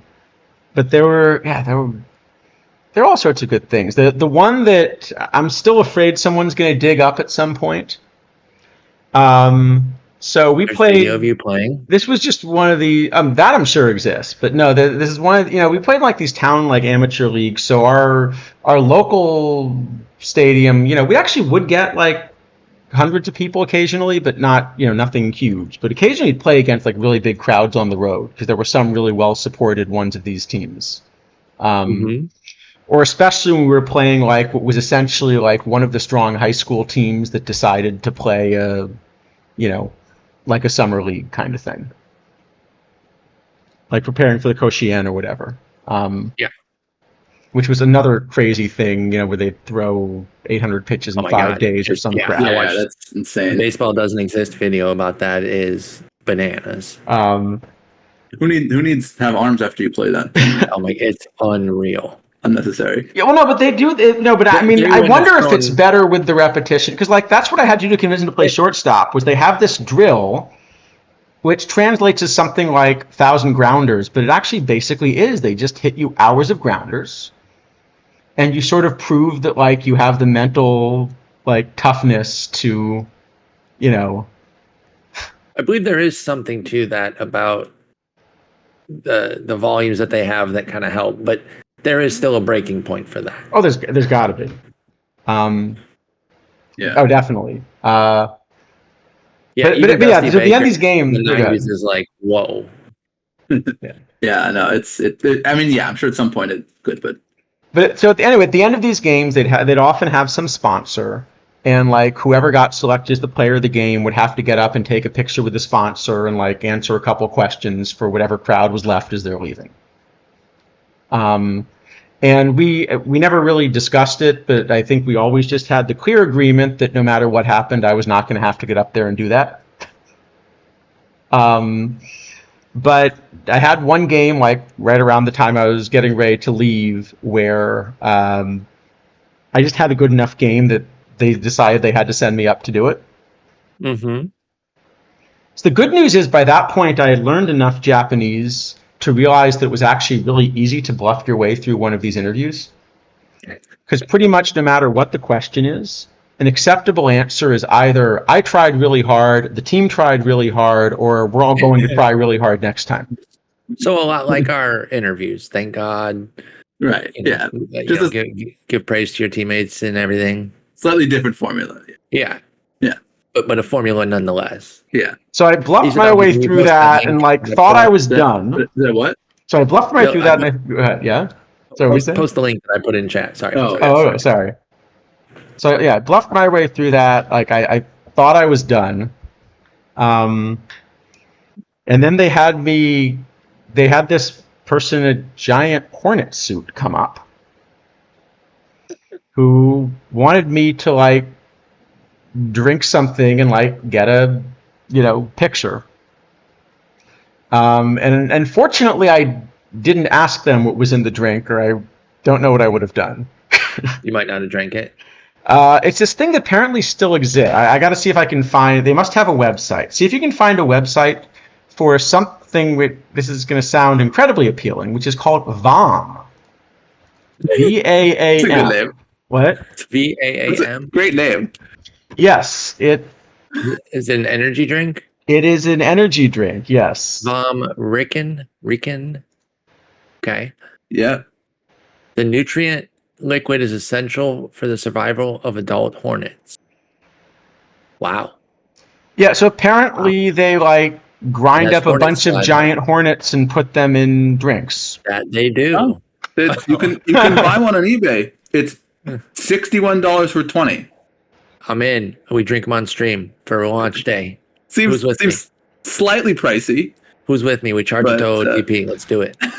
No, but this thing has to be some kind of scam the way it's written, right? It must be. Here, let me see if I can. Yeah, I'll pull up some of this. Hang on. Cut to the chase. How did it taste? Like hornets. I mean, come on. Like hornets, as if I have a frame of reference for that. Like you've never drank a giant hornet before. But you haven't had a bunch of hornets this fall. Come on. There's a New York Times article about it from 2001. Does it involve the word scam? I don't know. I just sort of flipped through it fast. All right. This is how you know it's a scam. Quote, it's a mixture consisting of 17 of the 20 essential amino acids making up the raw material of proteins. Now, it's been a while since I took biology, but isn't being made up of amino acids almost literally the definition of a protein? Yes. Sure. Yes. But did you consider that Noah Takahashi won the Sydney Olympic Marathon and credited her success to VOM? Did you consider that? I did not. Okay, so I rest my case. Thank you. Okay. Quote, amino acids have been linked to specific physiological activities. We're not going to say what specific activities those are, Dr. Abe. Exactly. I was the first to show the concept that amino acid mixtures deliver new functions. So let me try to see what he's claiming. So what he's saying is if I create a protein, like, a mixture of amino acids, that proteins have functions biologically, and he's claiming he invented that. That's some pretty deep science there. Oh, there's a fairly terrifying line in this article. They may never be able to sell in the U.S. market. VOM contains a small amount of tryptophan. Sales of dietary supplements containing tryptophan were prohibited in the United States after 1999 outbreak of some potentially fatal syndrome. That's the shit that makes you go to sleep in Turkey, right? Yeah. Well, I think it's a different kind of tryptophan, probably. I still don't want it. Presumably, it's. Presumably, whatever it is, doesn't kill the giant hornets. Apparently not. They said attempts to eliminate tryptophan from VOM have so far proved unsuccessful. Well, I wouldn't think it's that hard, right? Apparently it is for Dr. Abe. He can't do it. Well, to be fair, he's still trying to understand that proteins are made of amino acids, right? No, he's not trying to understand it. He created that. He created. Sorry, yeah. He created that. It's. No wait. Okay, hold on. This is actually kind of incredible. I'm just going to show you. Their list of active ingredients start with just amino acids. Literally, that's what they're claiming. It's just a bunch of them. Just dumped amino acids in a. They listed 3 of them. Don't worry about the other ones. Take 20 to 30 minutes before training. All right, before my stream on Monday, I'm taking some VOM. This is incredible. Powerful amino acids. All right. I like their endorsement here. I'm a professional racing cyclist, and now I've lost all my income due to the virus. I started working as an Uber Eats delivery partner, and he used more energy support for his bike. So what we're saying is this professional cyclist was unable to successfully complete his job as a delivery biker and needed VOM in order to... Yes. Yeah. Okay. That is their... Finds a way to shit on COVID there. Yeah. At the same time. Although, I guess it hit over there earlier, because as I say, that's from... I will say if this number's true... All right. I will say if this number's true, it's kind of impressive that does a bee actually fly 100 kilometers a day? Without getting tired. Okay, that actually, you don't want to drink one. I'm just saying that legitimate. No. I'm not saying it makes you want to drink one, but that is impressive, right? It's a long way for a relatively small animal, yeah. What are all these? There's no way, but there's no way a bee flies. There's no way a bee flies 100 kilometers a day, right? What is this? Well, you're asking what is this giant list of disorders on the left side? That is this what you get from VOM? What is the giant list of orders? ALS. It's not a good list. For a bee to fly as far as 5 miles for food. Well, that's a whole lot less than 100 kilometers. They can fly up to 10 kilometers if they're hungry. according to another. It'll regulate mortality. Wait, okay, all right. Now, here you go. Most importantly, the VOM drink base is delicious and will be to everyone's taste without exception. Oh, that's a bold claim. You will like this no matter what. Shut up. Yes, you do. Yeah, everyone likes it under all circumstances. No, Absolutely. I don't. Yes, you do. Shut up. That's impressive. Anyway, I say this, of course, as an endorser of their product. Yeah, because I drank it, obviously. I will say, I do like that allergy is listed as sort of alongside ALS and Alzheimer's and depression and epilepsy. I assume this is just alphabetical, I hope, and not, severity. I hope this is not, amazing discovery.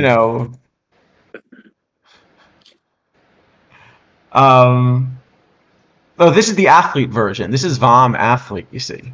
Ooh. I want to get that next level. This is the strong stuff. I'm just waiting for like the US thing, you do like a just Nike based thing, so the tagline would be just vomit. Just vom.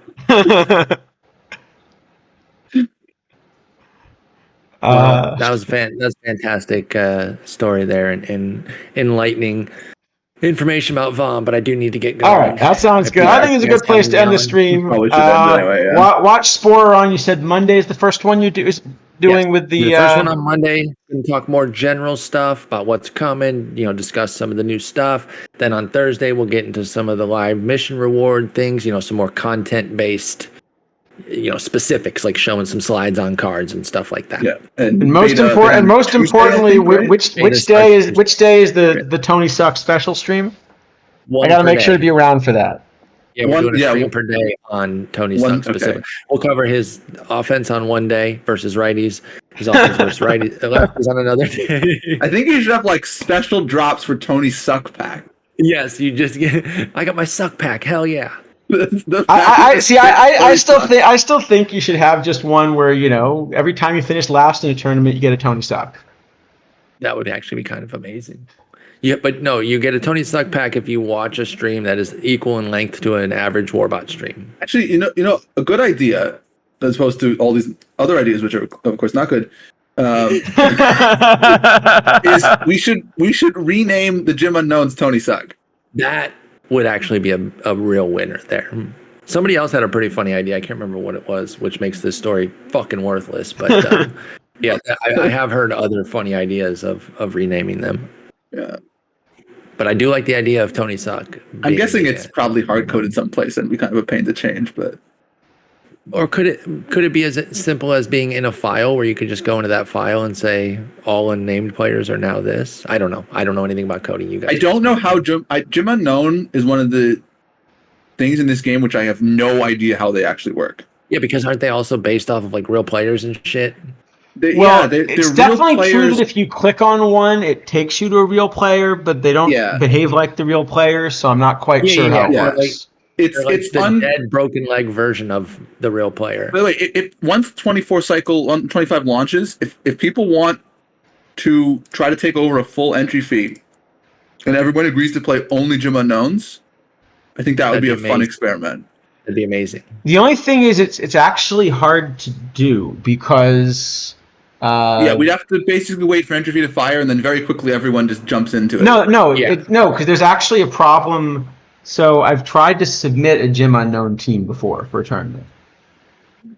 If you have a default roster that it loads for that tournament, it won't take the Gym Unknown roster, and it will take your default. So you have to figure out how to do it. Well, that's true. A PD, we could do it. Everyone doesn't draft anything. That would work. Oh, yeah, there you go. A quick PD. Yeah, that would do it. We all just sign up for a PD and never draft. Which, by the way, I gave someone a buy-in TWIP today. My fault, y'all. Well, please tell me it was. I was gonna say, please tell me it was us. We also give someone a buy-in TWIP, but we drafted. I knew where you were going right away with that. Yeah, maybe you guys played me and got a free dub because I totally forgot to draft. All right, I'm gonna check who we. I'm gonna check. There's no way we went around with that thing. There's just no chance. Oh, come on. The odds of winning a round are probably 1 in 3, right? You just need a. That round was not Need to great. run into me. You got a freebie. Again, I Well, lost track of time. we are not still alive and twipped. Okay, well, I think we wouldn't be alive if we had won. So that. So we might. So you're telling me there's a chance? Oh, Mr. Audit won. No. Or he's winning. Excuse me. I jumped the gun there. He is winning. Shocking. Oh, it's not over. I thought it was usually It's over. not over. Oh no, yeah. Okay, hang on. Yeah, he did win. Sorry, I didn't scroll down far enough. You mean I saw 1-0. Yeah, you mean we didn't win? You guys did not win. I'm sorry. I really thought we had it in the bag with our 5 terrible rounds with Oh, no cards. hey. Was it baseball team or Escape from New York? We pounded out Escape from New 10 hits in our opener. Okay, I'm guessing we lost anyway. And lost, but The pitching was a little bit weak. That's well, fair. no. Our Was it a close pitching was game? better. We got to face Bartolo Colon. Oh, your Dolander melted late. He gave up 3 runs in the 7th. Well, to be fair, we somehow let him throw 144 pitches. Yeah, that's the problem there. This is What the last sliders one did you that- use? I brought in Tyler Holton and had him pitch like 6 innings. Wait. I It's remember worse than that that. He threw 144 pitches after he gave up the 3 runs in the 7th. We sent him out for the 8th. Yeah. Hey. Yeah, manager, go home. What settings did you use? Your good ones or random ones? I think we used standard cap ones. Oh I my don't goodness, remember. that's Your brutal. computer was lagging so badly. I don't know that we even managed. No, we were having trouble getting stuff in, but still. Charles, we had a good battle in the 5L this morning. Oh, did we? I didn't see that. I at least drafted that team though. That's Yes, a it good was start. not a buy for me. Just felt like one. Drafted teams. Well, you won the first game and then I won 4 in a row. So it was almost a buy. It was. Yeah, a nice little tune-up. Yeah, you tuned me up. I made Nice. a little quarterfinal run. nice. Not bad. I've been rocking the 5L lately. That's pretty much the only thing I'm playing consistently right now as we get ready, obviously, to turn the page.